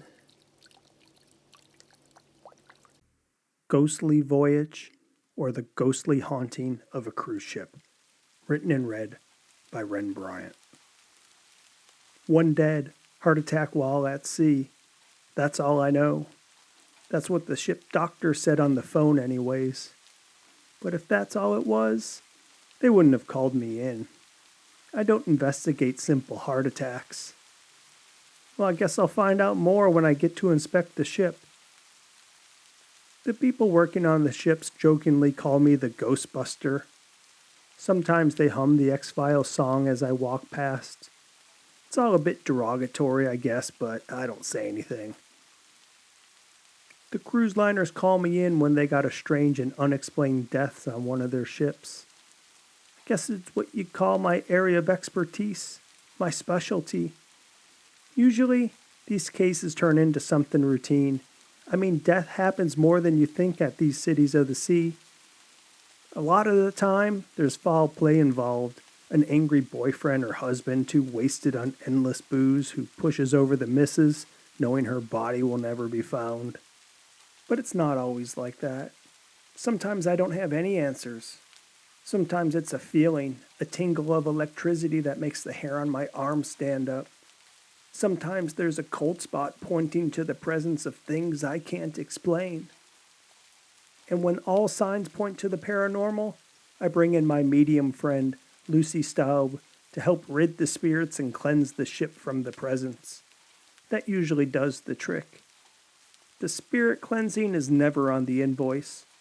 I'm discreet with my investigations. That's why the cruise industry hires me. The dirty secret of the cruise industry is that most of the ships sailing out of Miami pass through the Bermuda Triangle. The Devil's Triangle, they call it. There's been all sorts of disappearances over the years in the Bermuda Triangle. Plenty of other strange occurrences, too. Things like electrical malfunctions on boats and planes while they go through it. Of course, the cruise lines play down the dangers. They tell passengers it's all fantastic tales of superstition. It's like the Wizard of Oz telling Dorothy not to look behind the curtain. Now, I can't say which cruise ships are haunted, but the one thing I can say for sure is that you won't see me getting on any of those cruise ships and leaving the dock. Not with what I experienced. It happened my first and only time taking a cruise. My wife convinced me to do the vacation. She knew I got nervous out on the water, that I didn't even like being out on a lake, but she convinced me it'd be fun to go cruising. These ships are so big you won't even realize you're on the water, she said. I said, yeah, but what if something happens, the Titanic and all that? She laughed and said, Kevin, don't be such a scaredy cat. Things have come a long way since that era. She says, when's the last time I've read about a big cruise ship going down? She said it doesn't happen anymore, not with radar and all the sensors they have. But I'll tell you, the thing that got me to agree to get on the water was her saying we have to have some fun before we couldn't enjoy it anymore. When she said that, it pulled at my heart. Vicky had some health scares lately, and though we weren't quite ready for the home yet, we weren't spring chickens anymore. I was worried sick about something happening to her, of losing her. The doc said she was better now, but I'm still afraid about what the future will bring. So I try to pay more attention to Vicky than I used to, and that's why I said yes to that cruise. I'll tell you, having to do that safety briefing first thing, that wasn't too reassuring. The staff went through all the procedures in case of an emergency, how to get on their tiny emergency boats, how to put on your life vest. All I could think was that we were all doomed. It was on day 3 of the cruise that I saw something that forever changed my life. I can't shake the image, even to this day. That woman in the gray wool dress, floating down the hallway of the ship, glowing, dripping water. Her brown hair rippled behind her in the air, and her face was this pale, waterlogged white. She had dead and black orbs for eyes, and her mouth, it dribbled froth. At first, I thought I was hallucinating, that I had too much at the bar. But then she passed right through me with an icy blast that rattled my bones. I thought of my wife when it was happening. It was like an intense shot of sorrow or remorse. But as quickly as the ghost entered me, she left and departed through a wall. It only took seconds. My knees buckled and I fell to the floor and fainted. When I came around, one of the ship's doctors was tending to me. But what I saw next scared me more than the ghost. There was another ship doctor inside my room, tending to my wife. She said she had what she called a heart hiccup. She said she was the one that called for the docs. She didn't even know about me on my back in the hallway. I felt sick and jittery after that. I felt like I was going mental. The ship's doctors told me it was probably my nerves. They gave me a variety of pills, things to calm me down, settle my stomach, make me sleep. I took all of them at once, mixing the pills with some Jack Daniels. It didn't help. When we got back ashore, my jitters never left. My hands got so shaky that it made it impossible for me to continue at the Miami PD. I couldn't shoot for shit anymore, so I was forced to retire. Now, I was only a few years away from retirement anyways, but being forced out like I did, well, that just plain sucked. I talked to a shrink about what happened, and she said I needed to confront my fear. She said anxiety's normal as you age, and there's big life changes. The shrink also suggested I keep up my passions. She says it's important to do things you love. Since I had a desire to continue with my police work, I started doing private investigations. And doing so also allowed me to look into what I experienced on that cruise ship. So I started specializing in unresolved and mysterious crimes, what some people call the paranormal, and I brought in Lucy whenever a case called for it. At the ship's gangway, the doctor was there to meet me and show me his report about the man who died of the heart attack. Luckily, I got there before my former brothers in blue. I never used to mind showing up and seeing some familiar faces from the force. They ribbed me about being a private dick, and I'd tell them how wonderful life was, how I got to set my own hours and didn't have the chief breathing down my neck. It was always playful banter and kept me feeling connected to the force. But most of my friends are out of police work now, and these new guys, well, they're straight business, so I just do my best to avoid them wherever possible. I asked the doc to walk with me through the ship, but he refused. I thought it was just a heart attack, I said. He scratched the back of his neck and looked down. I knew there was something more to this going on. Heart attack my ass. I could feel it in my bones. I boarded the ship and walked slowly, my eyes scanning the report. The man was an older cruiser, about my age, but sailing alone. The security camera showed he ate at the buffet, walked to an area at the center of the ship called the park, and then proceeded to his room, number 5042. I sat in the security office and watched the video over and over. The image on the screen revealed an elderly man that had a look of sheer horror etched into his face. His eyes bulged with terror and his bony fingers clutched at his chest as if he was trying to rip out his own heart. Suddenly, without warning, he collapsed against the wall, like a marionette whose strings had been cut, his lifeless body crumpling to the floor. As I began my investigation, retracing the path the old man took, I couldn't shake the feeling that something was watching me. I turned around multiple times, but there was nothing but empty space.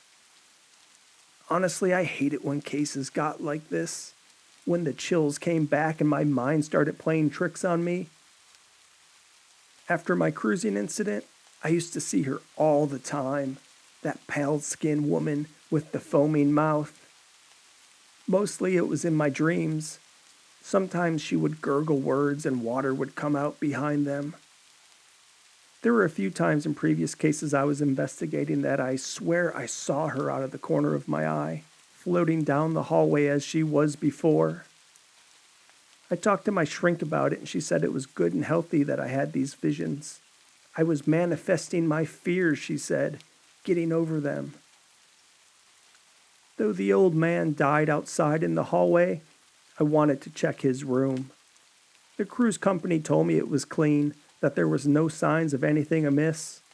It had his clothes, his toiletries, a comb and toothbrush, and a bottle of Zestril to treat his high blood pressure. The doctor told me that was the only drug in the man's body and it didn't play any role in his death. The room itself was a claustrophobic interior space with no windows, intended for solo travelers.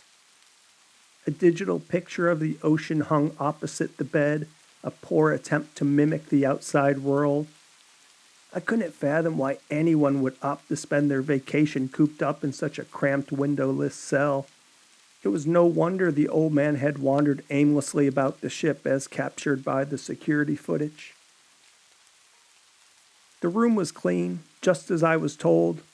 Even the cups had that little white paper hat over the top of the rim to indicate they were untouched. As I exited the room, a glimmer caught my eye. It was a silver necklace on the counter that wasn't there before. I looked around, thinking somebody was playing a gag on me, maybe a deckhand or a cleaning person. But the door was closed and locked. I was the only one in the room. I picked up the necklace, opening a locket to reveal a black and white photograph of a young woman. She appeared to be from another era, with her flawless face and piercing eyes. Her hair was tied in a tight bun, and she wore a ruffled dress that seemed straight out of the Civil War era. The air around me suddenly turned cold as ice. That familiar chill crept up my spine, the feet of 1,000 spiders. A wave of recognition washed over me as I realized where I had seen her before. It was the floating woman from my cruise, the ghost. Her hair was different, but that face, those eyes, it was her. That same sensation of bone-chilling fear that had plagued me then returned with a vengeance, and I couldn't help but drop the locket as I felt a presence in the room with me. As the tiny oval clattered to the ground, it disappeared into the deep maroon industrial carpet, taking my nerve with it. I ran from the room and immediately dialed Lucy. I was going to need her help. "Did you see her?" Lucy asked. Her voice carried a hint of excitement. She was always like this when I called her to help on a case. I shook my head. "No, but I felt her," I replied, rubbing my hands together to dispel the eerie feeling that lingered in the air. It felt way worse than anything we've dealt with before. Maybe it just brought back too many bad memories for me, I don't know, but I think we got a doozy here.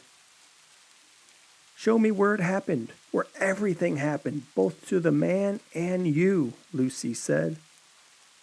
The thought of stepping back on board made my skin crawl. Now I understood why the doctor wouldn't escort me onto the ship. I scratched my chin and chewed at my lower lip, hesitating to relive the feeling of my bones being turned to ice. As a cop, I've seen my fair share of atrocities, from bullet-ridden bodies to drug-induced cannibalism. But this was different. This was something that defied explanation, something that played with your mind and senses and made you doubt your own sanity. One run-in with the spirit that sent me to retirement was enough.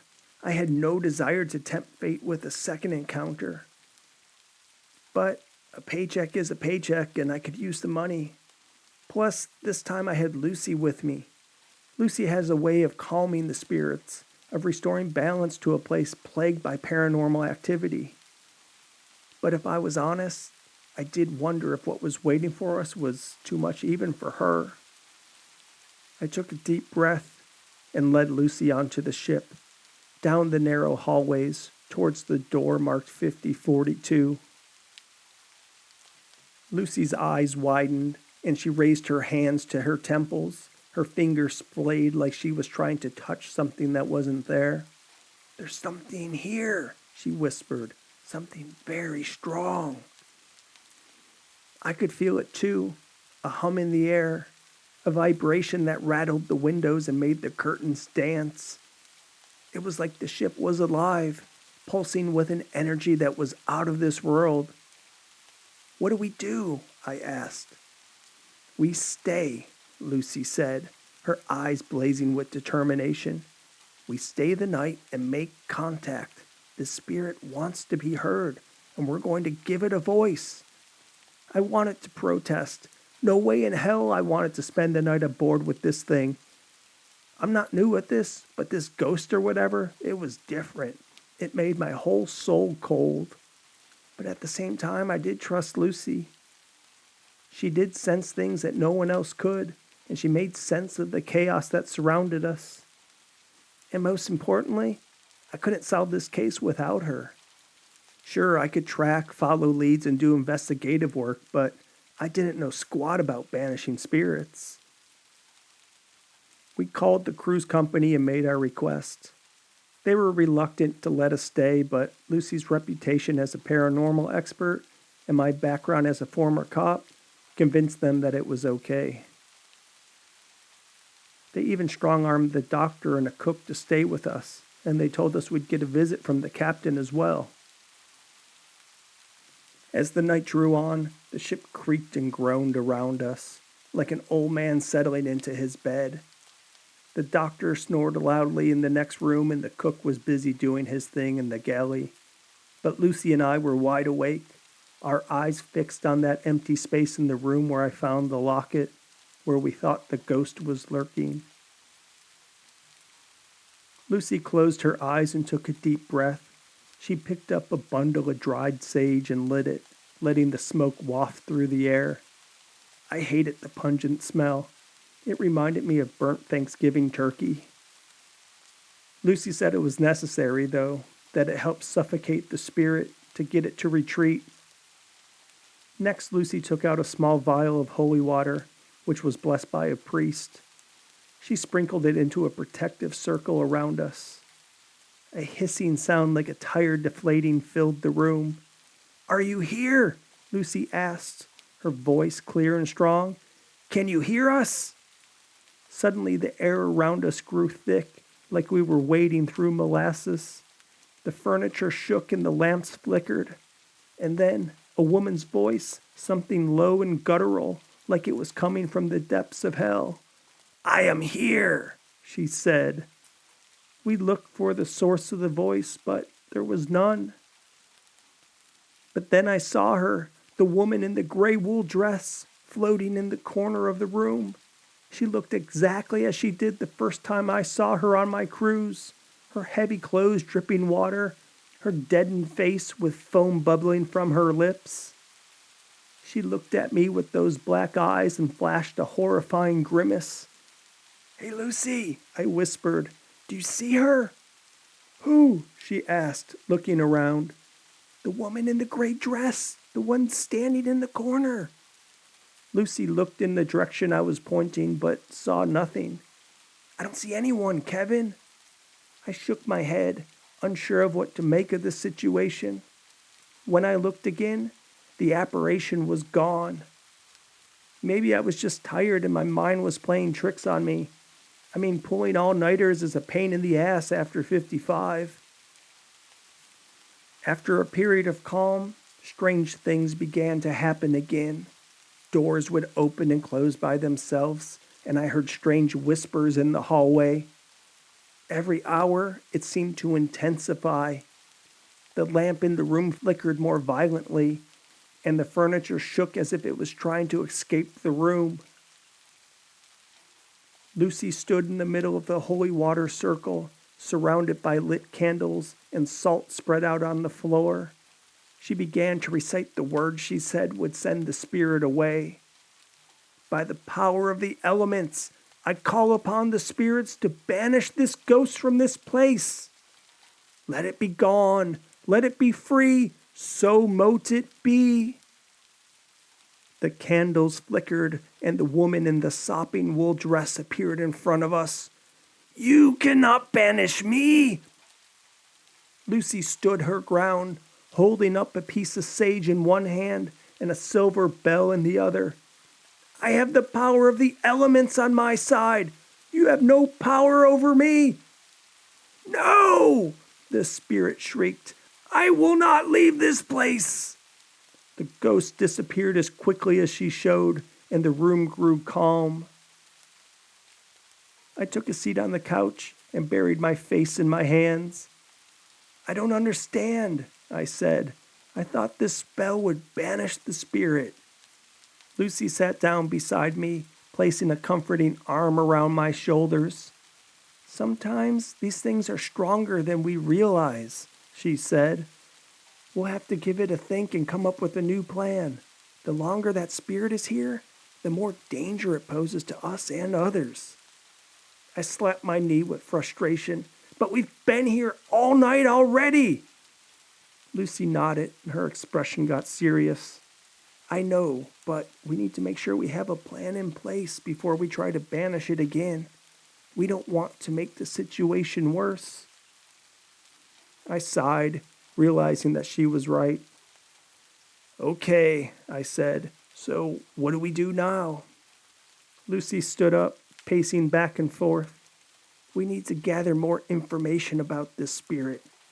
Watch it, find out what its weaknesses are.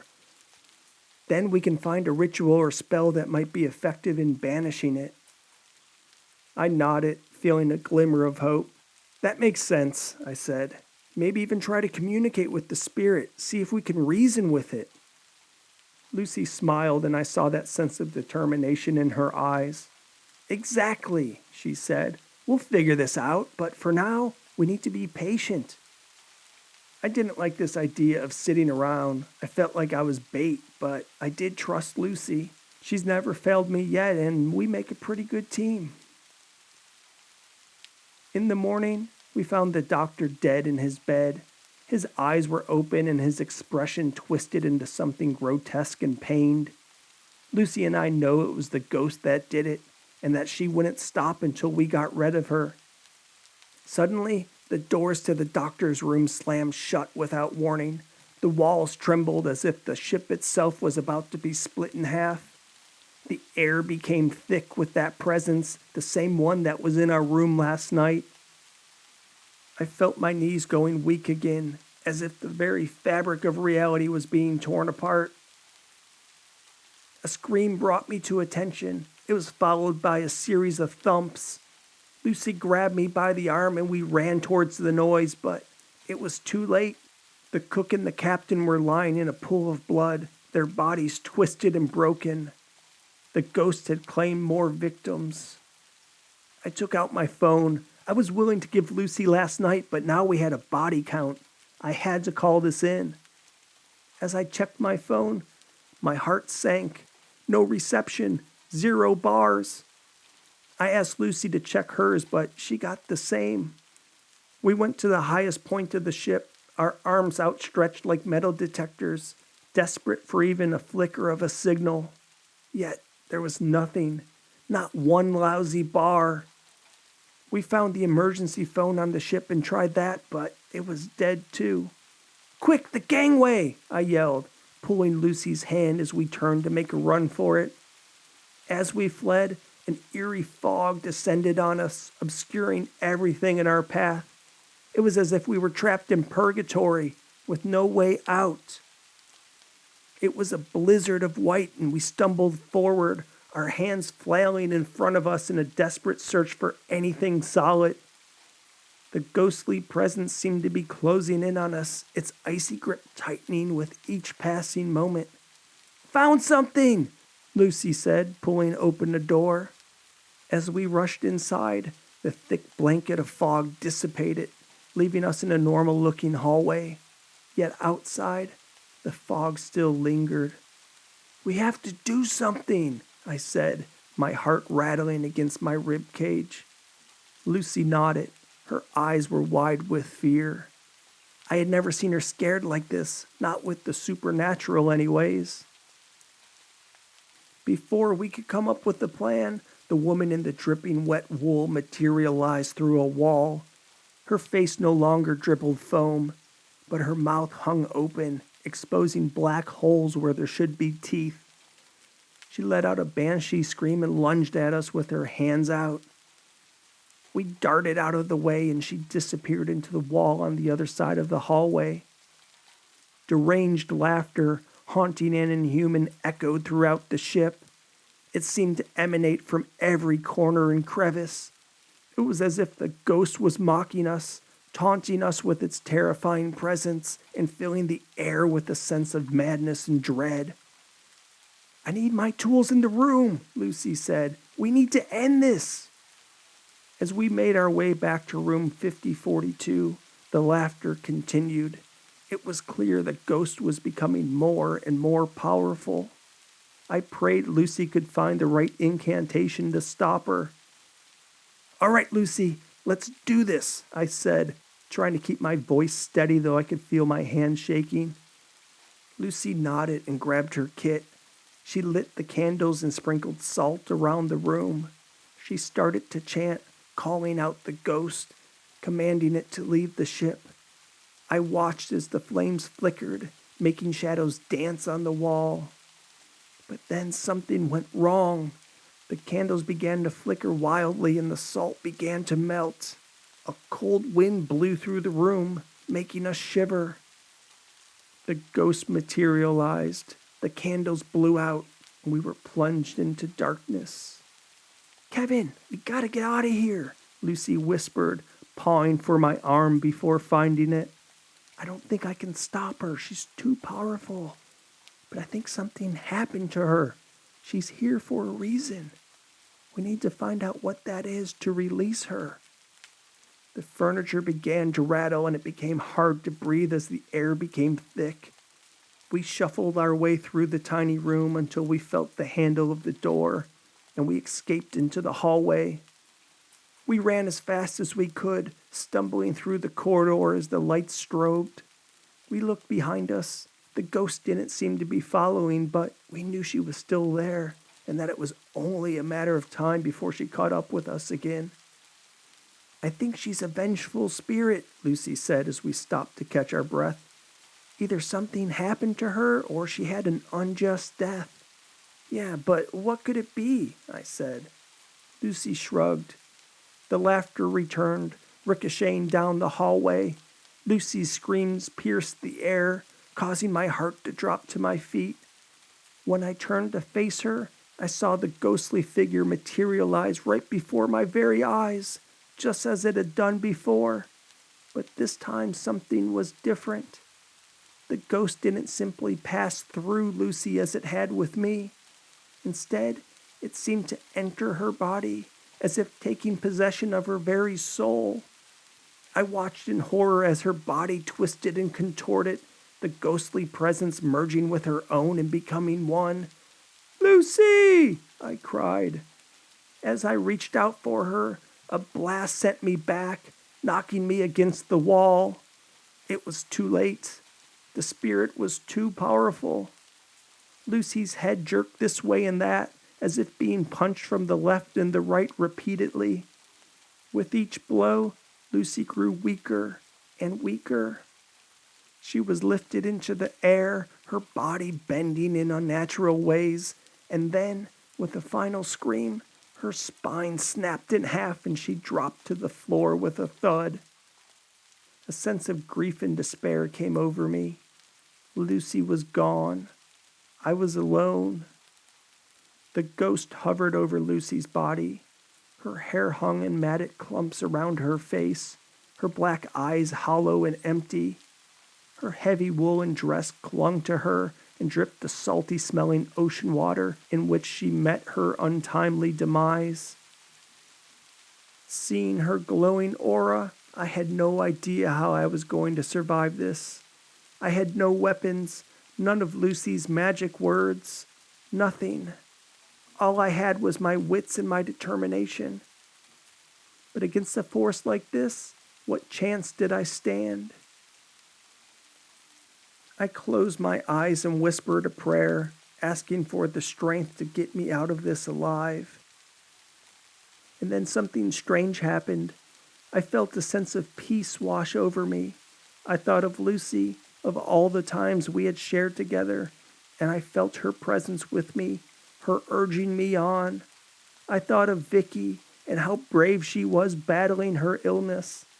Their strength gave me strength.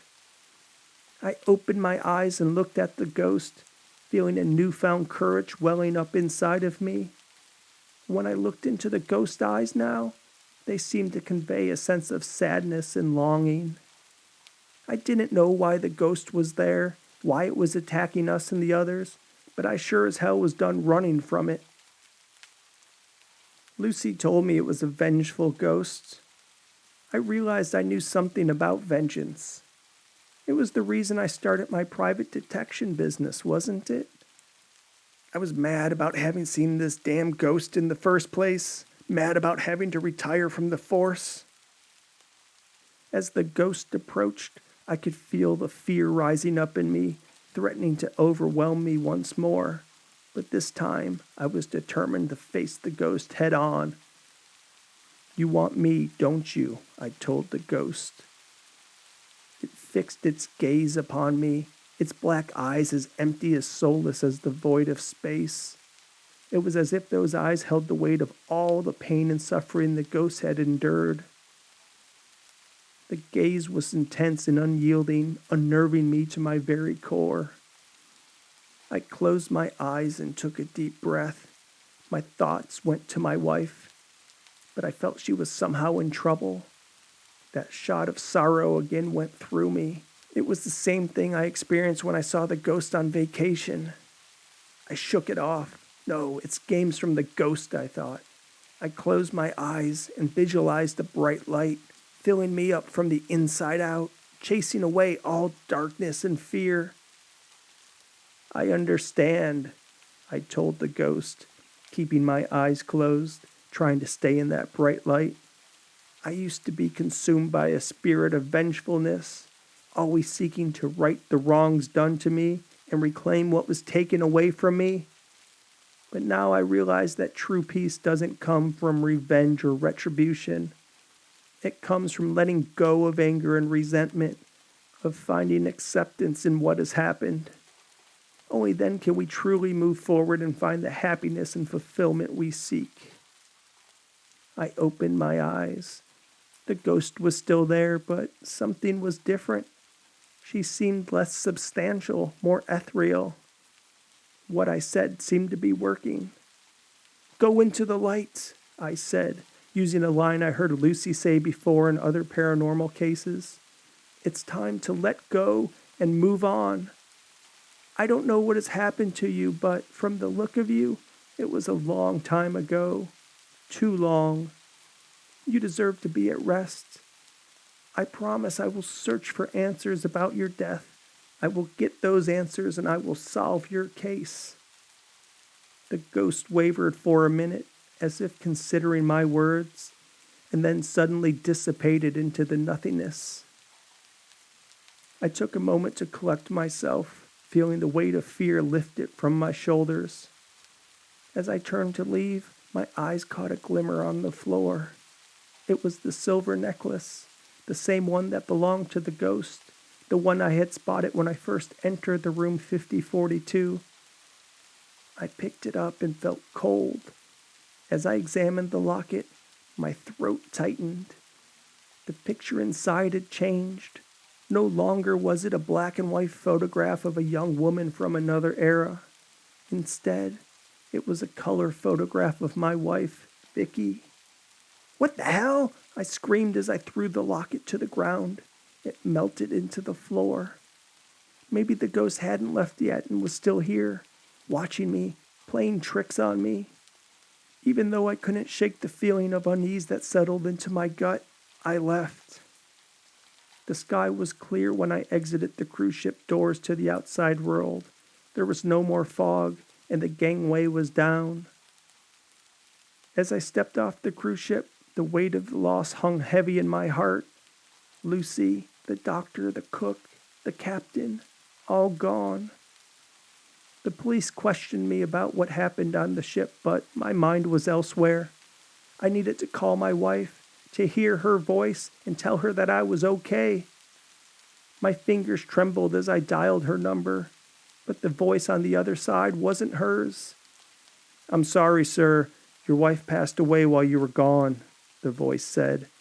"We tried to contact you, but we couldn't reach you." I fell to the ground and curled in a fetal position. Tears streamed down my face as I realized my worst fears had come true.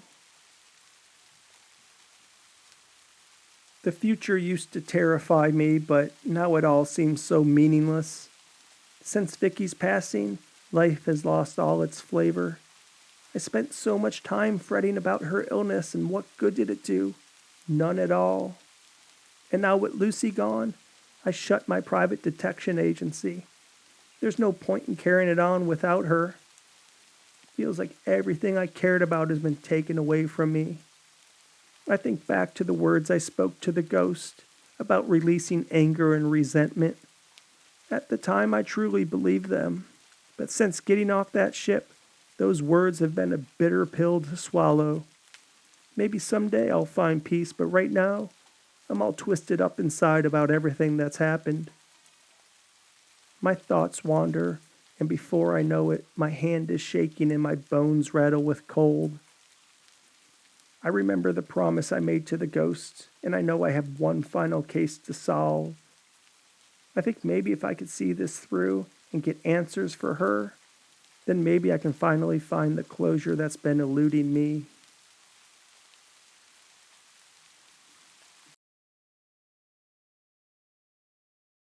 The Horrifying Revenge of a Man Broken by Betrayal. Written in red by Ren Bryant. The sound of the shovel hitting the ground was like music to John's ears. He had been digging for hours, but he wasn't tired. In fact, he felt more alive than he had in years. The grave was almost finished, and he couldn't wait to fill it up. He paused for a moment, wiping the sweat from his forehead. He looked up at the moon, which was full and bright, illuminating the woods around him. He took a deep breath and closed his eyes, letting the cool night air fill his lungs. It had been 10 years since the incident, 10 years since his life had been turned upside down. Once, he was a successful businessman with a beautiful wife and 2 children that he adored. It was the perfect nuclear family in the house with the white picket fence. His life was a Norman Rockwell painting. But all of that had been taken away from him in one fell swoop. Well, one fell swoop maybe isn't the best way to put it. One large dick is probably more apt. On an unremarkable Tuesday evening, fate collided with John's mundane routine. He had been looking forward to Taco Tuesday, the weekly tradition he shared with his wife and kids. He entered the front door, walked up the steps to the bedroom to get changed out of his work clothes, and stopped short when he opened the bedroom door. There, in his marital bed, was a man, the one with the large dick, plowing his wife. John's heart was pounding so hard in his chest he could hear the blood rushing through his ears. The sight before him was too much to bear. The anger and betrayal he felt were indescribable. How long had this been going on? Was this the first time, or was this merely the latest in a string of infidelities? He long suspected his wife Annette was cheating on him, but to see her in the act sent him over the edge. John's world broke to pieces as he watched his wife writhe in pleasure beneath the weight of someone better looking than him. Her cries of ecstasy filled the room, mingling with the sound of flesh slapping against flesh. It was a scene straight out of a nightmare, and yet it was all too real. The man's body was a blur of tan skin and chisel muscles. His dimpled ass cheeks flexed with each thrust. His well-manicured erection glistened with sweat, a sight that sent a surge of jealousy and disgust coursing through John's veins. He couldn't tear his eyes away, even though he wanted nothing more than to flee from the room and never look back. The man's head was buried between his wife's legs. The sound that emanated from her lips left no doubt as to how good the action was. John felt as though he was watching a train wreck in slow motion, powerless to stop it but unable to look away. His wife's moans grew louder, more frenzied, until they reached a fever pitch that made John's skin crawl. He felt sick to his stomach, but he still stayed rooted to his spot, unable to move. In that moment, John realized he didn't know his wife at all. The woman he had loved and trusted for so long was a stranger to him now, lost in a sea of passion and desire that had nothing to do with him. As he stood there, alone and helpless, he knew that he would never be able to unsee what he had witnessed. As he reached for the lamp on the dresser, his hand shook with fury. He knew what he was about to do was wrong, but he couldn't stop himself. He unplugged the lamp and crept towards the bed, the cord coiled tightly in his hand. The man fucking his wife was completely unaware of the danger that lurked behind him.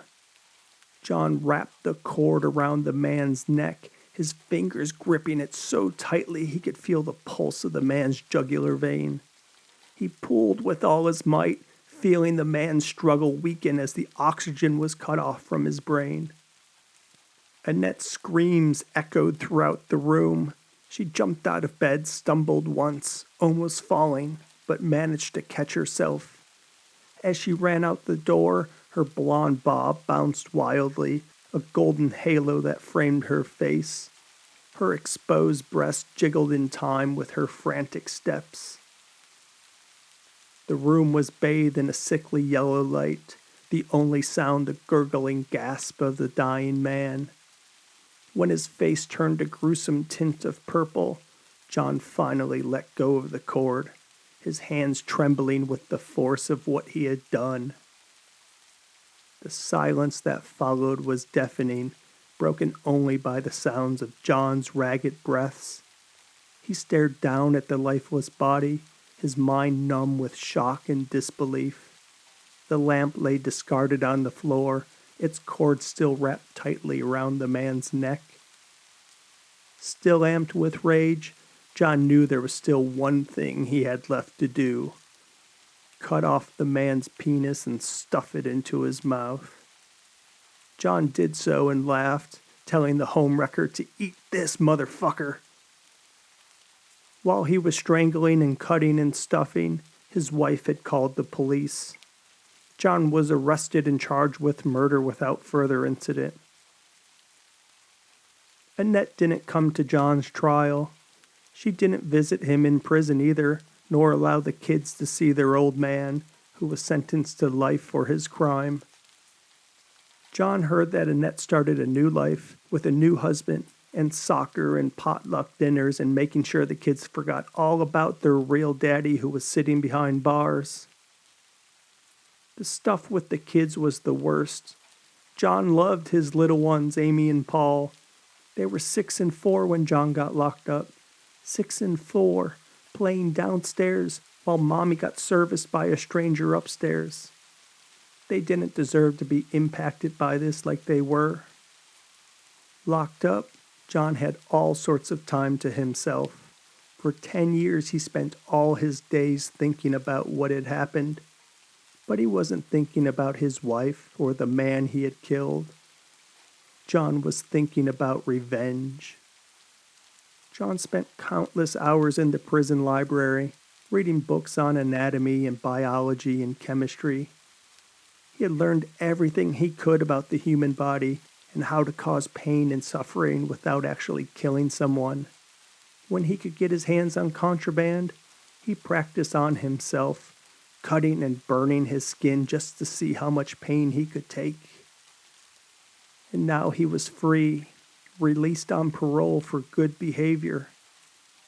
It took John 6 months to track down his wife and her new lover, but that gave him all the time he needed to plan his revenge. He had rented a cabin in the woods, a secluded place surrounded by towering trees that loomed over the wooden structure. The cabin was nestled deep within the forest. The only sound that could be heard were the gentle rustle of leaves as the soft breeze blew through the trees. John had invited his wife and her new husband there, under the guise of reconciling. He didn't expect her to accept the invite and was surprised she did. He thought the long letter he drafted with the invite sealed the deal. It apologized for the things he had done and said how important it was for him to make amends, how his parole officer thought it was important. Annette and Fred had come, unsuspecting, and now the plan was for John to bury them alive. If he could, he would catch them having sex. That's how he imagined it in his head. It was his fantasy, something he dreamt about in his prison cot. His ex-wife spreading her legs while he walked in and killed them both. But even if he didn't catch them in the act, it'd be fine. They'd still end up dead. John was sure of it. It was just a matter of finding the right opportunity to strike. Dinner was awkward. John hadn't seen Annette in 10 years and didn't think about how uneasy it would be sitting across from her again, especially with Fred alongside of her.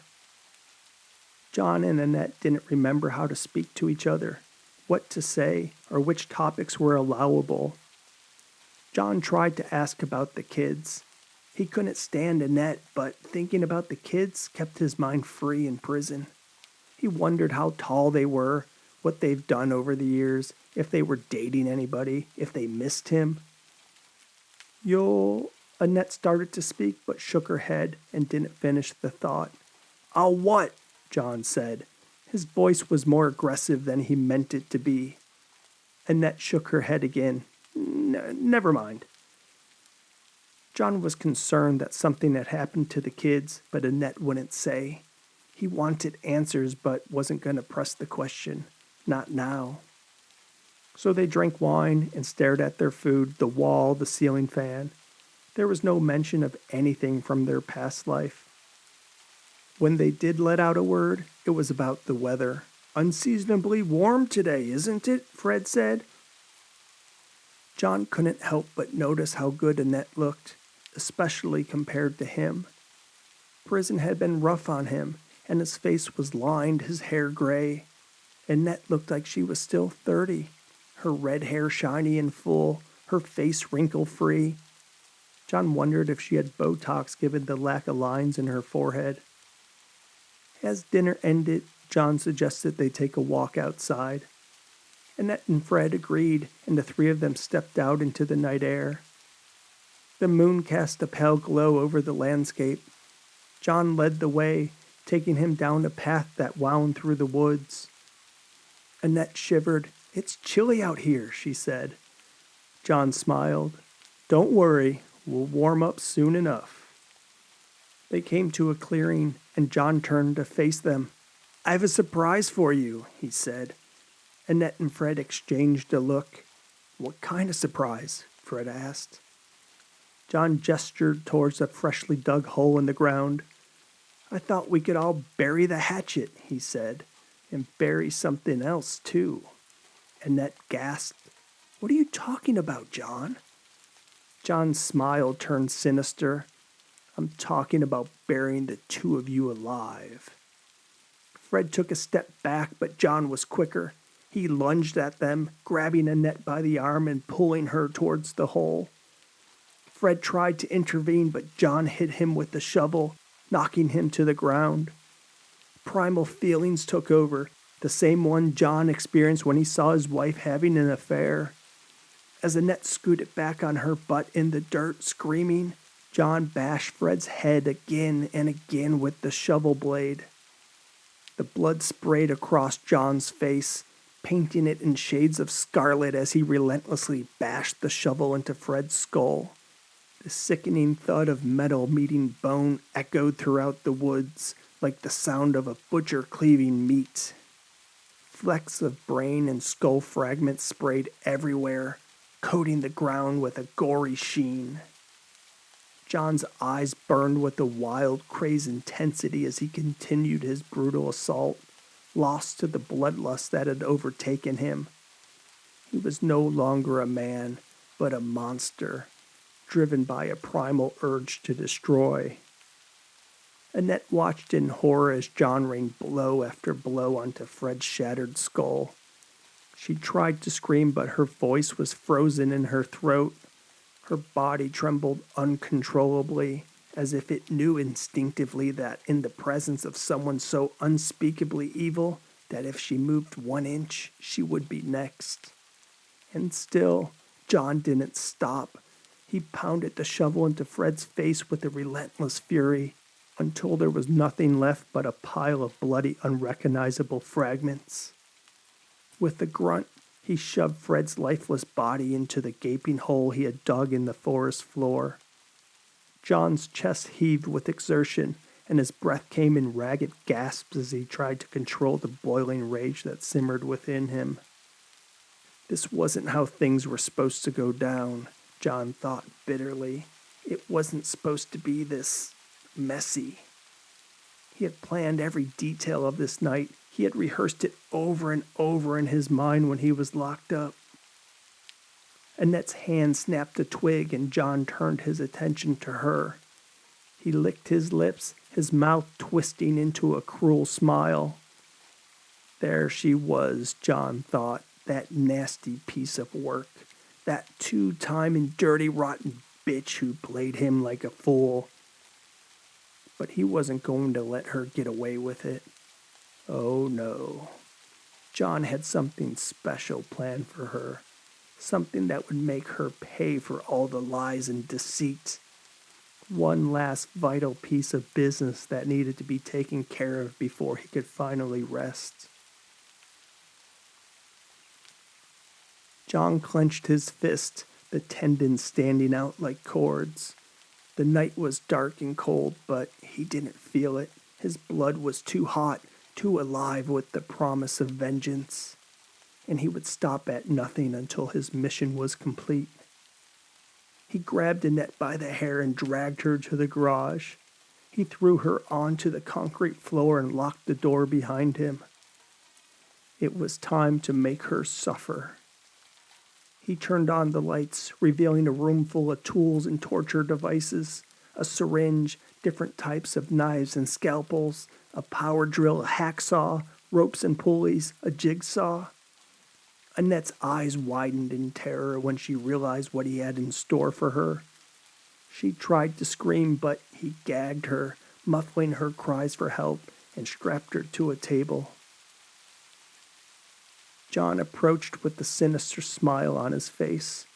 "You should have never cheated on me, Annette.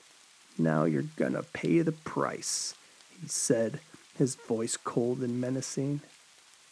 He picked up the scalpel and pressed it against her skin, tracing a line across her cheek.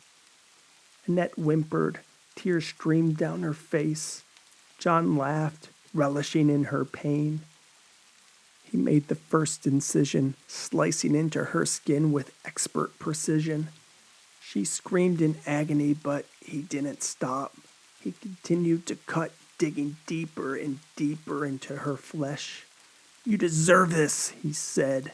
"You deserve to suffer." As he inflicted his torture, John felt a sick sense of satisfaction. He was finally in control, finally getting revenge for all the pain she had caused him. Annette's arm hung limp, the skin peeling away like old damp wallpaper.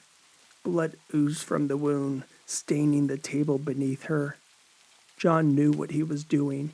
He avoided any major veins to ensure she didn't bleed out too quickly. As Annette struggled in pain, struggled against her restraints, her eyes fell upon a tray next to the table. It held a vial of clear liquid and a syringe that looked like it could have been used on a horse. The fear in her heart grew as she realized that John had more than just murderous revenge in his mind. What was in the vial? What kind of monster was she dealing with? This wasn't the person she knew. This wasn't John. Despite the blood loss and the pain, Annette knew she had to fight. She had to get back to her kids before John could find and harm them. As John leaned in, Annette closed her eyes, reared her head back, and headbutted him with all her might. The crack of skull on skull thundered throughout the garage.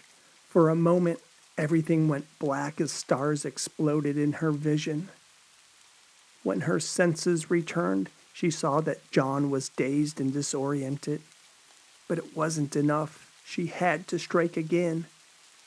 Without hesitation, she sank her teeth into his face, tearing away a chunk of his cheek in a spray of blood. John's scream mingled with the metallic clang of the scalpel as it flew from his grasp. With her hands slick with blood, Annette fought against the restraints that bound her, desperation giving her strength. She managed to loosen them enough to free herself, and with a powerful kick, she sent John sprawling to the floor.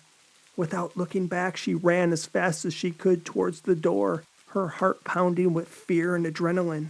She had to get out of there, get away from John. With a guttural roar, John charged Annette from behind, catching her off guard as he tackled her to the ground with a thud. They wrestled on the floor, punching and clawing at each other, their blood intermingling. Annette managed to grab a hammer nearby and swung it at John's head, hitting him with a sickening thud. He fell to the ground, dazed but not totally out of it. Annette knew she had to keep fighting if she wanted to survive. She grabbed a pair of needle nose pliers and used them to stab John in the chest. He screamed in pain, but he wouldn't relent. He grabbed a nearby wrench and swung it at her head, swinging wildly. Annette ducked, causing the wrench to hit the concrete wall behind her. As John stumbled in pain, she ran out the door, leaving him behind.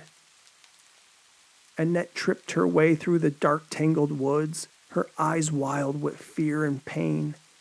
Her clothes were torn, her body was bloodied, and her heart pounded with the desperate need to escape John's grasp. She could hear his heavy breathing and the crunch of leaves as he closed in on her. She tried to run, but her legs felt like lead weights, and she knew she couldn't keep going for much longer. "Come back here, you bitch!" John yelled. "I got a present for you!" Annette stumbled over a root and fell to the ground, scraping her palms and knees on the rough forest floor. She scrambled back up, her eyes darting around frantically for any sign of help. And that's when she saw it, a faint glimmer in the distance. It was a flashlight, moving steadily closer. Oh, please, God, help me, please, help!" Annette cried out, her words catching in her throat as she stumbled towards the light. As she broke through the trees, she saw a group of hikers huddled around a small campfire. They jumped up in shock as she stumbled towards them, her face twisted in agony. Please, you have to help. He's coming," Annette gasped. "Who's coming? What's going on here?" one of the campers asked. "John," Annette breathed, her eyes wide in terror. "He's going to kill me." The flathead screwdriver pierced through Annette's neck with a sickening crunch, blood spraying out in a violent eruption. It was as if 4th of July fireworks had come early, and Annette was the star of the show. "Told you, you pay, bitch," a bloody John said as he emerged from behind her, his breathing ragged and labored. The pliers were still in his chest, a gruesome testament to the struggle that had taken place between the two of them. The campers, who had been enjoying a peaceful night in the woods, screamed and scattered in all directions at the sight of John. His face was a mask of red, a gash on his forehead oozing blood down his face like a crimson river. The kids!" Annette's words were barely audible, a faint whisper amid the chaos. "They—" John leaned in close, his eyes glimmering with maniacal light. "What about the kids, Annette? What'd you do with them?" Annette gasped for air, her eyes flickered with fear and pain. I hid them in the cabin." John's expression twisted into a savage snarl. "You think you can outsmart me? You think you can keep our children away from me?" With a primal roar, John plunged the screwdriver deeper into Annette's neck, silencing her forever. The campers watched in horror as John stood up, his chest heaving with rage and triumph. As John stumbled back to the cabin, his wounded body aching with every step, he knew what was waiting for him. The police, with their flashing lights and stern expressions, had come to take him away. He could see them waiting in the distance, their handcuffs glinting in the moonlight like a pair of sinister eyes. As he got closer, John saw his children huddled together, tears streaming down their faces. They had been through this before, this pain of seeing their father taken away in chains. John wanted to hold them, to tell them it would be okay, but the police wouldn't even let him speak to them. All he could do was stare at their faces, trying to imprint every detail in his mind. Amy and Paul, his beautiful children, now alone in this world. They would be 16 and 14 now, he thought. Their faces looked healthy and strong, like their mother.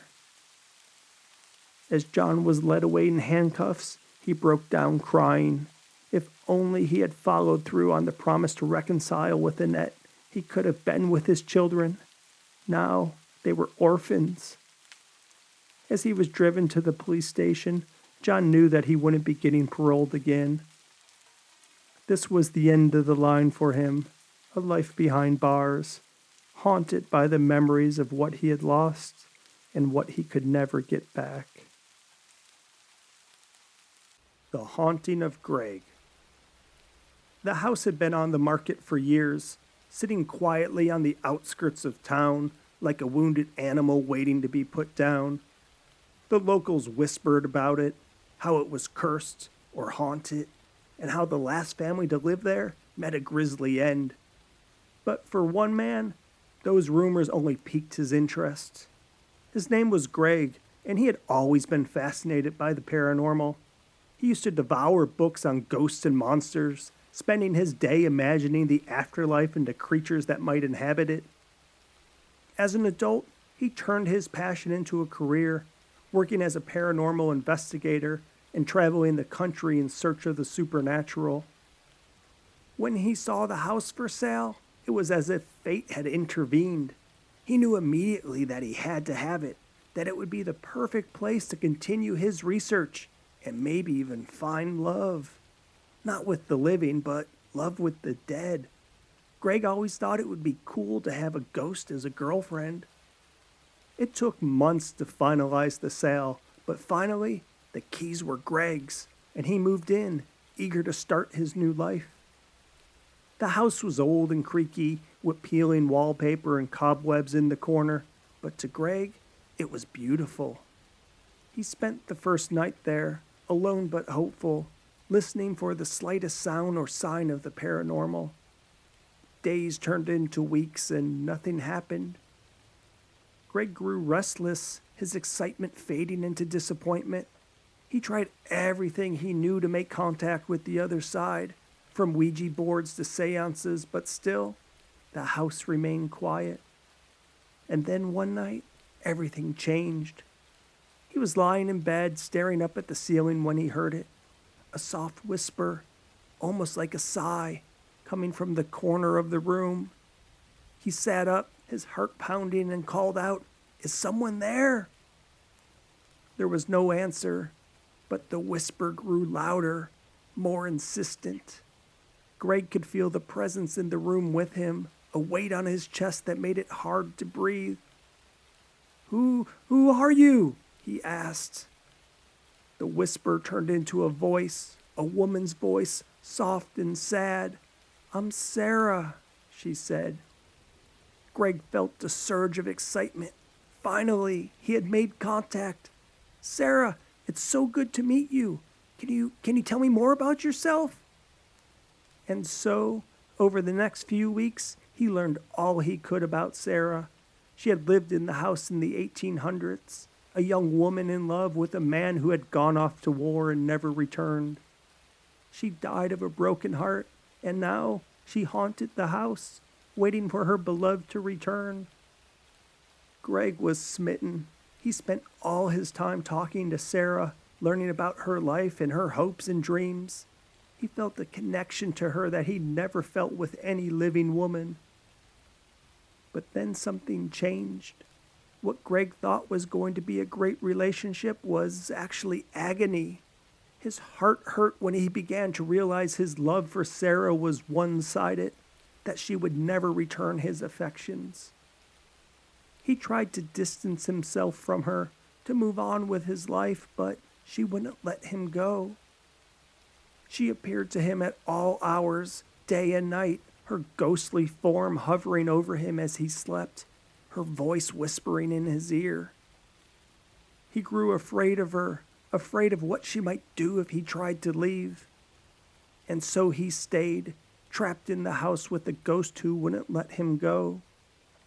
He tried to reach out to other paranormal investigators, to find a way to exorcise Sarah and be free, but no one would help him out. They all thought he was crazy, that he had lost his mind. One told him that he broke the paranormal investigator code by dating one of the dead, so that's why he's being shunned. In the end, Greg was left alone with his ghost, unable to escape the haunting that had taken over his life. He grew pale and gaunt, his eyes haunted by fear and exhaustion. As he laid in bed, Sarah appeared to him again, her face twisted with anger. "Why do you want me to leave?" she demanded. "I thought you loved me." Greg tried to reason with her, to explain that he couldn't continue living like this, that he needed to move on with his life. But Sarah wouldn't listen. "You can't leave me! I won't let you!" And then she was on top of him, her ghostly hands around his throat, choking the life out of him. Greg struggled and gasped for air, but he was powerless against her. As he took his last breath, Greg realized the terrible truth. He had been wrong all along.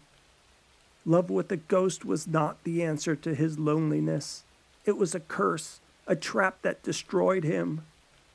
As his spirit rose from his body, he saw Sarah's ghostly form, still hovering over him, still waiting for a love that could never be.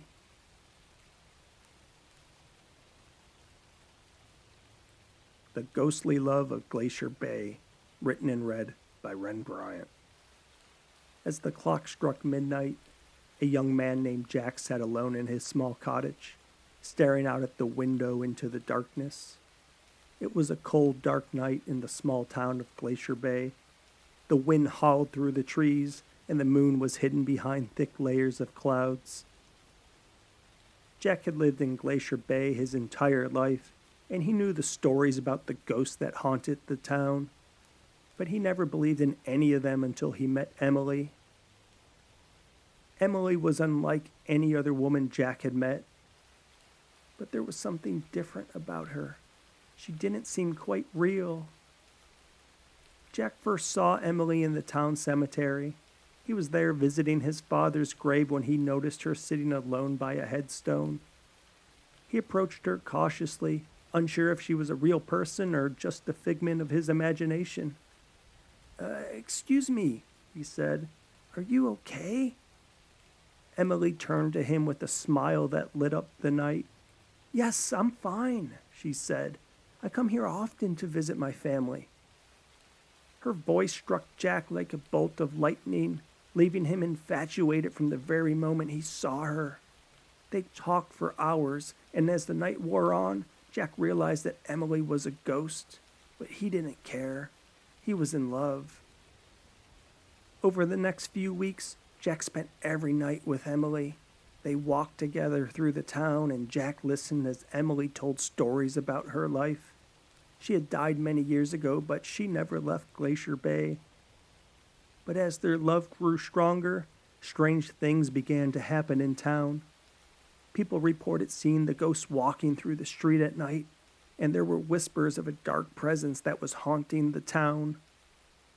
One night, as Jack and Emily were walking through the cemetery, they heard a loud noise. They turned to see a figure emerging from a nearby grave. "Who are you?" Jack shouted, his heart pounding in his chest. The figure stepped forward, revealing an evil grin. "I'm the ghost of Emily's husband," he said, "and I've come back to take her to the other side. The living and the dead do not belong together." Jack knew he had to protect Emily, but he was no match for the spirit. With an unholy might, Emily's husband lunged towards him, causing Jack to be forcefully hurled to the ground. As he hit with a thud, Emily's husband floated over him, his ghostly eyes glowing with rage. He raised his hand to strike Jack again, but Emily rushed forward, grabbing her husband's arm just in time. Jack laid there, battered and broken. He watched as Emily's husband reached out to take her away, but Emily refused to go. "I love Jack," she said. "I won't leave him. I don't care if our love troubles people." The ghost of Emily's husband let out a howl of anger, and suddenly he was gone. Emily turned to Jack, her eyes filled with tears. "I'm sorry," she said. "I never meant for any of this to happen." Jack held her close, and they stood together in the darkness, their love strong enough to even come the most powerful of haters, whether from the world of the living or the dead. Phantasmic Love, written and read by Ren Bryant. It was a sweltering summer night when Evan first saw her. She was a ghost floating above his bed, translucent and alluring. Evan couldn't take his eyes off of her, couldn't resist the physical pull he felt towards her. This wasn't any ghost. This ghost was straight out of a Playboy centerfold, a boisterous naked beauty with fake everything in all the right places. The type of ghost Evan always dreamt about. Evan had always known he was different. Even when he was a kid, he made ghost costumes and watched TV shows about the supernatural. He pretended he was a ghost all the time. And as he grew older, the fascination turned into a deep desire. He wanted to feel the cold body of a ghost against his own. He figured a ghost wouldn't be judgmental about his belly fat and his back hair and the way his spit flew from his teeth as he giggled. But it wasn't until that fateful summer night that Evan finally got what he wanted. The ghost above his bed had long flowing hair and eyes that glowed like moonlight and literally out-of-this-world knockers. As he reached out to touch her, he felt the thrill like he had never known before. For weeks, Evan and the ghost were inseparable. She was everything he ever wanted, and he was never happier than when he was with her. But as the days wore on, Evan began to realize there was something strange about this ghostly lover. She seemed distant and distracted, as if there was something she wasn't telling him. And when he pressed her for answers, she grew evasive and her eyes would flicker. One night, as they lay in bed together, Evan finally couldn't take it anymore. He had to know what was going on. "My love, what's wrong?" he asked. "Why won't you tell me what's going on?" The ghost turned to him, looking coldly at his double chins. "Evan," she said, "there's something you need to know. I'm not just any ghost. I'm what you would call an escort. You know, a hooker. It's time to pay up. My pimp's demanding the money, so I can't keep this going any longer unless you got the cash." Evan felt his heart breaking in his chest. He had known all along that his love for ghosts was a strange and unusual thing, but this he couldn't understand. "I'm sorry, what? An escort?" I thought you knew," the ghost said. Evan shook his head. The ghost let out a big exhale that made her boobs sink. "Okay, well, how do I put this? The spirit world, it's the same as the alive world. Same job, same people, just more see-through. Look, you're really nice and all, but really, would someone like me be with someone like you? Come on, get real. I know you wish it was true, but these sorts of relationships, they only happen if you're one of those rich tech nerds. Otherwise, you gotta pay. I'm sorry it's gotta be this way, but that's just how it is." As if in a trance, Evan stared straight ahead, his jaw slack, as he reached into his back pocket and took out his wallet. He took out all the bills he had and handed it to the ghost. She did a quick count and nodded before dematerializing. As the ghost vanished into the night, leaving Evan alone and heartbroken, he couldn't help but wonder if he would ever find love again. Could anyone love someone that looked like him? Would anyone truly understand his strange ghostly desires? He knew one thing, though. He was never going to stop looking. For as long as he lived, Evan would be searching for that one perfect ghostly connection. The Creepy Cabin, written and read by Ren Bryant. The house loomed in the darkness, its windows like hollowed eyes that watched the group of friends as they approached. The wind howled like a banshee, carrying with it the scent of decay and despair. The front door creaked open, beckoning them inside with a low groan that made them gulp. Jenny, the most adventurous of the group, was the first to step inside.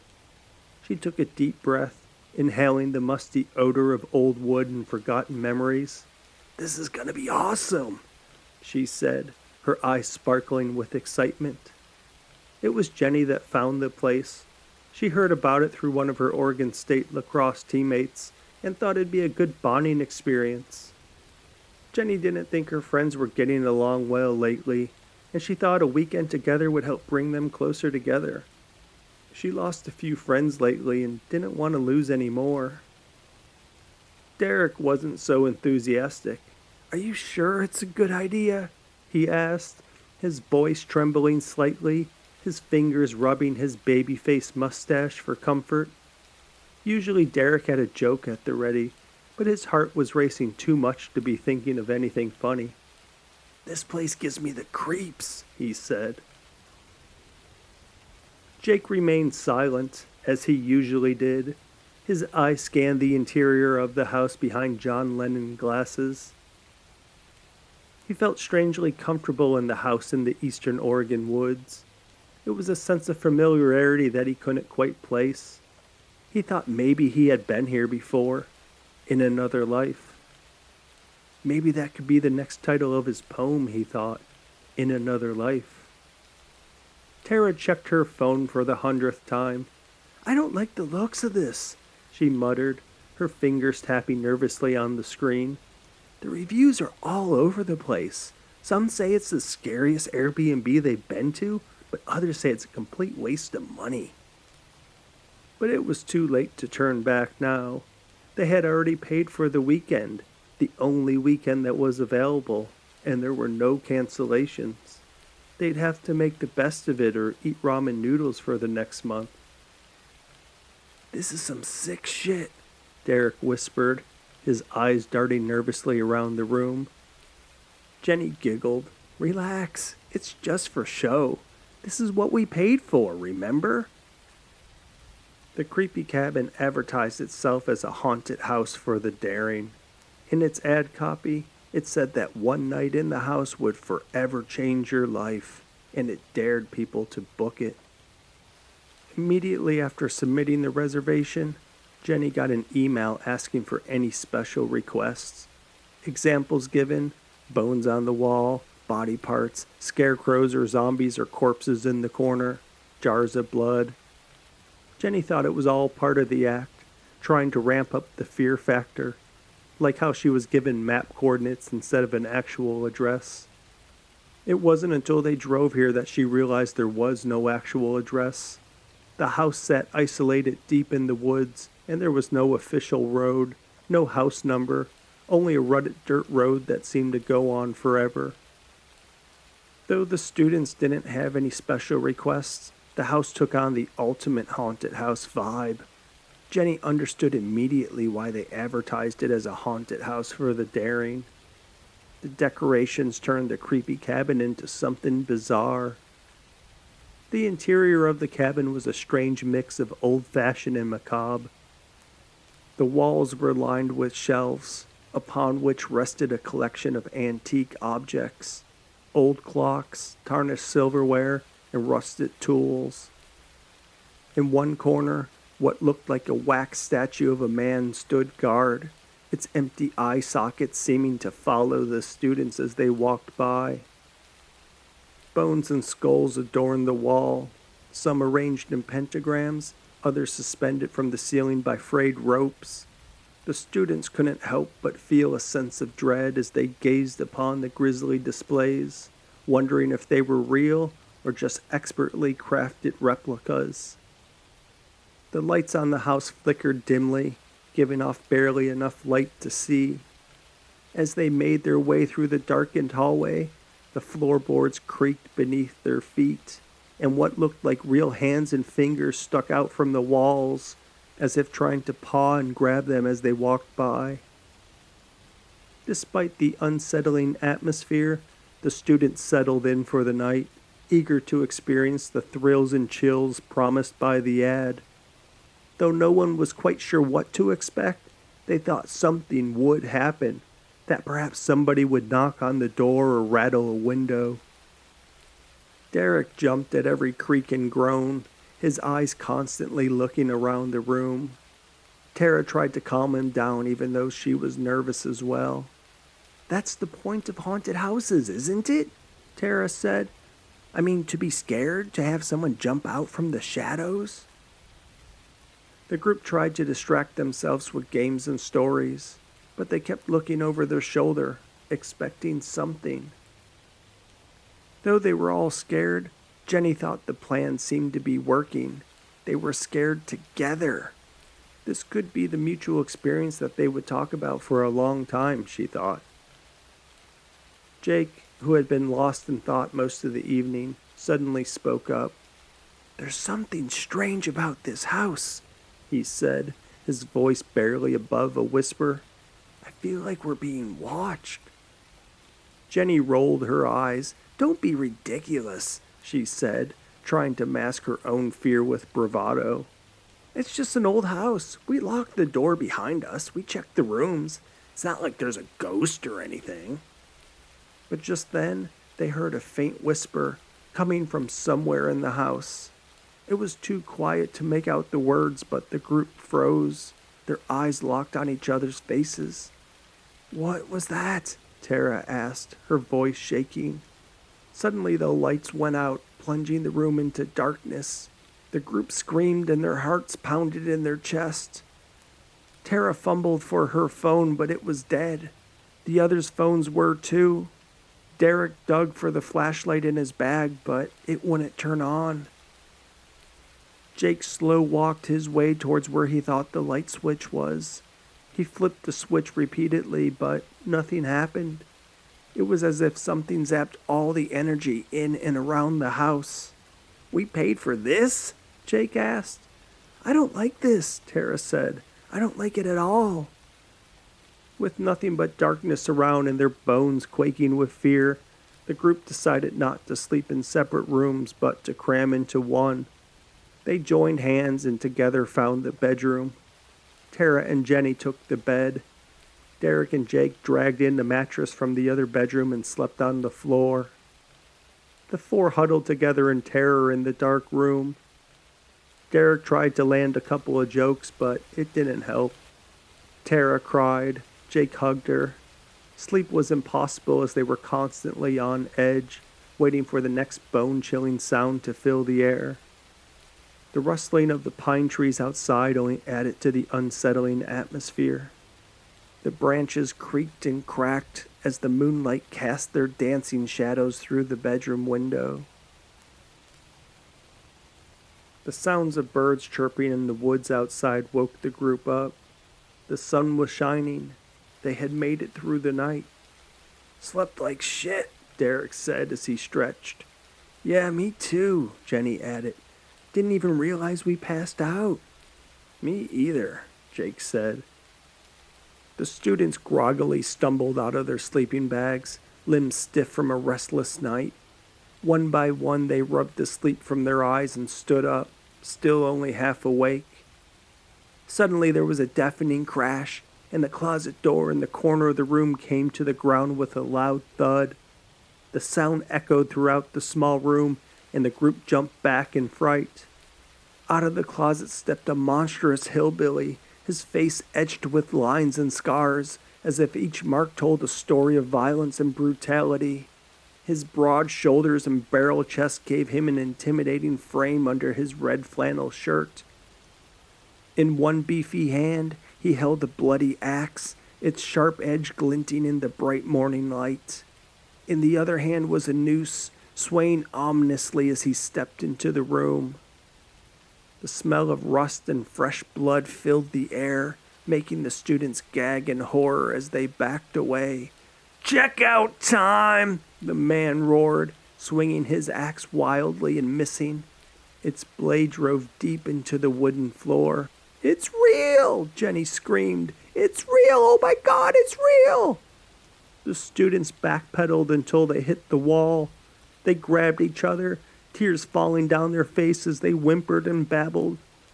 Jake put himself in front of his friends, shielding them from the sight of the psycho hillbilly. The man in the red flannel shirt huffed, his nostrils flaring as his muscular frame ripped the axe from the floor. He playfully swung it at the group, his mouth flexing in a demented smile. He snatched Jake by the hair and yanked his head back, exposing his neck. With the axe in the other hand, he came down quick and hard, chopping off Jake's head as easily as decapitating a chicken. Blood sprayed up towards the ceiling like a fountain as Jake's body stood for a moment before collapsing onto the floor. Blood rained down in sticky hot droplets onto the others. The hillbilly shook Jake's head by its hair, making his eyeballs jiggle and the blood pour out of it every which way. Tara's eyes rolled back into her skull as she crumpled to the ground. Jenny and Derek clung to each other, shaking, desperately crying for Jesus, Mommy, anyone. This was no mere haunted house. It was a twisted, depraved playground for some madman's darkest fantasies. The hillbilly grinned like the Cheshire Cat as he bound Jenny and Derek tightly together. Tara's limp body was tied up alone. The blood of their murdered friend pooled around them like a grotesque moat. Jenny's chin sunk into her chest, and her body was racked with uncontrollable sobs. She could barely breathe through the tears. All she wanted was a fun weekend with her friends, but now they were trapped in a nightmare. One of them lay dead, his headless body something so horrible she couldn't look at it. The rest were held captive by an unknown horror, their fates uncertain. Jenny felt the crushing weights of guilt and despair settle over her, suffocating her with the knowledge that it was all her fault. The man slinked back to the closet. After a few moments of rummaging, he emerged with a long, sharp stake in his hand. He grabbed Jake's head by the ears and forced it onto the pointed end of the stake. Jenny and Derek flinched as they heard the sounds of things crunching and squishing inside Jake's head. The hillbilly stepped back as he surveyed his new gruesome display. It was as if he birthed some twisted creation into the world, and he was relishing every macabre detail of his handiwork. "Looks good, don't you think?" the man said. Derek and Jenny cried in fear. "Next guest requested head on poles, like Vlad the Impaler," the man said. "And I'm all out of fresh heads, but I think yours will do just fine." "You're sick," Jenny snapped. She spat at the man. "It's business," the man said. "How do you think I get all the decorations to make this place the way it is? It's all from the previous guests. That's why there's special requests. I need to know if I need to do anything special, like with your friend right here." The man patted Jake on the top of his head like a dog. "Now you just wait right here and I'll be back with some more steaks for you all." Derek and Jenny struggled against their bindings after the man left the room. The rope dug into their skin, making it raw and burn. After what felt like an eternity of twisting and turning, they finally managed to loosen the rope enough to have Jenny pull one hand out, then another. Derek was next. With their hands free, they untied their feet. "We gotta get Tara freed," Jenny said. The sound of the man's footsteps approaching made them freeze. "There's no time," Derek said. Jenny's eyes looked around frantically for an escape route, and her eyes fell on the open window. Without hesitation, they both leapt out and crashed onto the grass below. They scrambled to their feet and ran into the forest as fast as they could, their minds racing with the thought that they may never make it out alive. Screaming from the man about his missing guests echoed out of the bedroom and through the trees. Derek and Jenny stumbled through the dense forest, their hearts pounding in their chest. Branches snagged their clothes and scratched their skin. They could hear the sound of the hillbilly's boots crunching twigs and leaves behind them, getting closer. "We have to keep going," Derek gasped, grabbing Jenny's hand and pulling her along. "We can't let him catch us." Jenny scanned the area, searching for a place to hide. 20 yards ahead, she spotted a small cave. "Over there," she said, tugging Derek's hand in the direction of the cave. They sprinted towards the cave and ducked inside, pressing themselves up against the cool, damp walls. They held their breath, listening for any signs of the man. A few tense, silent minutes passed, the only sound the beating of their schizophrenic hearts in their ears. "Do you think it's okay?" Jenny whispered. A twig snapped in the distance, and then they heard it, the sounds of footsteps approaching the cave. Derek's eyes widened in terror. "We have to go," he whispered. Jenny nodded, and they crept out of the cave. The sounds of heavy stomps behind them made the two take off into a sprint. Suddenly they heard a scream coming from the direction of the house. "Tara!" Jenny gasped, coming to a sudden stop. "We have to go back and help her." Derek hesitated. "But what about the man?" he asked, glancing over his shoulder. The man was out of sight, but they could still hear his rummaging through the forest. "We'll deal with him later," Jenny said. "Right now we have to save Tara. I'm not leaving her behind." They turned and ran back towards the house, their adrenaline-fueled bodies moving as fast as they could. At the house, Tara was covered in Jake's sticky blood, which was now cold. When she came around, she thought it was her blood. It wasn't until she saw Jake's headless corpse next to her that she screamed and nearly fainted again. Jenny and Derek struggled to get Tara free. Her ropes were tied tight and their hands shook with fear and urgency. They knew the man couldn't have been far away. Finally, Derek got Tara's feet undone. "Let's go," he said. "We'll have to get her hands later, but we gotta get out of here." As they fled to the living room, a deafening crash erupted from the front door.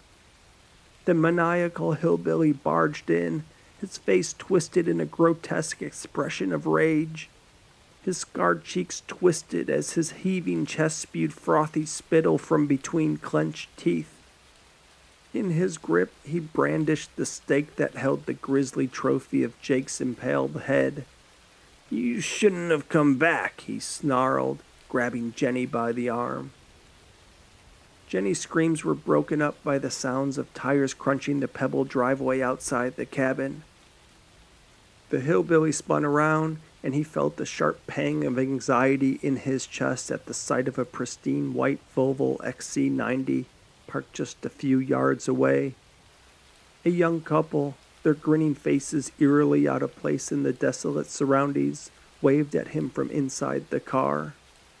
His breath caught in his throat. "Bedroom," he said to the students. "Now!" He shoved Jenny forward and thrust the stake at Tara and Derek.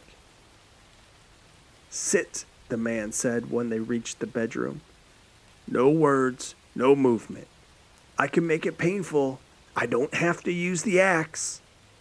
He locked the bedroom window and the door on his way out. The hillbilly stumbled out of the house, clutching the stake with Jake's severed head. His eyes darted around the yard, searching for signs of any other trouble, but he saw nothing except for the young couple standing by the Volvo. The man was tall and lanky, with thick glasses and messy brown hair that looked like it hadn't been combed in weeks. The woman was petite and pretty, with curly blonde locks cascading down her back. They were locked in a passionate embrace, their hands wandering over each other's bodies. The hillbilly cleared his throat, and the couple jumped apart, startled. I'm sorry, we're a bit early," the young man said with a sheepish grin. "I hope that's not a problem." The hillbilly's eyes caught the sun, which was high over the trees. He cursed under his breath. He had lost track of time, so focused he was on the hunt. It wasn't supposed to be like this. The kills were supposed to be quick and clean. The heads impaled on spikes and put outside the cabin like Vlad the Impaler. It was the guest special requests. He always fulfilled the guest special requests. It's what got the place the 5-star rating. But now the linens weren't even changed. I'm sorry," the hillbilly stammered. "It's just that the house isn't quite ready yet." He held up Jake's head. The young couple recoiled in horror. From inside the cabin came a scream for help. "What was that?" the blonde-haired woman said, turning her head to the sound. "It was nothing," the hillbilly said. "Why don't you come back in an hour and the house will be ready for you?" Another scream from inside the house. This time not just one, but three. "I think someone's in trouble," the man with the glasses said. The hillbilly turned to the house and scratched his chin, thinking through next steps. He could kill this young Volvo-driving couple. He probably should do it right now. They'd be dead at the end of their stay anyways. But he needed their review. He needed them to call and text their friends and say how creepy the cabin was before he turned their bodies into the next guest's special requests. Plus, he didn't have a weapon on him. Nothing but a stake with an impaled head anyways. The man with the glasses took the blonde-haired woman by the hand, and they marched towards the house before the hillbilly could stop them. From the front door, Jenny and Derek came running. Tara, still covered in Jake's blood, her hands still tied with rope, ran behind them. "What the fuck?" Blondie screamed as she jumped back, nearly getting knocked over by the students running from the house. The students ran straight to the Volvo before the hillbilly could react. Jenny jumped in the driver's seat, started the car, and floored it, going straight into the hillbilly. The grill of the SUV rammed into him, knocking him over, but because of his massive size, it didn't really do any damage. He stood back up, holding the stake with Jake's head on it like a lance, pointing it towards the vehicle. Jenny backed up and revved the engine, then put it into drive. The wheels spun, kicking up rocks and dirt. Jake's head cracked and split on the car, then the hillbilly's head slammed against the hood. The new guest watched, their jaws slack as the Volvo drove with the hillbilly as a hood ornament towards the cabin. "Eat shit, motherfucker!" Jenny yelled as the SUV crashed into the corner of the house, sending chunks of wood and insulation flying. She backed up. The hillbilly lay wounded on the ground. The stake, with now only the top half of Jake's head on it, stuck out of the car's grill. Jenny backed up and ran the hillbilly again and again, running him over, tearing his flesh with the tires, compressing bones, flattening him. When there was nothing left of the hillbilly but roadkill, Jenny jumped out of the SUV and tossed the keys to the stunned new guest. "Whoa," the man with the glasses said. "This is the coolest haunted house experience ever. 5 stars. On the ride out of the forest, Jenny took out her phone, dialed 911, and explained all that happened. As they merged onto the highway, they heard the sirens.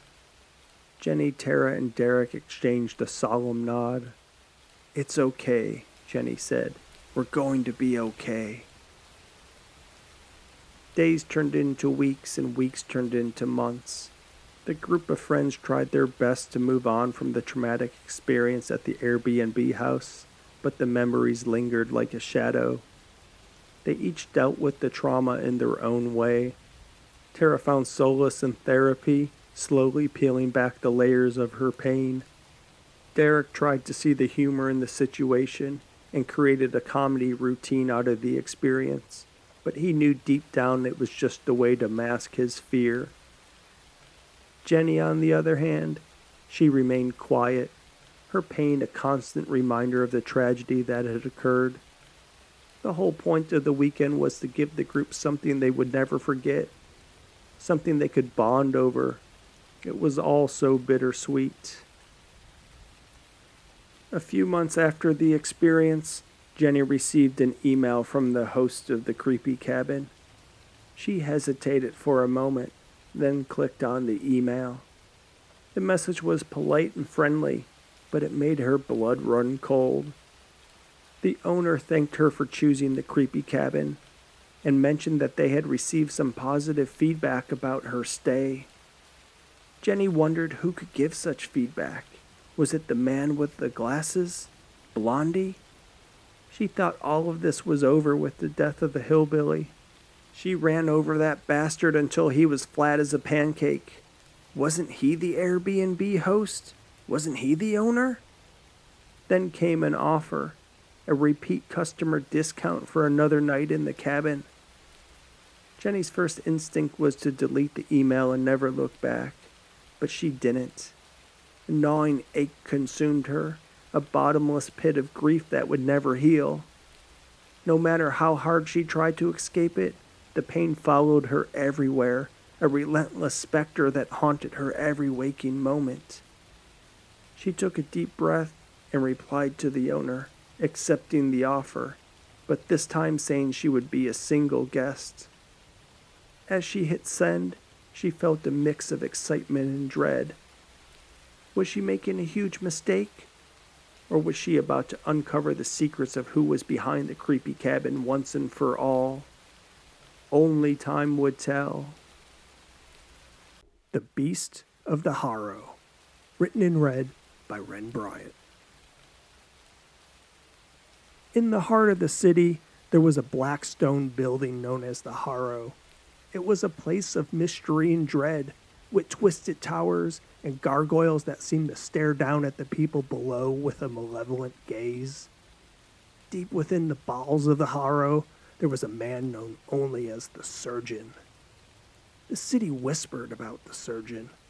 They said he was a deranged individual who delighted in the pain and suffering of others, that he was a scientist who went mad and built his fortress of hell.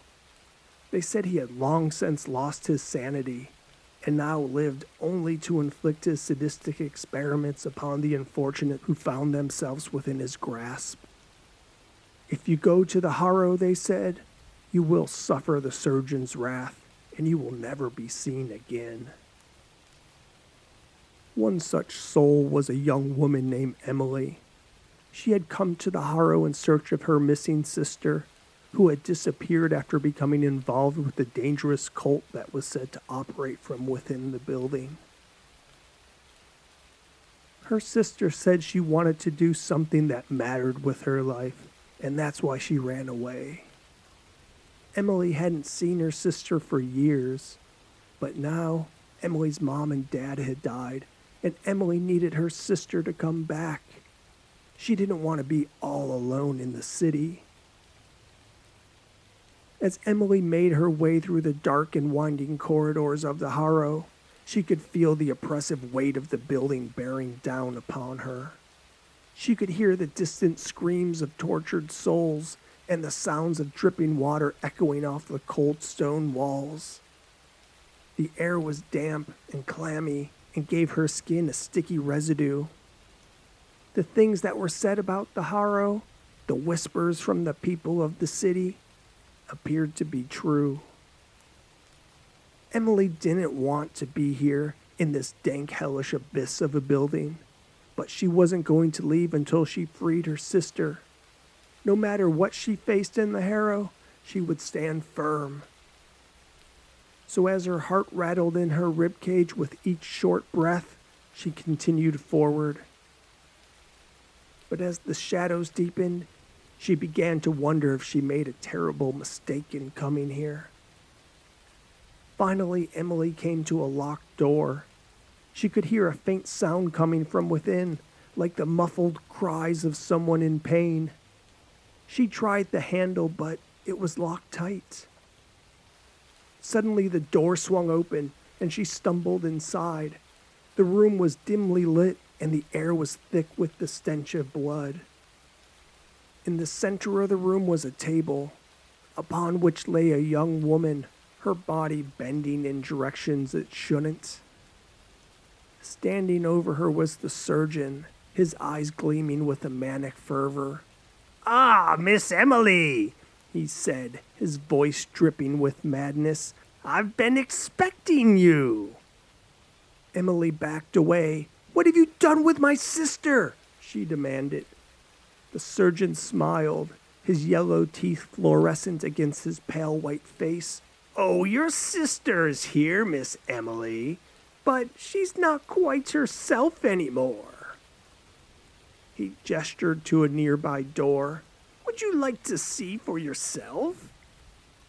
Emily hesitated for a moment, then slowly made her way to the door. She pushed it open, and what she saw inside made her stomach tie in knots. The room was filled with cages, and inside each one was a person, their eyes flashing terror and pain and melancholy. Some were missing limbs, others had grotesque mutations that made them almost unrecognizable. The room smelled of rotted cheese. In the middle was her sister, or what was left of her sister anyways. Her skin was a mess of lacerations and pus. Her face was rearranged, as if someone took out bits of skin and replaced them with something cancerous and green. Her body lay limp on the ground.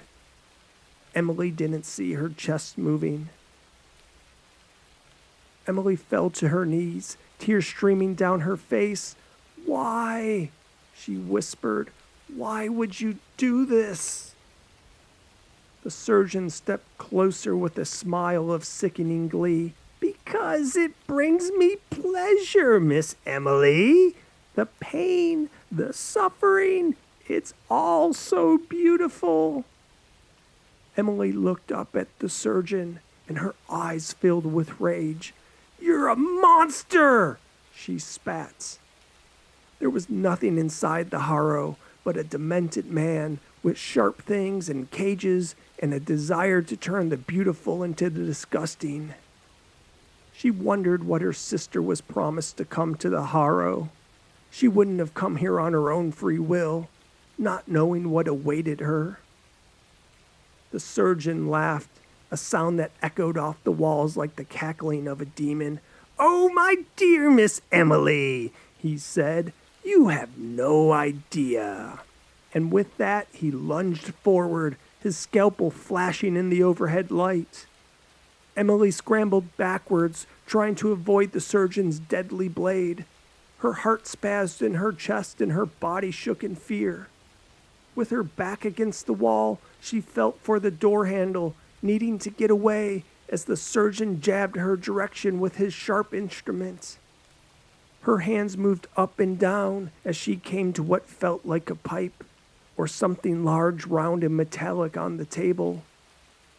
Her body amped with adrenaline, Emily swung the object as hard as she could at the surgeon in an attempt to fend him off and create distance between them. Her shaky arm missed the target and hit a nearby control panel that operated the cages in the room. Suddenly, she heard a noise from behind her. She turned to see one of the cages open, and a figure was slowly emerging from the inside. It was a woman. Her body was mangled flesh that hung off her like drapery. She stumbled towards the surgeon, her eyes fixed on him with a fierce determination. The surgeon sneered. "Ah, my dear subject," he said. "I see you finally have woken up." The woman pounced the surgeon, grabbing a hold of his arm. He tried to pull away, but she held him tight, her grip like iron. Emily watched in horror as the woman began to change. Her body twisted and contorted, her skin stretching and tearing. And then, with a sickening crack, her bones snapped and reformed, becoming something new. The woman was now a monster, a twisted amalgamation of flesh and bone that seemed to writhe and pulse with a life of its own.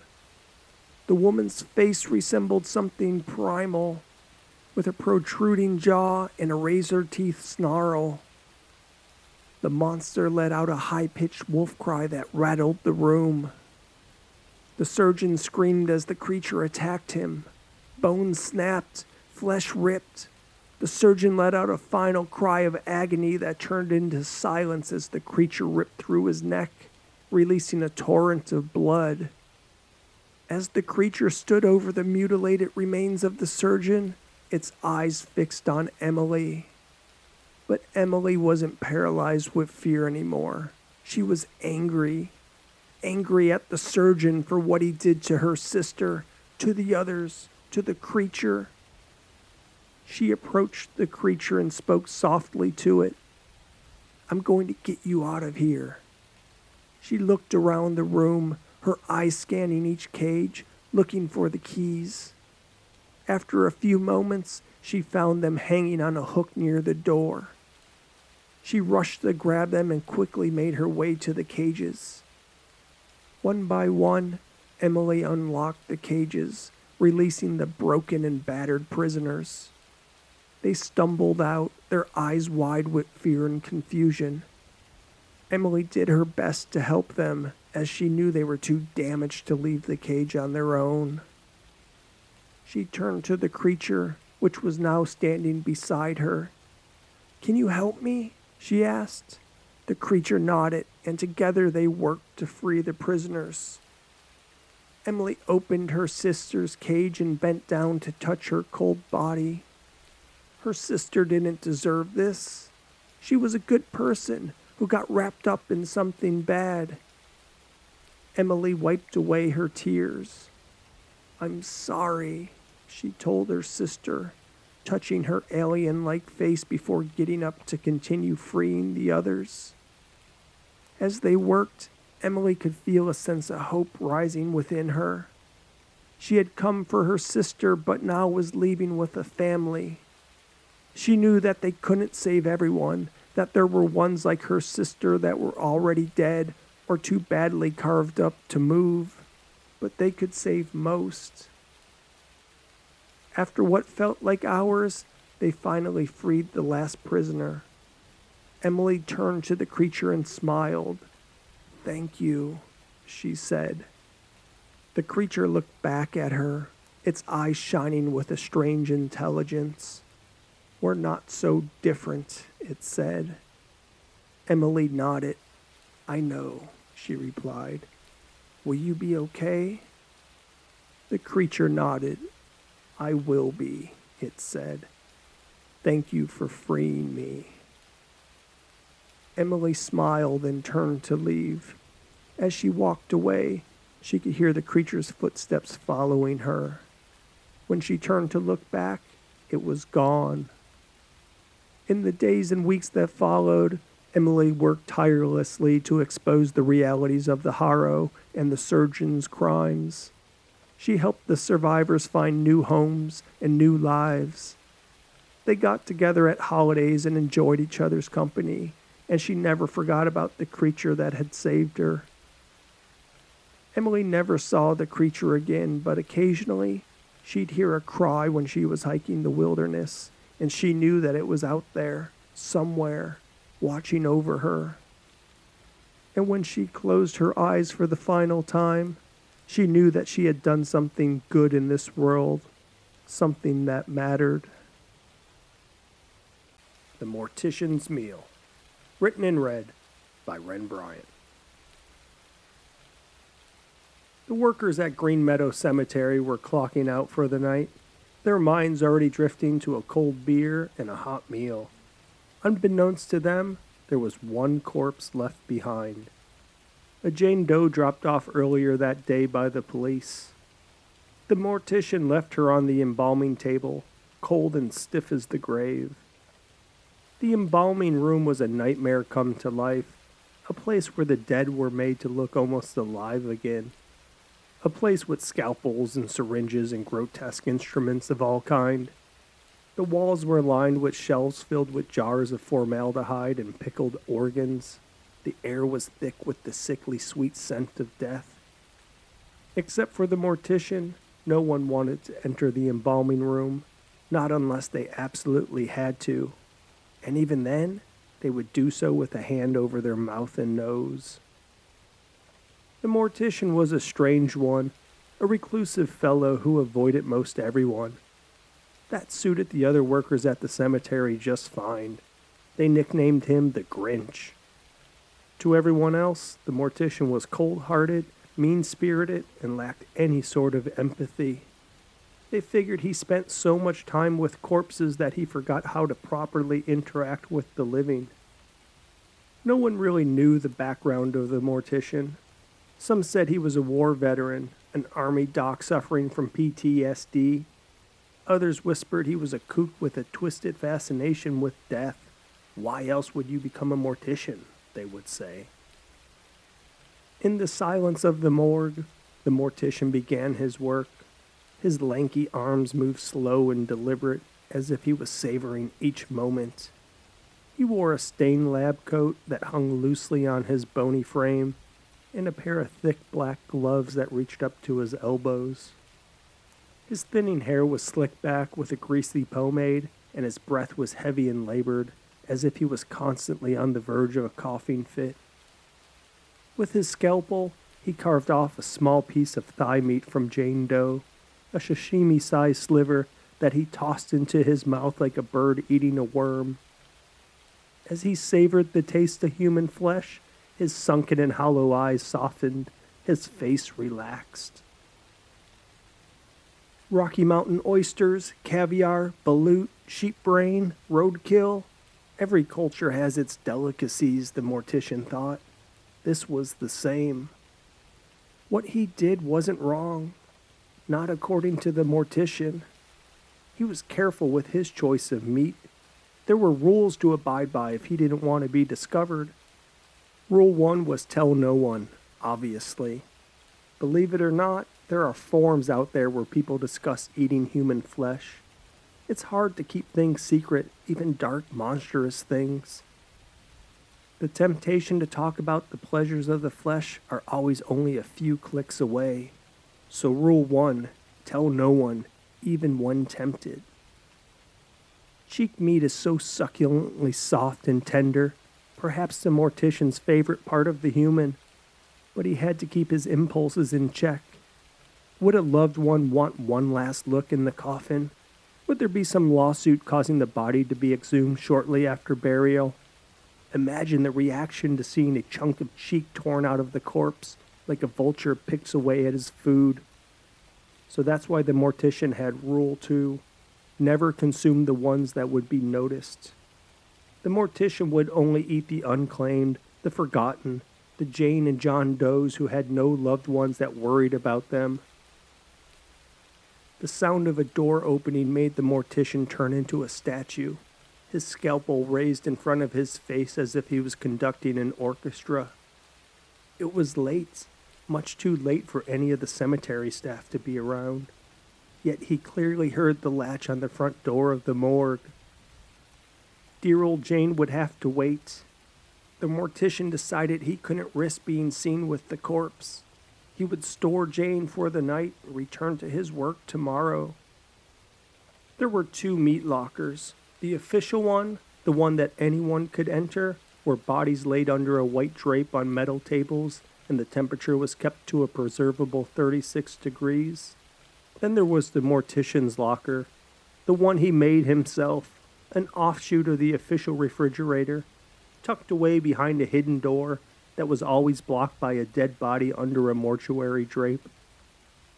This refrigerator was taller rather than wider, tall enough to allow his bodies to hang on meat hooks. Like beef, the bodies would age, refining their succulent flavor. After a few days, there would be a sweet quality to the meat. A few days longer, and one would find hints of chestnut and a deeper, more complex flavor profile. If the mortician had enough supply, his preferred amount of aging was 21 days, at which point the fat would marble into something that melted into one's mouth like warm butter. Of course, it all depended on how good the refrigeration was. Because he was stealing refrigeration from the morgue, his hidden room would never stay the right temperature for long-term storage. Up top, where the hooks were located, the temperature would sometimes rise to 50 degrees in the summer, making the meat rot quicker than he could consume it. It also gave the entire morgue an overpowering stench of rot and decay. But the smell kept people away, so the mortician didn't mind. To him, it was the sweet smell of his next meal. "It's open," Alex said, his eyebrows raised in a can't-believe-my-luck delight. Alex wasn't sure the door would be open. He hoped that it would be, prayed that it would be, and he got lucky. Alex opened the door, exposing a dimly lit interior illuminated only by a flickering light of a few fluorescent bulbs. The morgue was located in the back of Green Meadows Cemetery, past the final row of old graves. Green Meadows went from new to old, new graves in the front, graves dating back to the 1800s in the back.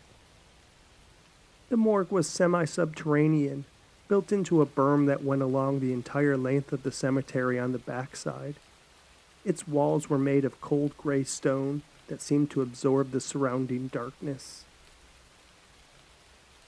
There were 2 doors, one to the crematorium on the left and one to everything else on the right. He chose the one on the right. His destination was the embalming room. Paige squished her face and looked at her best friend Kimberly for advice. Kimberly shrugged. "This is creepy," Paige told Alex. "I don't know." "Come on, it will be fun," Alex joked. "Ghoulish fun." He raised his arms like a zombie, then entered the morgue. Alex and Paige were a thing. Well, Alex wished they were a thing. They dated their freshman year in high school. It was the first time either of them dated someone, but it didn't last long. Paige said he was too immature, and she thought he still was. Alex, however, never lost feelings for Paige. He loved her then, and he loved her now. He thought it was the same with her, too, because sometimes she would give him looks in a certain way. For Paige, however, she wasn't looking at him in any certain way but her normal way. Yet they remained good friends, and Alex thought now that they were seniors, maybe they should give it a go again. Hence, Alex trying to be Mr. Cool Guy by scaring the girls out of their wits. Alex heard some stuff about the morgue from the father of his buddy, Thomas Trent. Thomas's dad worked at the cemetery and says the morgue was super creepy. He said there's stuff in glass jars on the wall, stuff like hearts and intestines. Alex thought it would be just the thing to creep the girls out, maybe make Paige jump into his arms and bury her face against his chest. Then he could squeeze her and pull her tight and be the protector. And if he could pull that off, she'd be his for sure. "Oh my God, what's that smell? It smells like something died in here," Paige said as she covered her nose and mouth with her t-shirt. Embalming fluid and death mixed into a pungent stench that brought tears to Paige's eyes. At the end of the hallway, a light was on. Alex walked towards it, leading the group down the narrow industrial corridor. The smell got worse with each step, and Alex and Kim pulled up their shirts like Paige. "I don't know," Paige said. It was her common refrain. Anytime she didn't know what to say but had thoughts on her mind, she'd say, "I don't know," letting the words trail off into space. Alex ducked his head inside the door. It was the embalming room, the place he wanted to show the girls. "You gotta see this," he said, walking in. The girls followed. The room was better than Alex could have imagined, better than anything Thomas's dad talked about. In the middle of the room was a stainless steel table, a drain in the middle leaving no doubt what it's used for. Laying next to it was a cart of various sharp medical instruments and power tools. Things like scalpels and a drill and a saw. The table was stained with blood and other bodily fluids, and the walls were adorned with shelves upon shelves of glass jars filled with organs and specimens preserved in formaldehyde. The girls shuddered as they imagined what horrors must have occurred in the room. Perfect, Alex thought. In the corner of the room stood a large walk-in refrigerator, with its door slightly ajar, revealing rows of metal trays filled with bodies wrapped in white sheets. The low hum of the refrigerator's compressor seemed to echo through the room, as if it was the only sound in an otherwise silent world. Suddenly a loud noise like a foot stomping caused them all to jump. They spun around to see the Mortician standing in the doorway, a sly grin on his face, his black work gloves still on his hands. "You shouldn't be here," the Mortician said. This is my domain, my kingdom of the dead. The girls let out a collective scream, but Alex managed to maintain his composure. We're here to identify a body, Alex said, trying to sound confident. Thomas told him to say that if he got caught. The mortician chuckled. Ah, I see. Well, I'm afraid you're too late for that. The body's already been claimed. Alex wasn't expecting that answer. Not that he had an answer in mind, but that wasn't it. He didn't know what to say, so instead, he said, What do you mean? The mortician stepped closer and the girls backed away in fear. Alex took a step back too. I mean, the person who wanted the body took it away earlier today. There's nothing left to identify. The mortician smiled, his grin going ear to ear, exposing mottled teeth. It was a lie, of course. If they were here for Jane Doe, which the mortician didn't think possible since he knows he would have been called in advance, they weren't going to have her. The woman's flesh tasted too sweet, like plums or red currants. Getting bodies that tasted so good was exceptionally rare, and the mortician was not giving her up. Alex thought something was off about the mortician. He couldn't tell exactly what it was, but something about that smile, something about those recessed eyes, or maybe it was the black gloves and how the mortician wrapped his fingers together. Whatever it was, Alex knew they needed to leave. Well, we should be going then, Alex said, gesturing for the girls to follow him. As they turned to leave, the mortician let out a low chuckle. Oh, but I don't think you'll be going anywhere. Suddenly the lights went out, plunging the room into complete darkness. The girls screamed as they heard the sounds of the mortician's footsteps approaching them. Alex fumbled around in his pocket, searching for his phone. He finally found it and turned on the flashlight, illuminating the room once more. But the mortician was nowhere to be seen. The three huddled together, their nerves making everything in their bodies race. This was not what Alex had in mind by scaring the girls. Now it wasn't Paige holding him, but everyone holding each other, shaking in fear. With the tiny spotlight from Alex's phone, they carefully made their way back down the dark hallway. After a few steps, they heard the slow sound of something dragging on the ground behind them. Alex shined the flashlight towards the noise, revealing a trail of blood leading towards them. Paige let out a stifled scream, covering her mouth with her hands.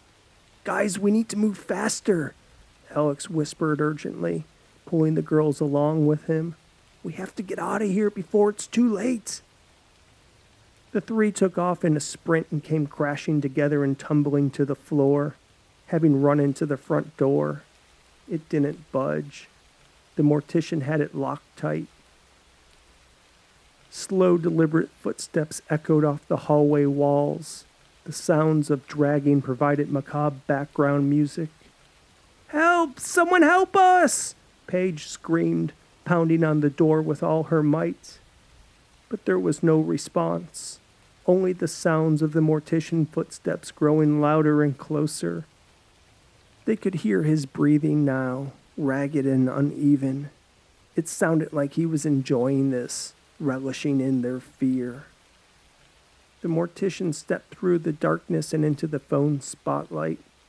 He was holding a bloody scalpel, his eyes gleaming.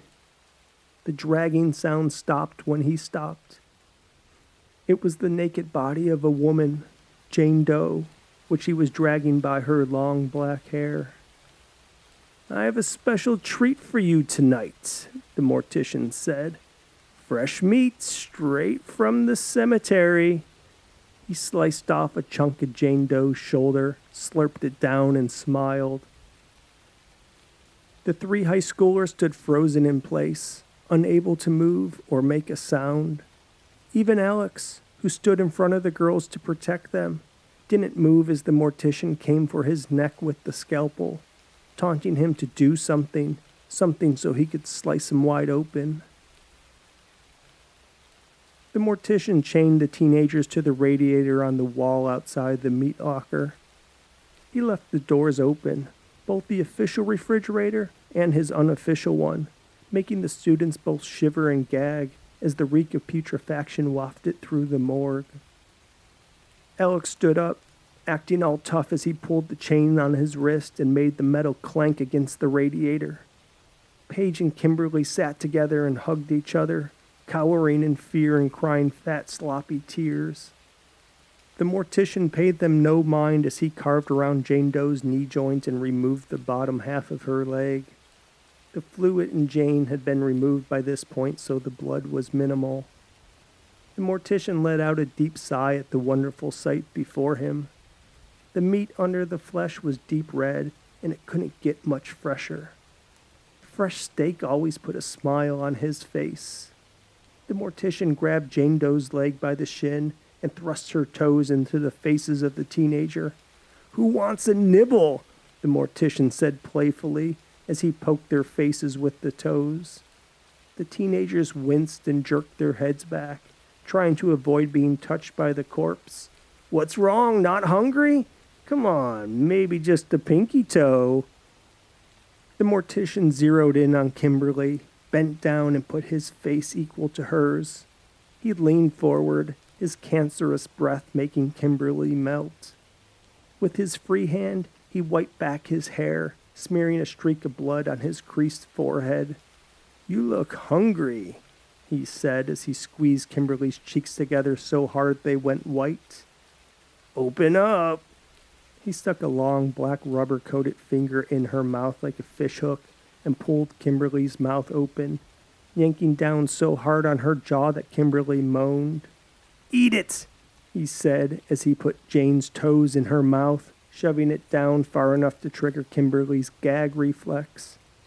Chunky brown vomit purged from Kimberly's mouth, splattering on the floor, her friends, and the mortician. The mortician looked down at his lab coat, which was wet with a new stain. He let out a deep, labored breath and shook his head, then stood up, turned away, and put down Jane's leg on the metal table. In normal circumstances, the mortician would find out more information about the people he would consume. Would they be noticed? Were they important enough to be missed, more than a typical missing person case? But tonight was no normal circumstance, and the mortician skipped right over Rule 2. With a vengeful cry from the depths of hell, the mortician turned with a sawzall screaming at full power in his hands. He came straight at Kimberly. She didn't even have a chance to move before it came down on top of her head, the saw blade slicing through her skull like pumpkin pie. Shards of brain and bone flew to heaven and made clinking noises as they bounced off the jars of body parts and fluids stored in jars on the wall. A firehouse of gore exploded from Kimberly's head, covering Alex and Paige in red. There was so much blood that if they opened their mouth to scream, it'd flood into their throats. One of Kimberly's eyeballs popped from its socket and skidded to a stop on the floor. It wasn't until the mortician got to Kimberly's neck that he stopped the brutality. He put down the saw, rubbed the blood off his face, and smiled at his handiwork. Kimberly's bisected head lay on each shoulder. Paige and Alex were a mess of blood. Bits of brain clung to their faces. When Paige opened her eyes, the white contrast made them look like two Texas full moons. When she saw Kimberly's corpse leaning against her, blood burping onto her shoes, her breath became twitchy sips. "I love the smell of meat," the mortician said, licking his lips. Alex put his arm around Paige, hugging her tight. Kimberly's blood dripped off his arm. "You weren't supposed to do that!" Alex yelled at the mortician. He puffed out his chest, trying to ooze as much 17-year-old masculinity as he could. The mortician turned and went back to working on Jane Doe. Paige was inconsolable. Her tears turned the red blood on her face pink, then made little splashes as they hit the blood on the floor. She had been best friends with Kimberly. They met in freshman year over a mutual love of 90s boy bands and had been joined at the hip ever since. Paige's distant eyes came back to reality, and she turned to look at Alex. "What do you mean, not supposed to do that?" she said. Alex dropped his arm off Paige's shoulder. His head went to attention like a dog hearing a whistle. Nothing, he just shouldn't have killed her like that." Paige wiped the snot from her nose. "Except, that's not what you said. You didn't say you shouldn't have killed her. You said he wasn't supposed to do that." "Same thing," Alex said, his eyes blinking rapidly. Paige stared at Alex, her face showing no emotion. "No, it's not," she said. "Oh, bloody hell," the Mortician said, his back turned to the teenagers as he made fillets from dear old Jane. In slow motion, he stabbed his scalpel towards Alex without even looking at him. "Your little boyfriend there paid me to scare you." Paige's eyes narrowed, but stayed locked onto Alex's. "Oh, don't pretend, lover boy," the Mortician said. "The gig is up. Fun and games are over. Now it's time to eat." Alex's Adam's apple bounced in his throat as he took a big gulp of nothing. "Alex, is this true?" Paige asked. I... Damn it! Kim is dead! Look at her fucking body! Look at it! Her head is split in two! We're chained up like dogs, and we're next! "He wasn't supposed to!" Alex blurted. "He was only supposed to scare you, to make it seem like I was your protector." "He's a fucking cannibal!" Paige yelled. "You're gonna protect me from a cannibal?" "I didn't know," Alex said. "He was only supposed to scare you." The Mortician laughed a breathy laugh that made his bloody lab coat shake. He took a bite out of Jane Doe's bicep and turned to show the teens her half-masticated remains. "It was Thomas Trent's dad," Alex said. "He works here. He said the place was creepy. So I made a deal with him. I paid him to keep the door to the morgue open. He was supposed to give half the money to the Mortician so he could scare you and Kim. I thought I could pretend to be brave, that we could then be boyfriend-girlfriend, that you would love me." Alex sat down cross-legged on the ground in a pool of Kimberly's blood. He buried his face in his hands and broke down crying, his first tears of the evening. "I didn't know he was a cannibal," Alex said as he wiped away tears. "I didn't know." Paige was horrified. She couldn't believe Alex would think of such a plan. She knew he was immature, but this was beyond the pale. Kimberly's dead. They're next. Anger boiled within her. "Enough chit-chat," the Mortician said. "It's time to eat." He revved his sawzall and flexed it in Paige's face. She was so mad and shocked at what Alex had done that she didn't even flinch as he got within inches of her nose. "Do you know who my dad is?" Paige said, matter-of-factly. The Mortician stopped buzzing his saw and looked at Paige quizzically. "What is your last name?" the Mortician asked. "Khalid," Paige said. "As in Representative Khalid?" Rule 2, the Mortician thought. Never consume the ones who would be noticed. The Mortician rubbed his pointy chin through his glove. He blinked a bit and stared off into the distance. Paige leaned over and whispered into his ear. He smiled. She smiled. Then she was unchained. As Paige walked down the hallway towards the front door, the screams of Alex echoed throughout the mortuary. Paige thought of Kimberly and the good times they had together, how she was the one that originally told Paige to dump Alex. She was right about the guy all along, that he was no good. "If you only knew," Paige said as a single tear dripped down her cheek. The mortuary door swung closed to the sounds of a saw revving. Then Alex's screaming stopped. House of Lost Reflections, written and read by Ren Bryant.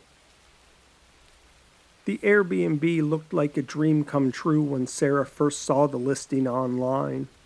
A sprawling Victorian mansion set in the heart of the countryside, with tons of room for her and her two besties to spread out and relax in style. The photos online showed spacious bedrooms, an inviting living room with a cozy fireplace, and even a sunroom where they could soak up the morning rays. As Sarah, Jenna, and Charlie stepped through the door of the sprawling house for a week-long mom-only retreat, they were immediately struck by the grandeur of the entrance hall. The place didn't look like it did in the photos. This space was dominated by a sweeping staircase that curved up to the second floor, the ornate banister gleaming in the light that filtered through a stained glass window. The walls were lined with richly patterned wallpaper, and there was a musty smell in the air, as if the place hadn't been aired out in a while. "What's up with the mirrors?" Jenna asked. The three looked left and right. Mirrors were everywhere. They hung on the walls in places of pictures, clustered in groups, and even adorned the ceiling, their gilded frames reflecting the light and casting strange, distorted images across the room. "This place needs an HGTV makeover," Charlie said. Beyond the entrance hall lay a series of interconnected rooms, each one more opulent than the last. There was a grand drawing room with a marble fireplace and plush velvet armchairs, a dining room with a long table that could easily seat 20, and a library lined floor to ceiling with leather-bound books. Sarah and her friends wandered through the house, exploring its nooks and crannies.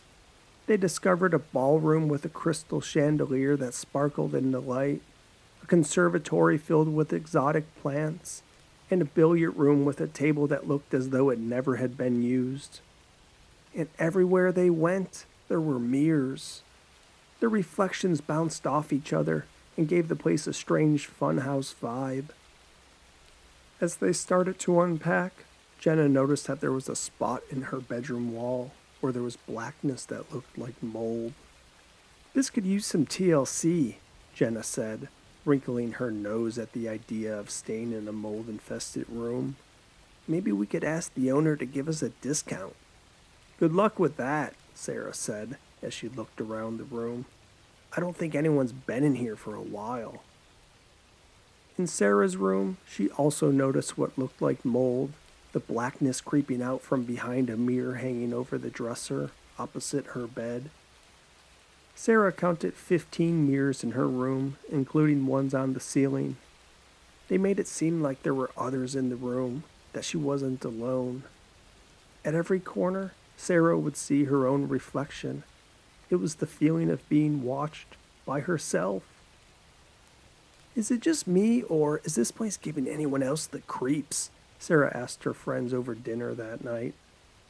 "I know what you mean," Charlie said. "Between the size of this place and all the mirrors, it feels like we're in a horror movie or something." Jenna rolled her eyes sarcastically. "Oh, come on. You guys are just being paranoid. It's an old house. A big, gigantic old house with tons of creepy mirrors. It's Airbnb. Of course there's going to be some quirks." "Why do you think anyone would put up all those mirrors?" Sarah said. "It's just so bizarre. I mean, I get it if you got one over the bedroom bed, but..." The women laughed and clinked their wine glasses together. If they were scared, at least they were still able to find the humor in it. When it came time for bed, Sarah had to dig out her eye mask. Laying in bed and seeing herself reflecting a million times over was giving her the heebie-jeebies. She also thought the mold behind the mirror on the dresser was getting bigger, but she figured it was her imagination, amped up on too much wine. The sight of the floorboards being pulled up one by one made Sarah sit to attention in her bed and tear off her mask. She could feel her heart beating against her chest, and staring into infinity of the mirrors made her question whether she was still dreaming. When she looked straight at the mirror over the dresser, the reflection that came back wasn't her. The black mold behind the mirror had doubled in size, too. She gasped and scrambled backwards, knocking over the bedside table. When she looked up again, the reflection was gone, replaced by her own image, and the mold was as she first saw it. What the hell was that? She muttered to herself. As Sarah got dressed and headed downstairs, she decided to call the owner of the Airbnb to voice her concerns. She wanted some answers, both about the safety of being in a house with mold, but also what's with all the mirrors, and why wasn't any of this shown in pictures of the place? But when she called the number on the website, all she got was a voicemail message. "Hi, this is John. Sorry I can't take your call right now. Please leave a message and I'll get back to you as soon as I can." Sarah left a message detailing the mold growing in the bedroom, and she also mentioned she had a strange occurrence in the house. She asked for an explanation. But as the day went on, she heard nothing back from the owner. Determined to not let the house ruin her weekend, Sarah decided to take matters into her own hands. She went to a local hardware store and bought some bleach and white paint to kill and cover up the mold. She also bought some blankets. She wouldn't be able to cover up all the mirrors, but she could at least take care of some, like the one over her dresser. She was hoping this would make the house feel less creepy, that it would make the unsettling feeling go away. As they worked, Sarah and her friends seemed to relax a little. They put on some music and joked around, trying to make the best of the situation. They scrubbed the bleach on the spots in Jenna's room and slapped on some cheap white paint to cover things up. The wine flowed as they went to work on Charlie's room. Sarah lip-synced with the paintbrush handle when My Humps by Black Eyed Peas came on. "What you gonna do with all that junk?" she sung to Charlie and Jenna. Charlie didn't see the table behind her as she stepped backwards, laughing. She accidentally knocked over the rosewood candle Sarah had also picked up at the store to get rid of the musty smell. The curtains caught immediately as the candle flame kissed its dry fabric. As the flame hopscotched its way up the curtain, the women screamed and scrambled to find something to put out the flame.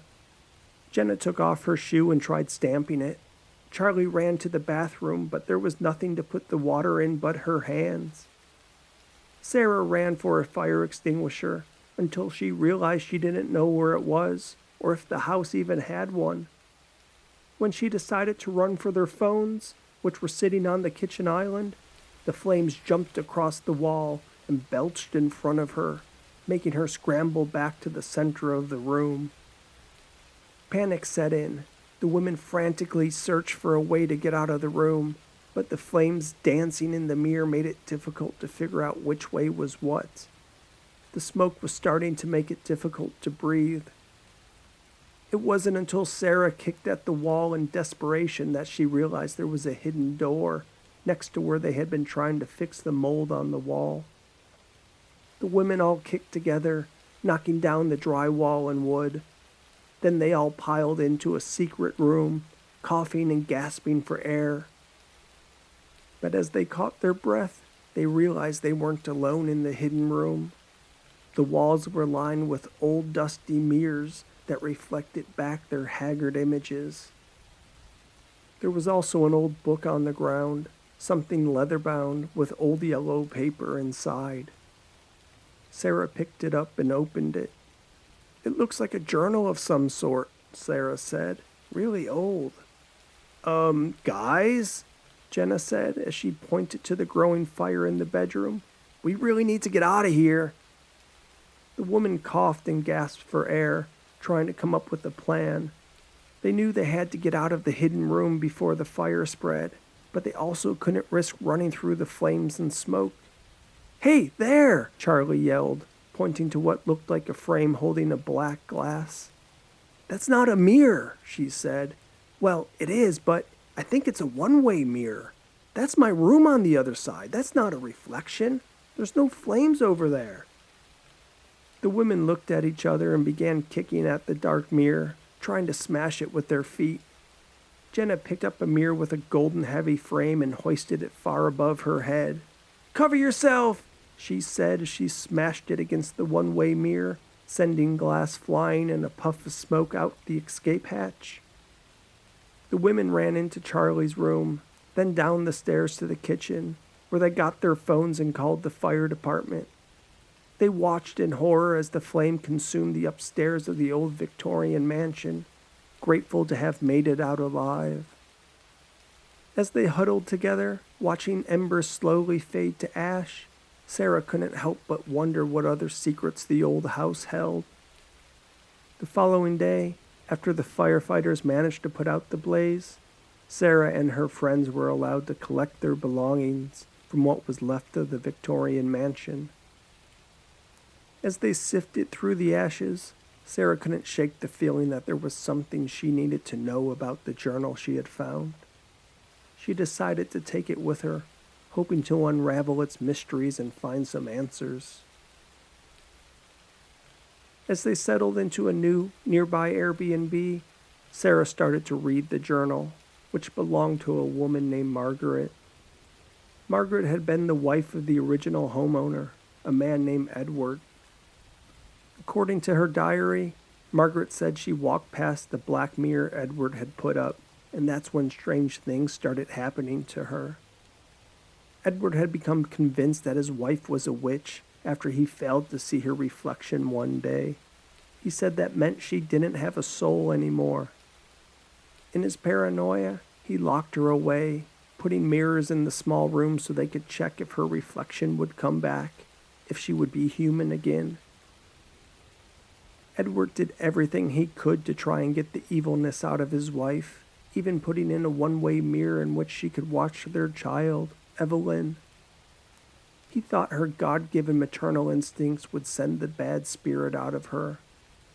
Edward also brought a priest to the house every day, who performed blessings and exorcisms to try and cleanse her of her supposed witchcraft. Unfortunately, nothing worked. In her diary, Margaret wrote about her increasing feelings of isolation and despair as she was forced to stare into the mirrors for hours on end. The more time Margaret spent in the tiny mirror-lined room, the more her sanity began to crumble under the weight of her confinement and the constant assault of the priest's rituals. Margaret eventually succumbed to her despair. Her last entry said she was so close to dying and that she loved her husband even though he locked her away. It was the most depressing thing Sarah ever read.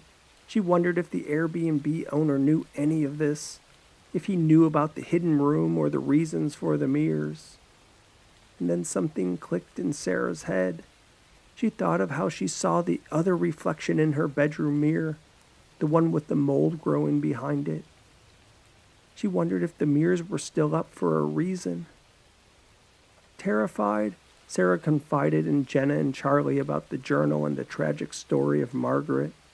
She didn't say anything, though, about her hunch that there was still something in the house, about something she saw. The next night, however, strange occurrences began to take place in their new Airbnb. Shadows seemed to move on their own accord, and Sarah woke up twice, hearing whispers of voices she didn't recognize. When Sarah noticed the other women looking like they hadn't slept either, she decided it was time to tell them the stuff about the mirror and the mold, the real reason she went and got that bleach and white paint. Sarah thought they might laugh at her, but she was surprised to learn they had similar experiences too, and they also didn't want to say anything. "I think someone's following us," Sarah said, clutching her coffee cup in front of her face. "Something from that other house." "What do you mean?" Jenna said. "Like that stuff about Margaret and the witch?" "Yeah," Sarah said. "Hey, did either of you see a black mirror in that house?" Jenna and Charlie shook their heads. "Why?" Charlie asked. "There was that line in Margaret's writing about her passing a black mirror," Sarah said. "She only wrote about it once, that it happened before things started happening. It stuck out to me, so I decided to look it up. Apparently these dark mirrors are called scrying mirrors. They allow contact with the spirit world, kind of like a crystal ball, I guess." So what? Charlie said. Well, maybe there was one in the house. Maybe we passed it and conjured up spirits or something. I think we should go back and check. Jenna and Charlie's heads jerked back, surprised that Sarah would make such a suggestion. You're crazy, Charlie said. Number one, there's no spirits or anything like that. And number two, the house burned down. Yeah, come on, it's our retreat week. It's not ghost hunters, Jenna added. As Sarah took a sip of her coffee, the women heard a creak from upstairs, as if somebody was shifting their weight back and forth on the hardwood floor. Their eyes bugged out in terror as they looked at each other. Jenna and Charlie nodded. Let's go.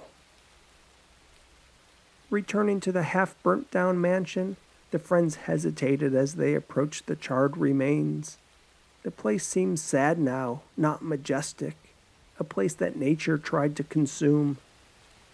The air smelled of mold and burnt wood as they searched the wreckage, hoping to find the dark mirror that had started it all. As they sifted through the debris, they came across a large, ornate mirror that had somehow survived the fire. The frame was scorched and warped, but the glass remained intact, and it was as dark as midnight. Sarah was certain that this was the mirror responsible for Margaret's suffering, the source of the supernatural that reached out to them. With a mixture of fear and determination, the three friends decided to break the mirror in the hope that it would release Margaret's spirit and free them from her haunting. Gripping the leg of a burnt chair, Sarah swung at the mirror with all her might. The glass shattered into 1,000 pieces, and a gust of wind seemed to rush through the remains of the house, as though a great weight had been lifted. I think we did it, Sarah said, smiling. Come on, let's get out of here. Let's go enjoy the rest of our week. When Sarah and Jenna got to their car, they realized Charlie wasn't behind them. Charlie, where'd she go? Jenna asked as she looked around. Charlie! Charlie! Come on, back to the house, Sarah said. The two ran back to the charred house, calling for Charlie the entire time. She was nowhere. They ran into the meadow next to the house, down towards the back tree line. Charlie was gone. At the house, they moved into the other rooms that weren't burnt down, the living room, the kitchen, the dining room. Oh my God, Sarah yelled. It's Charlie. Jenna came running. Sarah pointed with her left hand as her right hand covered her mouth. In one of the shards of the scrying mirror, Charlie's reflection stood, looking despondent, like she had just watched a lover walk out the door. Jenna picked up the shard carefully, inspecting it. That sharp triangle piece of mirror somehow held in Charlie's reflection, but there was no Charlie to reflect. She's moving! Sarah screamed. In the mirror, Charlie moved her hands, pounding against the mirror surface but making no sound. It wasn't a reflection of Charlie in the mirror, it was Charlie herself. The women tried to get Charlie's attention by waving at her and speaking to her, but it was no use. The black mirror might as well have been a black box. Charlie couldn't see or hear them.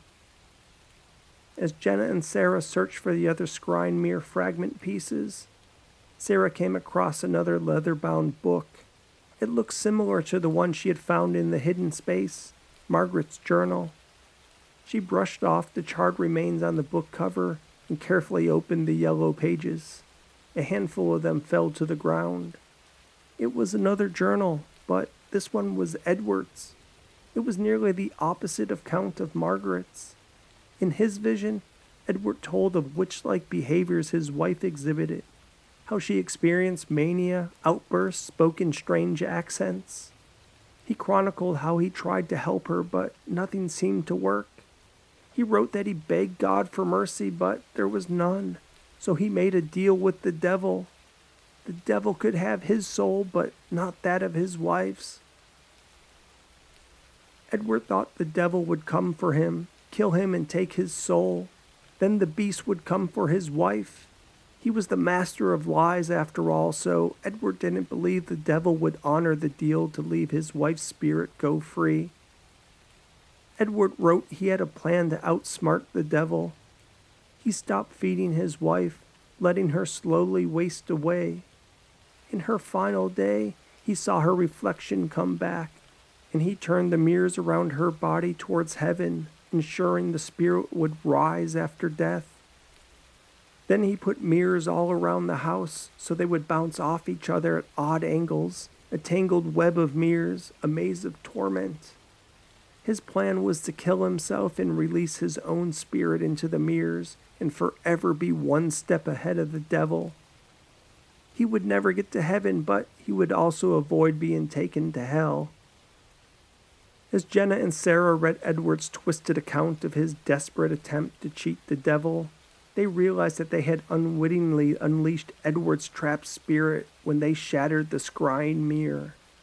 In doing so, they had also trapped Charlie within the mirror fragments, just as Edward had intended to trap his own soul. Horrified, the two friends knew they had to find a way to release Charlie from the mirror's grasp and set things right. "We gotta go get someone," Sarah said. "There's nothing in either book that explains what we should do." Jenna took out her phone and found the name of a local historian and paranormal expert, hoping to gain insight on how they can undo the damage they had caused and get Charlie back. After hours of research and consultation, the expert told them that to release Charlie and to ensure Edward's soul would face his deserved judgment, they would need to reassemble the scrying mirror with all its fragments and perform a ritual to break the curse. Working tirelessly, Jenna and Sarah gathered every shard of the mirror they could find and began the painstaking process of piecing it back together. As they neared the end, they could see Charlie's reflection becoming clearer and more coherent. But there was a piece missing, a triangle chunk that made up the left side of Charlie's head. They looked everywhere for the piece, digging under burnt debris and searching outside the house until nightfall. The piece was nowhere to be found. Without the piece, Charlie would never be free, the expert said. Jenna and Sarah bought a tent and camped next to the burnt-down house, spending all their waking hours searching for that small black piece. They searched until their retreat week was over, and they still found nothing. Charlie remained in the mirror. Jenna and Sarah broke down on their final day. They were mad at themselves for not being able to find the piece. Sarah was mad that she booked the vacation at all, that she got fooled by the pictures. The paranormal expert agreed to continue looking for the piece, and that he would keep the scrying mirror safe in his possession. Every year, Jenna and Sarah would come to the same spot, camp, and search for that missing piece of mirror. They eventually sifted through the entire remains of the house. No one could understand how the piece couldn't be found.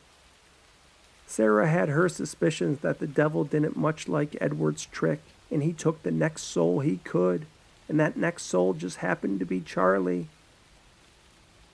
The Victorian mansion eventually became a local legend, with tales of Margaret, Edward, and the scrying mirror becoming part of the town's folklore. Curious thrill-seekers and paranormal enthusiasts would sometimes visit the site, hoping to catch a glimpse of the supernatural or find the mirror themselves, but no one ever found a thing. Sarah eventually became an author, using her experience at the Victorian mansion as inspiration for her best-selling novels. Jenna pursued her passion for art, creating powerful pieces that captured the emotion and resilience they discovered within themselves. Sarah and Jenna never forgot Charlie. With the help of the paranormal expert, who kept the only part of Charlie that remained, they set up a paranormal research company, hoping to eventually find a way to free her from the mirror's clutches. They attended conferences, consulted with experts, and traveled to haunted locations around the world in search of answers. There were none. As time went on, the two friends grew older, and their search became more desperate. They feared they would never find a way to release Charlie from her eternal prison. By this point, time had created a bit of distance between Jenna and Sarah, but the memory of their friend kept them tethered to one another. And in their twilight years, Sarah and Jenna made one final pilgrimage to the ruins of the Victorian mansion, where their lives had forever been changed. Standing amongst the ashes and debris, they held their hands and made a solemn promise to each other. No matter what happened in the afterlife, they would never forget the love and friendship they had shared with Charlie. The Childhood Eaters, written and read by Ren Bryant. The best I can figure, I'm only a few miles away from town. I remember the car ride after I was kidnapped. Though my head was covered with a sack and I wasn't exactly sure where we went, the ride was short, maybe 10 minutes tops. It was smooth and then bumpy at the end, the feeling of ruts over a worn dirt road. I was lucky to escape the barn. Kids turned to old people in some dilapidated wooden structure in the middle of the woods, maybe a mile off the road I'm on. There were 11 of us left. We had a few more, but Father Time came for them. It was that weird voodoo magic that our captors did. That's how we all aged. Every time they slit the neck of some chicken, poured its blood on us, and did those weird dances, we got older. That's when I escaped, when they were doing one of their weird rituals. Usually they kept us under watch and kept the barn door chained shut, but this last kid they brought in, he was really fighting them. I mean, he was walloping them, swinging and kicking and jerking like he was riding the electric chair. It took all of the captors to keep this kid subdued, and that's when I ran. Well, I didn't run, I moved as quickly as I could, getting out before they could notice someone was missing. One foot in front of the other, that's what I keep telling myself, no matter how much I ache. I've seen so much. I have so much to tell. I gotta keep my old bones going. Get to people. Get help. Go home. Tell mom and dad, the police, anyone. There's a dim glowing light from the blackness ahead of me. I think it's the lights of downtown Oak Grove. Salvation. It's not that far now. It's difficult to move fast, but I must hurry. I don't know if they're going to be coming for me or if they're still doing that ritual to the new kid, spraying him with chicken blood and chanting those weird chants, making him age decades in minutes. The streetlights blind my eyes as I near, giving me long, crooked shadows the size of a house. The streets are quiet at this time of night. Stores are shuttered and streetlights flash yellow. It's later than my parents ever allowed me to go out, so I've never seen the town like this before. I noticed the window display in McGregor's Electronics, my favorite store. The glow from the TVs running the news made the sidewalk flicker. I stopped for a breath and also to see what's going on. News tonight of another missing child in Oak Grove, the fourth one in as many months. The closed captioning reads, "Authorities say they have no leads." On the TV screen is a picture of a boy named Daryl Green, a black boy with a goofy smile wearing a Vikings jersey. Daryl, that's the boy that was brought in the barn tonight, the one they were pouring chicken blood on, the one that thrashed and smashed and provided me the cover to escape. I need to get to the police to tell them where he's at, where the others are at. In the distance, coming from the direction I came, I see the headlights from a car. I need to get off this street. It could be them. It could be someone I could ask for help too, but I can't take that chance. I'm too old to run. Next to McGregor's is an alley and I find a trash bin to hide behind. I sit my aching bones down, marveling at how fragile my body has become. A few months ago, I was an 8-year-old kid, playing Roblox and soccer and not thinking about much else.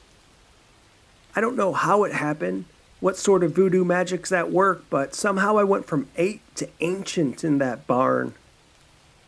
I try to remember the layout of Oak Grove. Memories are distant and fuzzy, fragments of puzzle pieces that don't quite fit together. My mind feels like it's Swiss cheese. If I'm correct, the police station is 3 lefts and a right away. Or maybe it's all left turns. I'm not sure. When my mom would drive around, I wouldn't pay too much attention to those things, though now I wish I did.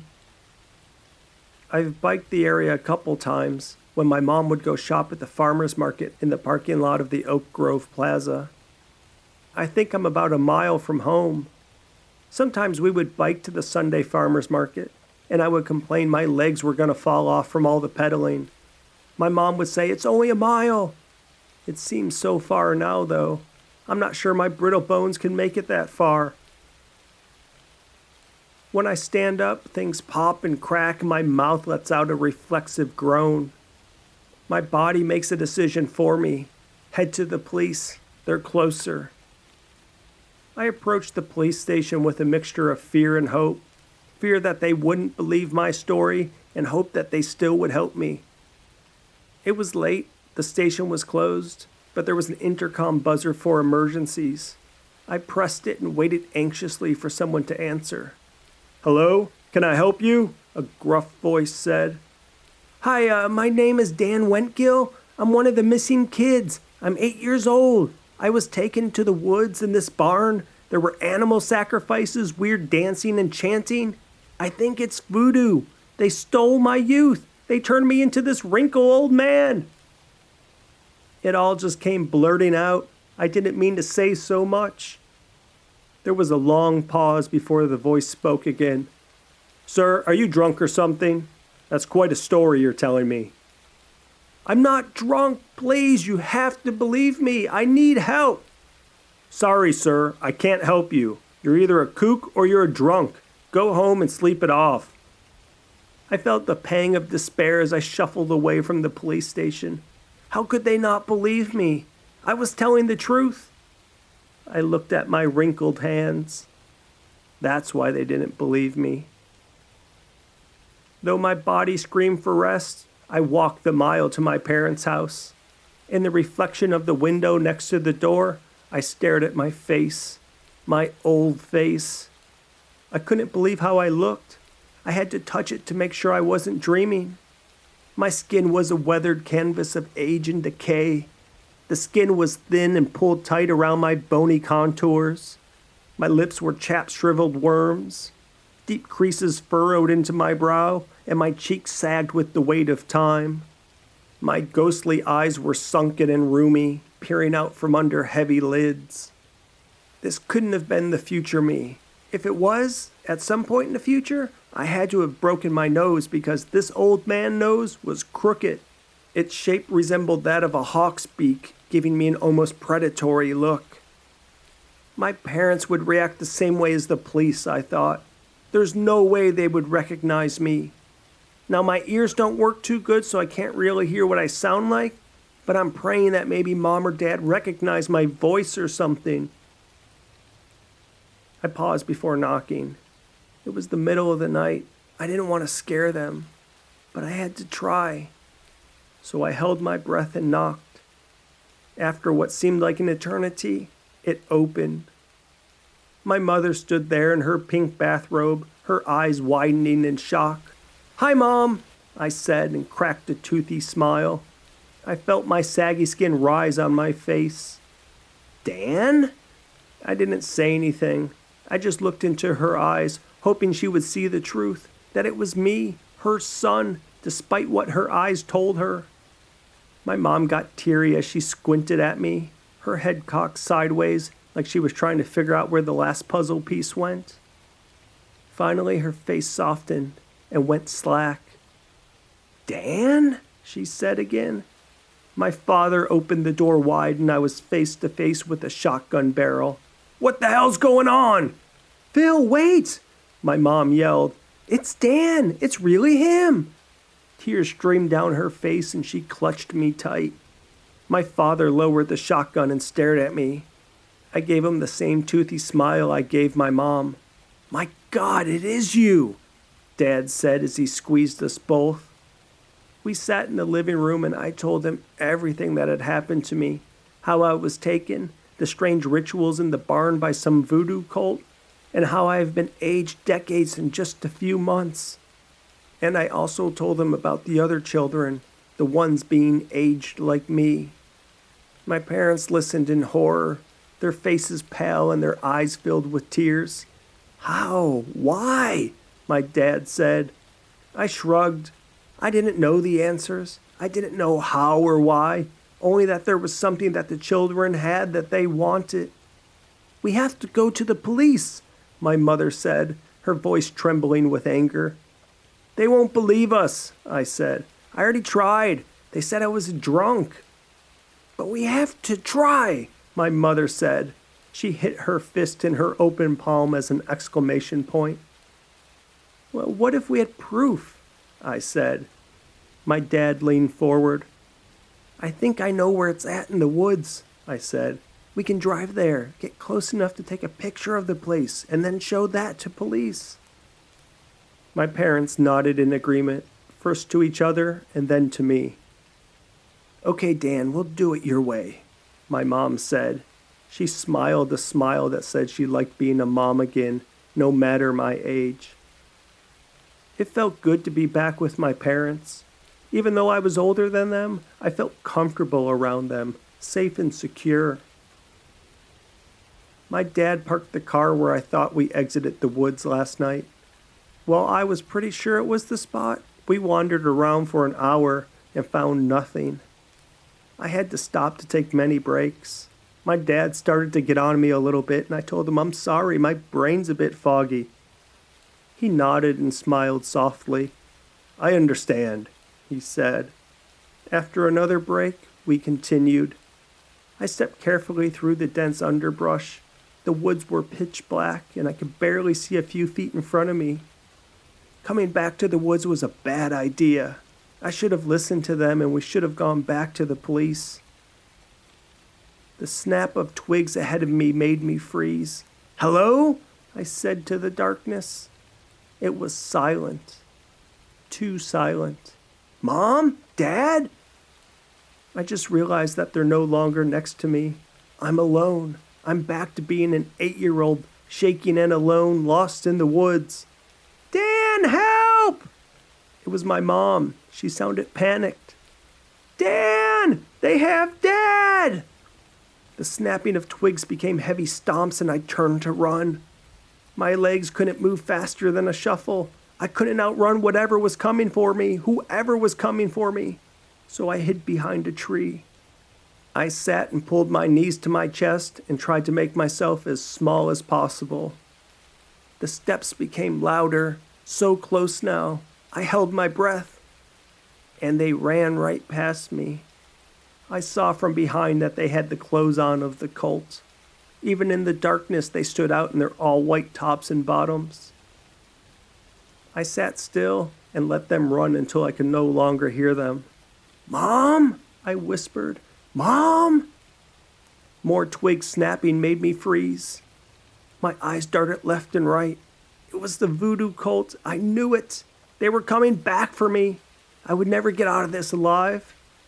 They would drag me back to the barn, that dimly lit place of pain, that place of aging, of aching bones, of hunched backs, sore muscles, droopy skin, and faded memories.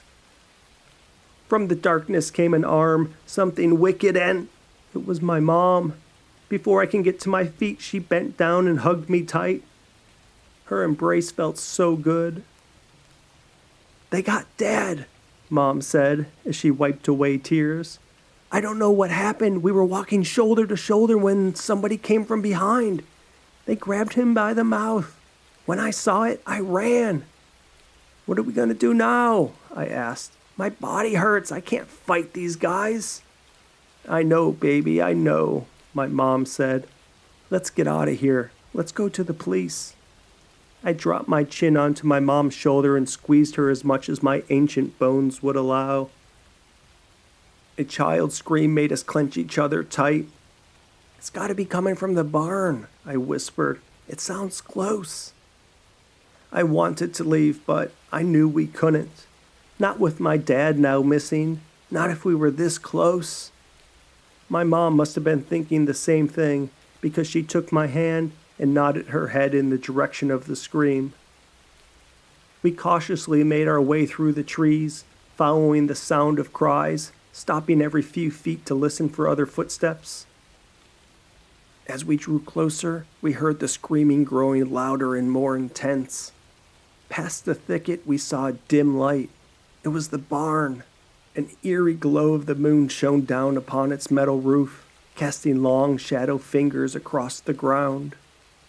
Light from the inside filtered through the gaps in the dilapidated structure's wooden walls.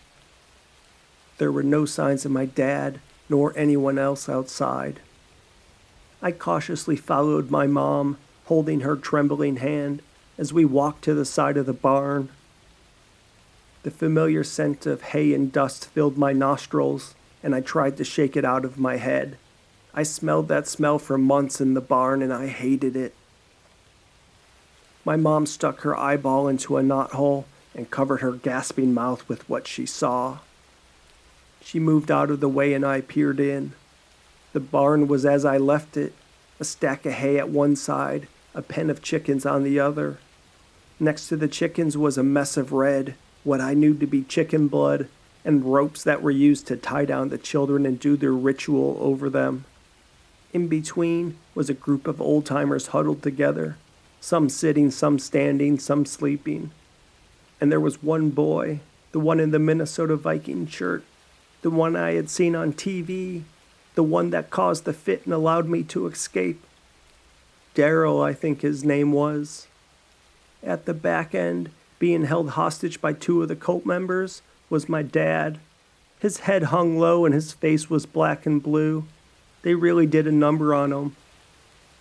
I counted 4 cult members, 2 men and 2 women, the same faces I had seen when I was being held hostage. Sometimes I would see a 5th person there, but the steps came out of nowhere from behind. As I turned, I saw my mom scratching and clawing a figure in white. My heart skipped. I thought I was having a heart attack. "Run!" Mom screamed. I did. I shuffled as fast as I could while she continued to fight. When I got to a big enough tree to hide behind, I got on my knees and peeked out as the man dragged my mom away. My chest heaved and my shoulders sank. I was doomed. Tears dribbled out of my eyes. I didn't know what I was going to do. What could I do in the state I was in? I was weak and old and alone. Truly alone now. At least when I escaped from the barn the first time, my parents were still safe. It's all my fault now. I was so stupid for coming back here. With my head in my hands, I sat with my thoughts. I didn't even think I had the stamina to get out of the woods and go to the police again. And even if I could, would they dismiss me again? I knew it was just a matter of time. The cult would eventually capture me. But then a glimmer of hope flickered in my mind. I'm not alone. There's others like me, others trapped in the barn. Sure, they may be old too, but they would help. They wanted out of this nightmare too. Sometimes in the darkness, when we curled up close to share body heat in the barn, we'd whisper about trying to gang up on the cult members. But we were scared children turned to old weak bones. We didn't think we could do anything. But we had the will to do something, I thought. And my mom always said, where there's a will, there's a way. I needed to find a way to reach them, to unite our strengths against the cult, to free them and my mom and dad. I carefully went back to the knothole to look at the situation again. I shivered when I saw my parents. My mom was thrown next to my dad and they clutched each other, crying. They were always so strong for me. It was tough seeing them like this. It was time for me to be strong for them, I thought. They won't have the same energy, one of the cult members said angrily to the others. It doesn't matter, another one said. Energy can always be manipulated. It can always be transformed. We can still benefit. But they won't be good enough, a third cult member yelled. I'd often hear them talk about harnessing energy. I didn't exactly understand, but I figured it had to do with why they picked us up, why they were doing what they were doing. With the cult members distracted in argument, I thought I had a good chance to gain the upper hand. Psst, The old ones didn't hear me, but Daryl turned his head. I stuck my finger through the knothole and wiggled it like a worm. I figured that would be better than a creepy old man eye looking at him. I pulled my finger out and looked and saw Daryl scooting his butt backwards towards me. The cult members continued to talk. The discussion was heated and they raised their voices at each other and pointed to my mom and dad. Daryl leaned down on his elbow, putting his ear close to the knothole. "Hey, remember me?" I said. "That's my mom and dad over there. I need all of you to help." I told Daryl the plan, and then I said a prayer and stood on my feet, dusting myself off and stretching my back. I didn't know how much more activity I could take, but I had to get through this. I took a deep breath and silently counted to 3. "Woot! Woot!" I shrieked, trying to make as much sound as I could, pretending I was an alarm going off. "It's working," Daryl said through the knothole. "Good, let's go," I said. "Woot! Woot! You forgot me," I yelled as I went to the tree line. I flapped my arms like a bird to make sure I would provide enough distraction. I continued to hoot and holler until they locked their eyes on me. "There he is!" one of them shouted and pointed. They took off after me as I ducked into the darkness of the forest. From inside the barn, I heard a commotion. I prayed Daryl was taking care of them inside, getting the other seniors worked up enough to take out the person holding my parents captive. The seniors outnumbered the voodoo cult members, but I knew Ancient Bones could only fight so much. But if they could provide enough distraction, I knew my parents could take control. Footsteps crunched pine needles on the forest floor. The cult members walked slow, stalking me. I checked myself to make sure I was as tucked away as possible under the shrubbery. I didn't even want a toe to be seen by the moonlight. I wrapped my arms around my shin and made myself into a ball. "Where'd he go?" I heard one of the men say. He was so close, I could hear his huffing breath. I bit my lip and tried to slowly breathe through my nose. If I made the slightest sound now, I'd be a goner. The fighting noises continued in the barn, things being thrown and tossed, screaming and shouting. More steps, all walking towards me. The cult members coming together, heel to toe, softly crunching the forest floor debris. "Look closely," a woman said. "He's too old to have gone far." Through tiny branches filled with broad, droopy leaves, I watched as the cult members made their way through the forest. They moved stealthily past me. The moon made the shadows bounce off the tree trunks. I knew that I couldn't continue hiding for much longer. Every fiber of my being was yearning to stretch out. "Gotcha!" One of them grabbed me from behind. I didn't even know he was there. He held me in a bear hug so tight I thought it was going to break my ribs. "Let me go!" I screamed as I tried to wiggle myself free. Suddenly, in the distance, the barn door flew open. It was my parents, followed by Daryl, followed by a horde of old folks who shuffled with fists raised high, yelling in victory with scratchy voices. "Over here!" I shouted. The cult member slammed me to the ground so hard I moaned in agony. I think I dislocated my shoulder. The other cult members took off and ran towards the geriatric gang. The one holding me down pulled out a buck knife and held it to my throat. "Don't move, don't speak." Through the twigs and branches, I watched as the men fought with the old folks and my parents and Daryl. There was punching and kicking and circles of people being formed, so I couldn't see all of what was going on. I heard screaming and yelling, what sounded like old bones being broken, people hitting the dirt. I felt the blade of the knife press harder into my throat. It made my Adam's apple tickle and I wanted to scratch it, but I knew if I moved, I died. "Eee!" came a scream from behind me. My mom came flying over top of me, tackling the man who held me down.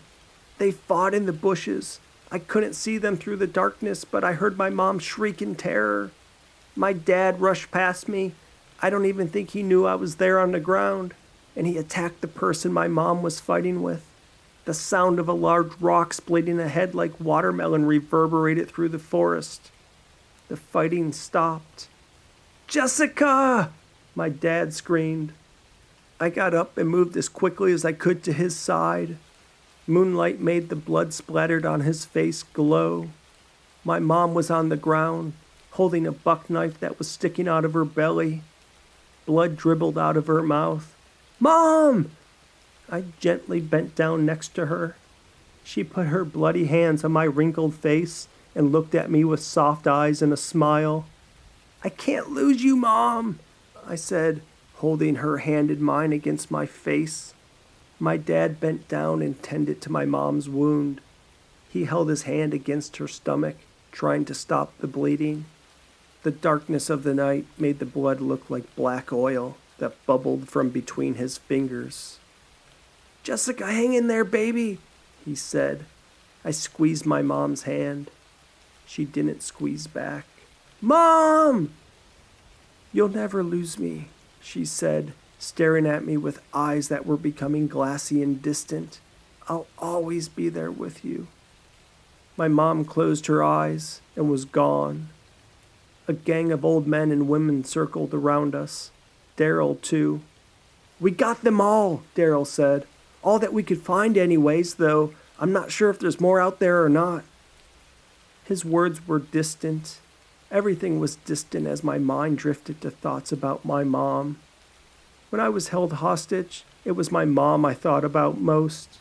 I thought about her as I aged prematurely, and I understood what she meant about the aches and pains of getting older, the things she always used to talk about. My mom had always been there for me, and I guess she was again tonight when she saved me from the cult member with the knife. I can't believe she's gone. Together, my dad and I, plus a young boy and a group of old folks, walked out of the woods. My dad tried to put his arm around my shoulder, but I shrugged him off. I was old enough to mourn on my own.